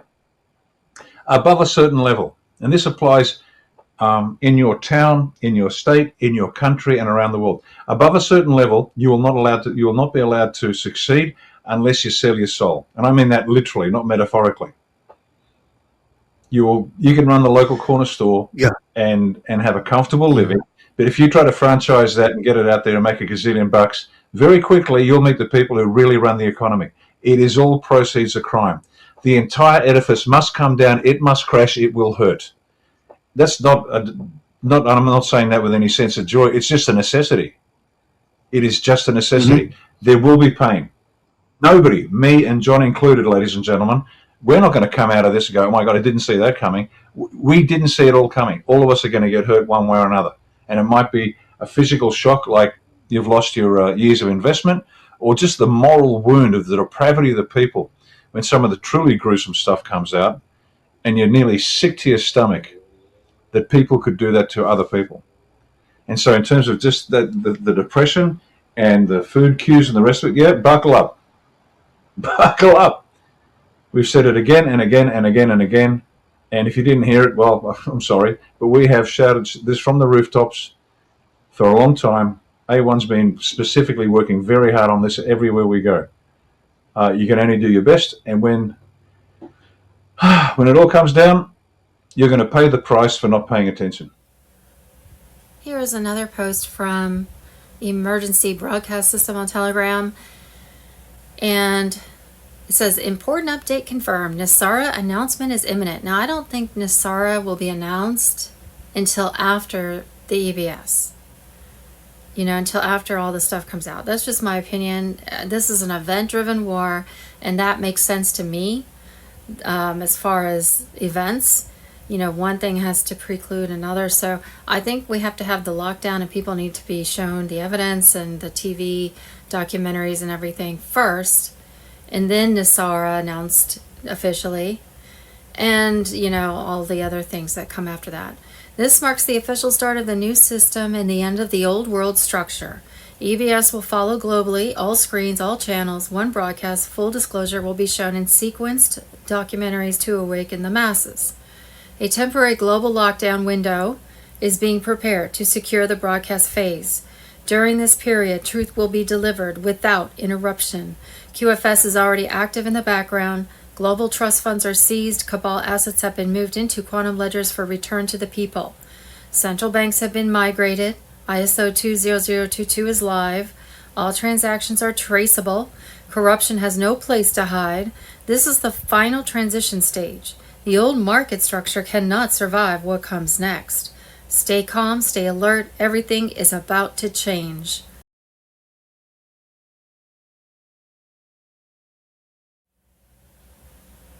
April 17th, John. 19 Amish families walked into my wife's bank and withdrew every dollar they had in cash without saying a word. She's been a teller for 23 years and had never seen anything like it. But this didn't start that day. It started about 6 months ago. The Amish in our area began acting differently. Stopped selling firewood, started buying large amounts of building materials, closed schools early, stopped selling goods to outsiders, quietly pulled back from the outside world. Important, Amish communities don't usually coordinate like this. Each family makes its own decisions, but this time they were all moving in the same direction, quietly without panic. The next day, I went to my neighbor, Jacob Byler, for the first time in 8 years. He opened up. He told me that 6 months ago, their bishop received a package from a man in Montana. Inside was a detailed manual about living without electricity, without the system, completely self-reliant. The man had lived like that for 10 years and documented everything. He believed most people wouldn't believe what's coming.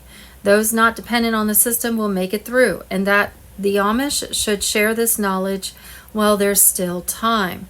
The bishop shared it with every family one by one over 4 months. That's why they changed everything and why they pulled their money out of the banks. Jacob gave me a shorter version, a video from the same man. My wife and I watched it. The next morning, we withdrew all our money, started preparing immediately. I scrapped my $4,200 generator. It wouldn't actually help. I realized even our stored food wasn't practical. My kids think I've lost my mind, but I've never been more certain. When an entire Amish community, people who don't panic, don't rush, and don't follow trends, quietly takes action like this, something serious is happening. And there's a passage from Proverbs 27:12. The prudent see danger and take refuge, but the simple keep going and pay the penalty. Interesting story. Never thought about what the Amish are up to.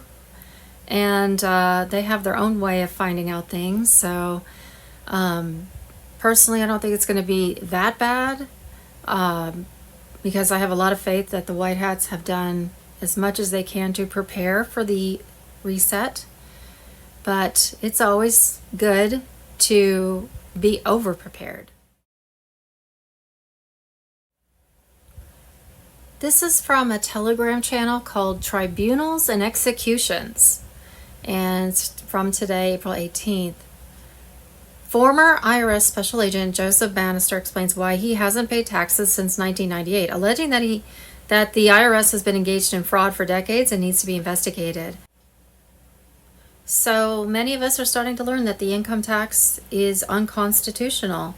And as part of NISARA, we should see some changes. And we've heard that Trump is suggesting there won't be any more income taxes.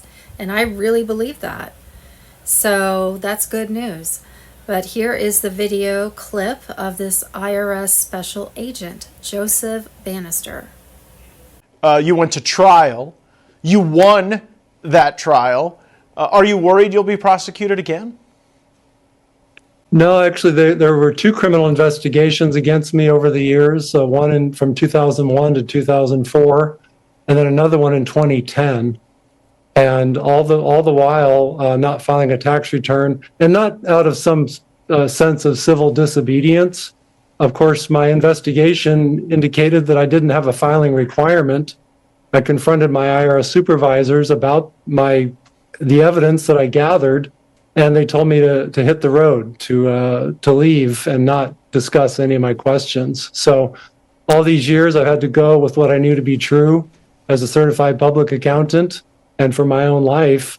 And the fact is, the same fact pattern would fit with most Americans, although I don't tell people what to do. But for myself, since I was a link in the chain of putting people in prison over the income tax, I felt that I had to, absolutely speak up about it. The IRS didn't want to talk about it. And so that's basically how the last 26 years have gone for me. You don't have to identify them, but I'm curious. I mean, when you are in a work setting, you have coworkers, you have colleagues, you often make friends with people that you're around in an office environment. Do you ever still communicate with people who work at the IRS? And if so, what are those communications like? They don't really understand the issue. They either dodge it or they just have no clue that it's even going on. They just want to speak, IRS speak. And so I have to, I remember how to speak that way. So I basically have to just, deal with people that that don't realize what they're doing is illegal. The IRS has to literally lie to their own computer systems to achieve assessments. I've coined the term the 1040A scam. And I certainly wish, Congressman, you were still in Congress, or you still can get into the Attorney General's chair, because you would absolutely find computer fraud that the IRS is engaged in on a daily basis for decades.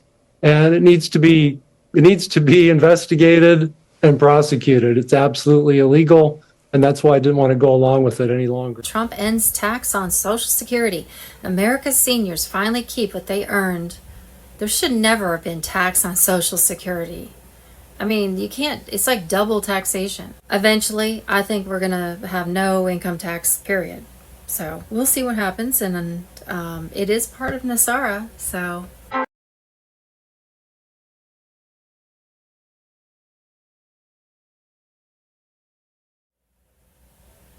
Okay, this is a post from Bio Clandestine on Telegram, and it's regarding Iran and also uranium, that the uranium dust, that nuclear dust that they are collecting. So he says, Trump's blockade worked. Iran felt the squeeze, wisely surrendered, agreed to help Trump, U.S. military demine, and to not sabotage the Strait of Hormuz. Then Trump told Israel they are prohibited from bombing Lebanon.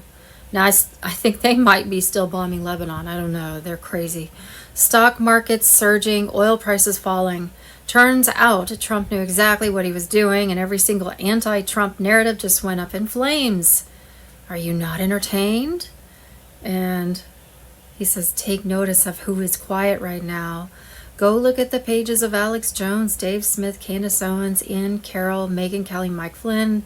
The rest of the loudmouth traders, what do you notice? Most of them haven't even posted, and all of them are silent about the news. Trump not only secured the Strait of Hormuz, he told Israel to stand down and that they are prohibited from bombing Lebanon. The whole Trump is owned by the Jews narrative just went up in flames. This is a psyop to pull a lot of the Democrats to a new party. And because there's not going to be, their party isn't going to exist anymore. And eventually it'll be, there won't be parties. But again, this is a psyop to steer people in the right direction and get them off of the whole socialist, TDS, Trump derangement syndrome, and give them a place to go. The Dems now find themselves in an extremely disadvantageous position. Gas prices are going down. The stock market is recovering. Global energy trade now runs through the U.S., and Trump is going to get all the credit. Positive optics heading into the midterms. And there was no forever war, and Trump proved that he is a far superior commander-in-chief than any of his predecessors. Trump proved he's not like the corrupt presidents of the past. And that's because he was handpicked by the White Hats. And, again, this is an operation, military operation. And a lot of what Trump does is scripted out, I believe. Trump proved that he knows what he's doing, and all the critics have no leg to stand on. Now the Dems are staring down the barrel. Trump is headed into the midterms with a full head of steam, and anti-Trump narratives busted. Maximum positive optics, public support, combined with his promise to secure elections with voter ID, the Dems are in trouble. And again, going back to NESARA in there, it says that elections have to be secure. So this is something that has to happen. And regarding the nuclear dust, here's the post from President Trump. The USA will get all nuclear dust created by our great B-2 bombers. No money will exchange hands in any way, shape, or form. This deal is in no way subject to Lebanon either, but the USA will separately work with Lebanon and deal with the Hezbollah situation in an appropriate manner. Israel hopefully will not be bombing Lebanon any longer. I don't trust that they won't do that. They are prohibited from doing so by the USA. Enough is enough. Thank you, President Donald J. Trump. So, regarding uranium, everyone has been asking what Iran has to do with draining the swamp and holding deep state U.S. politicians accountable. What if the single most damning piece of evidence against the deep state Obama administration was sitting underneath the rubble at Fordo? The uranium. And here's a reminder, through nuclear forensics, radioactive material can be traced to its origin, down to the exact site it was mined from, meaning that once Trump gets his hands on the uranium, he would be able to determine exactly who supplied Iran with uranium. Could be important. Remember the whole Uranium 1 scandal. And there was a whole operation with Hillary and, the 16-year plan. She was going to, they sold the uranium, I think illegally, to Russia. And then they were going to, I think they took some of it and they kept it, and they were going to blow up a U.S. city and blame it on Russia because they were going to trace the uranium back to Russia from that sale. That did not happen. But maybe some of it went to Iran. Maybe there was a secondary plan. So if we can get that nuclear dust and it can be traced forensically back to the Obama administration and the sale of Uranium 1, possibly with Hillary, well, that's very traitorous. And that's just a piece of the evidence that shows this giant RICO case, collusion, conspiracy that's not a theory, it's real, to take over this country from within, to bring about a nuclear war. That's what they wanted, and that's why they built all those tunnels and bunkers and everything underground. But the White Hats, when Trump was elected in 2016, that put a stop to their plan.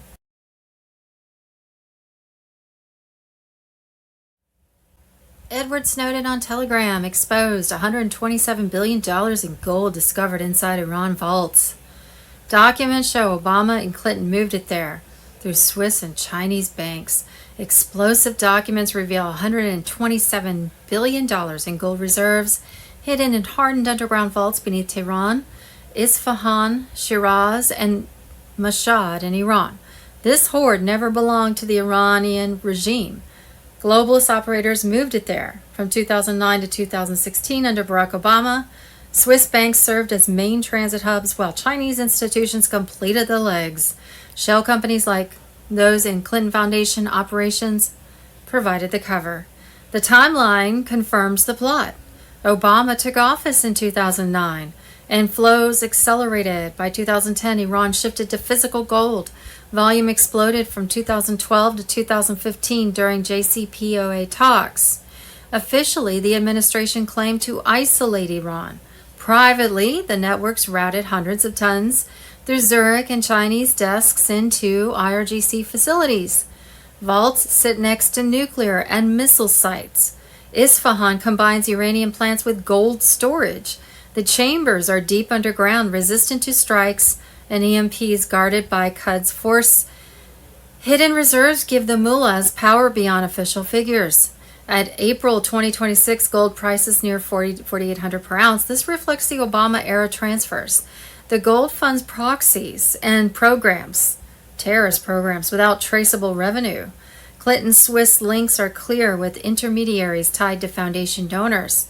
Chinese banks integrated it to challenge dollar dominance. This was a globalist plan to weaken America, creating deniable war chests in enemy states. President Trump saw the threat in his first term, applying maximum pressure, returning in 2025 and escalating in 2026. The gold-backed Iranian defiance. February strikes left deep vaults untouched, with reinforcements ongoing. The pattern mirrors moves empowering Russia and China. Obama officials enabled the transfers. The hoard finances Hezbollah, Hamas, and Houthis attacking U.S. interests in 2025 and 2026. American families bear higher costs and service member sacrifices. The Trump team targets the chain with sanctions and intelligence for neutralization. This $127 billion fortress proves the 2009 to 2016 8-year betrayal, advancing a borderless order. President Trump directs full exposure. The gold will no longer fund wars against America, but end the networks. The battle for these chambers decides globalist betrayal or American strength. Trump ensures victory. In my opinion, I think that's why we have a lot of troops over there and more coming, because there's a lot to clean up. I think maybe transferring that gold or clearing out tunnels underground, child trafficking, and not just in Iran. I mean, those tunnels go to Israel and places like that. All right. Schumann resonance a couple nights ago spiked massively. All right. And the next day there were earthquakes, and we felt them here. Right. The house was shaking, and we weren't making it shake. Earthquakes were making it shake. So I called out once I saw the, if you see that flower arrangement that's a little bit old now. So that flower arrangement was going, and I could see the ceiling doing this. And I got up out of my chair and it's like, Tracy, time to get out. And she was like up. Before I could make it into the living room, she was already up from downstairs, and she was ready to go, and then it stopped. So that was a good thing. But it was pretty significant. We're seeing an uptick. We're seeing earthquake swarms like we saw yesterday in an area of Nevada, and I'm going to show you some of that. We're going to have some of the stuff on that is basically going to, we have to be aware of this stuff. Have to be heads up. I've been predicting this stuff is going to really kick in this year. Hopefully not, but it's better to be aware and ready than just blow it off and think that everything's going to just be fine, right? Schumann resonance, like you see here, that's incredible. So normally it's up around here. It spiked massively on the 13th or the 12th. I think it was the 12th. Yep, it's the 12th. And the next day, the 13th, which is yesterday, that's when we had the rock and roll, right? So definitely something we need to be aware of right now. Now, I'm going to show you a picture. Tracy took this before the earthquake, and we had a big snow here. We're making up for all of the snow that we didn't get.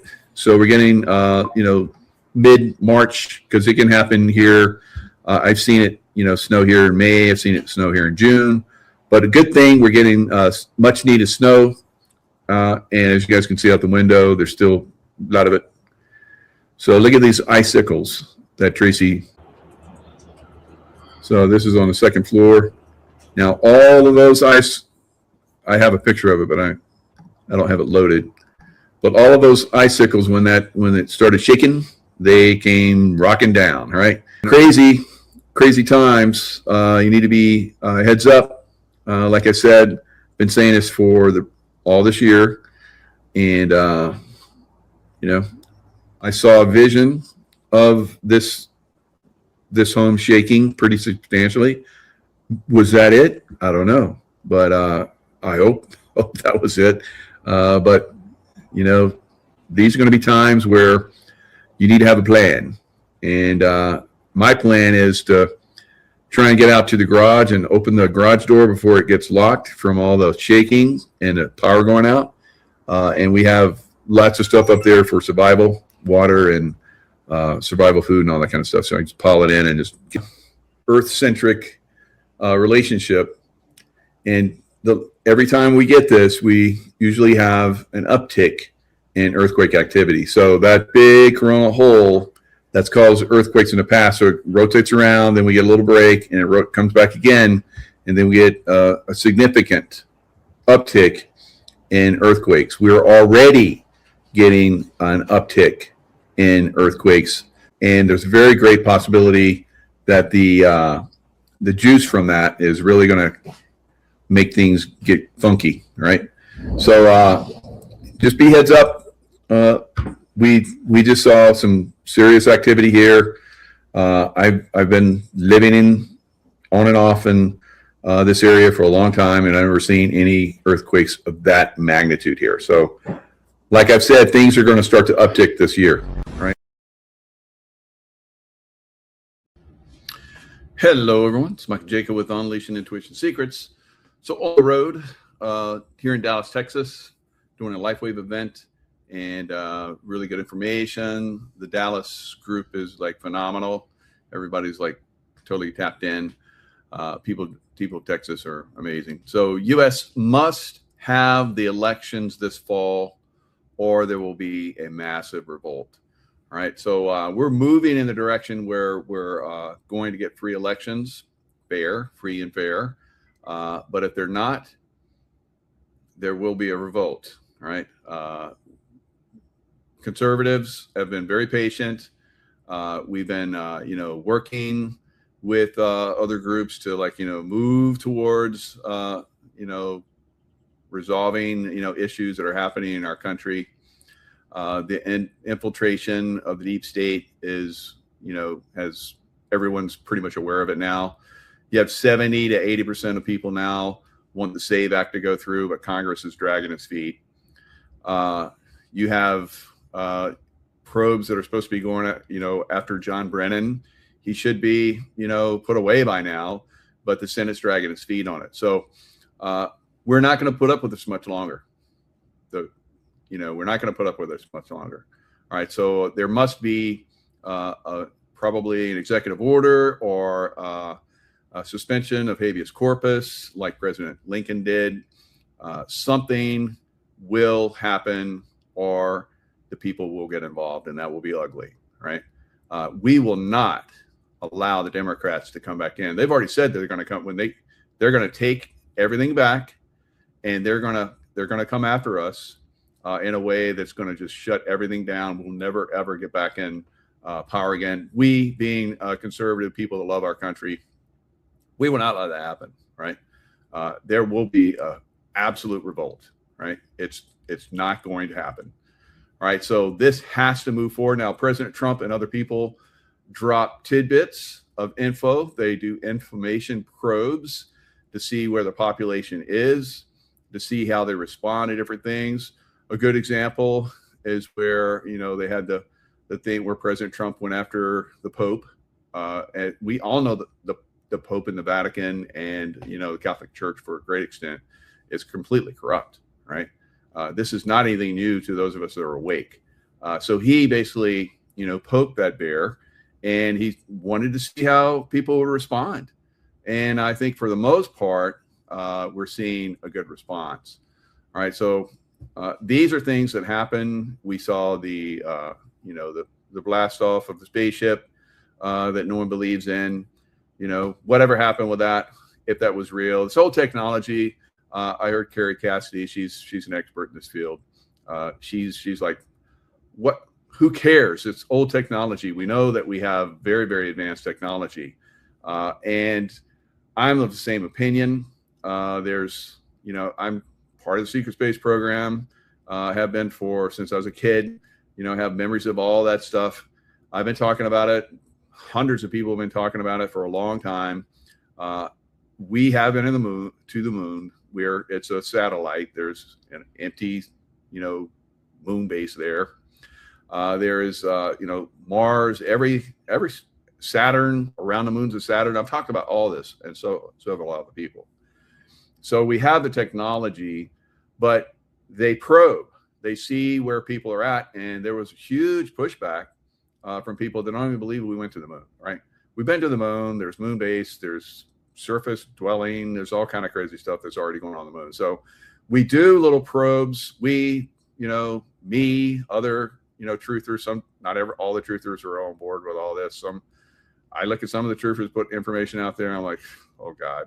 So, and it's it's a process of bringing people to greater realization of different things.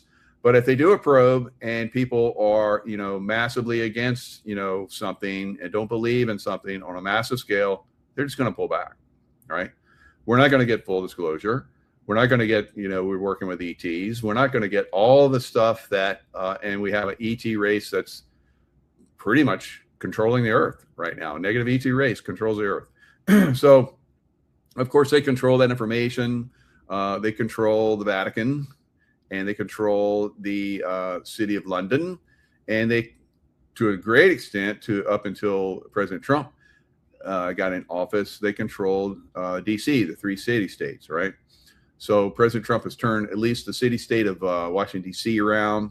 And, probably not completely, of course. We have, Congress and the Senate that needs to be cleaned out, right? And we have been told for, decades upon decades that the way we get, things right is we vote, the good people in. Well, we know that people are being, selected. We're not selecting them, but through our vote, they're being selected to get in the position so they can create fraud and steal from us and create our military, which has been used by the deep state for decades, right? So all of that's being turned around. That's what's happening in Iran. It's basically going after the deep state's main source. So talking about Draco reptilians, Iran's full of them, right? So portals and all kind of bullshit going on there. So President Trump is going in to shut all that shit down. So a lot of people don't have any clue about this. It's okay. You don't have to know everything. I don't know everything. Probably President Trump doesn't know everything, right? But to a great extent, he does, and the group that's with him does as well. So a lot of people that are informed see this as our last ditch chance, basically, to take back our country and the world, right?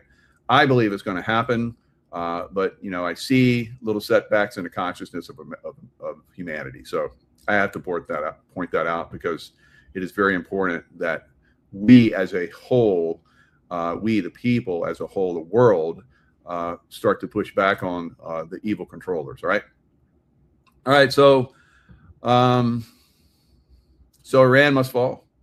All right, I've said it over and over again. President Trump has been squeezing, taking out their leadership, taking out their Navy, their Air Force, and their missile batteries, and air defense, and so forth and so on. Took out their nuclear, which was their nuke capacity was going to be used by the deep state to basically control anyone that got out of line. And President Trump was dropping those hints where Meloni, who is the head of Italy, she came out and said she was very critical of President Trump going after Pope, who butters her bread, right? Who's her money daddy, right? So that's what she has to do, because obviously she seems to be not the same person anymore. That's what Trump said, right? She doesn't seem to be the same person anymore. So that's very interesting, because we see some of these people get replaced, or some of these people get their chains yanked hard, right? So which was it for her? Maybe both. I don't know. And so Trump has said, "Hey, the Pope, you don't think we should be going after Iran? They could launch a missile." So he's telling everybody, what was going to come, what was going to be the control system, right? So Italy gets out of line. Meloni says the wrong thing, and they're like, "Oh, we're going to nuke you." And then somebody would have got nuked, right? Maybe somebody's still going to get nuked. I don't know. So, it's a lot of people say there's never been nukes before. I don't agree with that, but because I used to work with the nukes myself, the backpack nukes, I was going to jump one of those suckers in if things got out of control in Russia. But some people just aren't going to understand or believe or whatever. That's okay, right? But know that some of us that know what's going on. Some of us know, like I was told when I came across country and I met a gentleman on my way over, just happened to. He told me that what you're revealing is really good about the space program. The space program is very, very advanced, 100 years more than most people understand.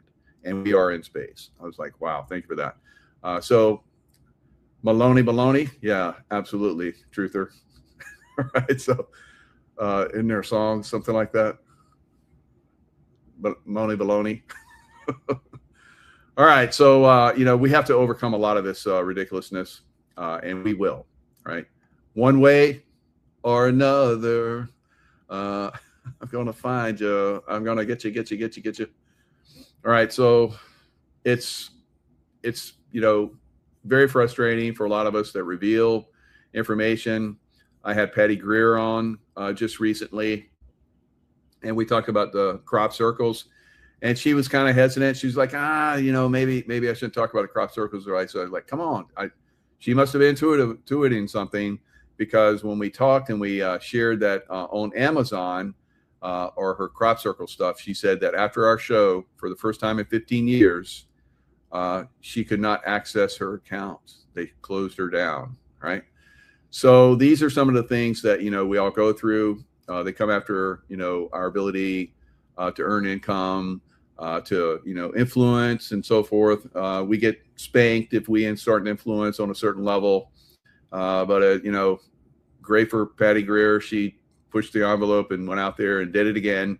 And now they awakened everybody, she awakened everybody back to crop circles again, that it is information being shared with us with higher consciousness beings and so forth.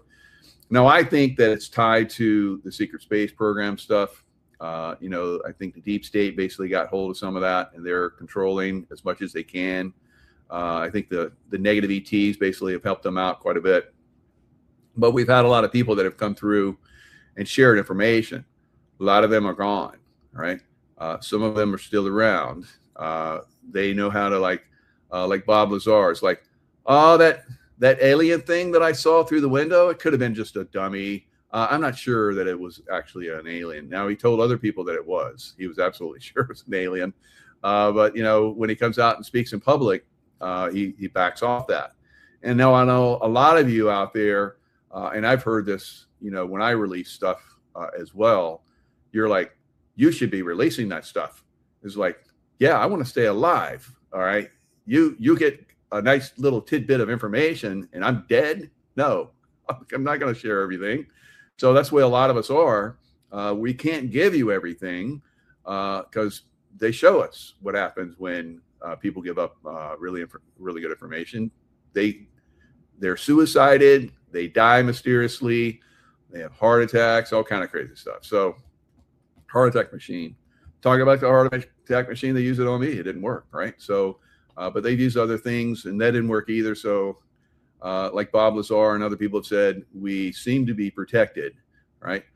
So, I think that is actually, in my case, that's what's happening. And I look at Carrie Cass.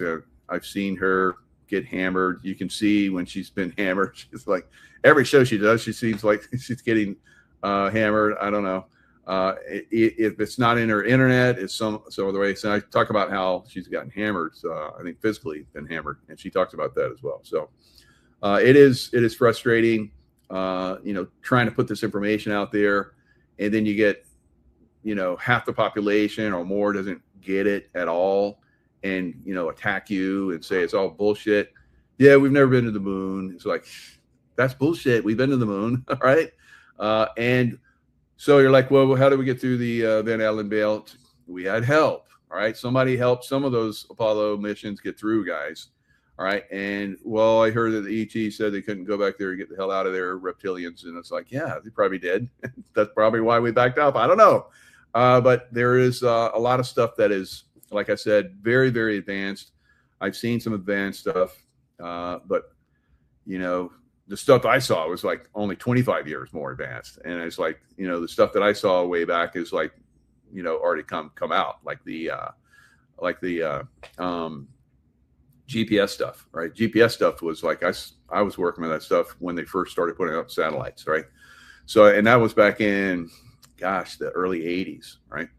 I was working with lasers, laser target designators, where we would laser target and they would drop a bomb way in a distance, and it would have a cone that would basically seek that signal, and we'd light up a target and it would like see it and it'd go in and blow it up. All right. So, and then they were like, doing it from a cockpit. Then they started doing it from the cockpit. The pilots were doing it. And now it's like the technology is way more advanced. Right. Laser. No, that's old school stuff. So, but they still talk about, blasting off. They show us a blast off of the rockets. Portaling, that's, how they have those rings that are in every city.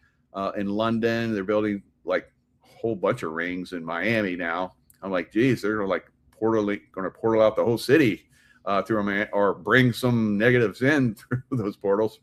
But those portals are going to be the way we're going to travel in the future, right? So every city is going to have a portal, and people will go through the portal to another city, to the moon. I don't know why we go to the moon. There's nothing really there. It's a base with multiple different ET groups, as well as humans. And would you go to Venus? Would you like to go to Venus? And because I've talked about going to Venus.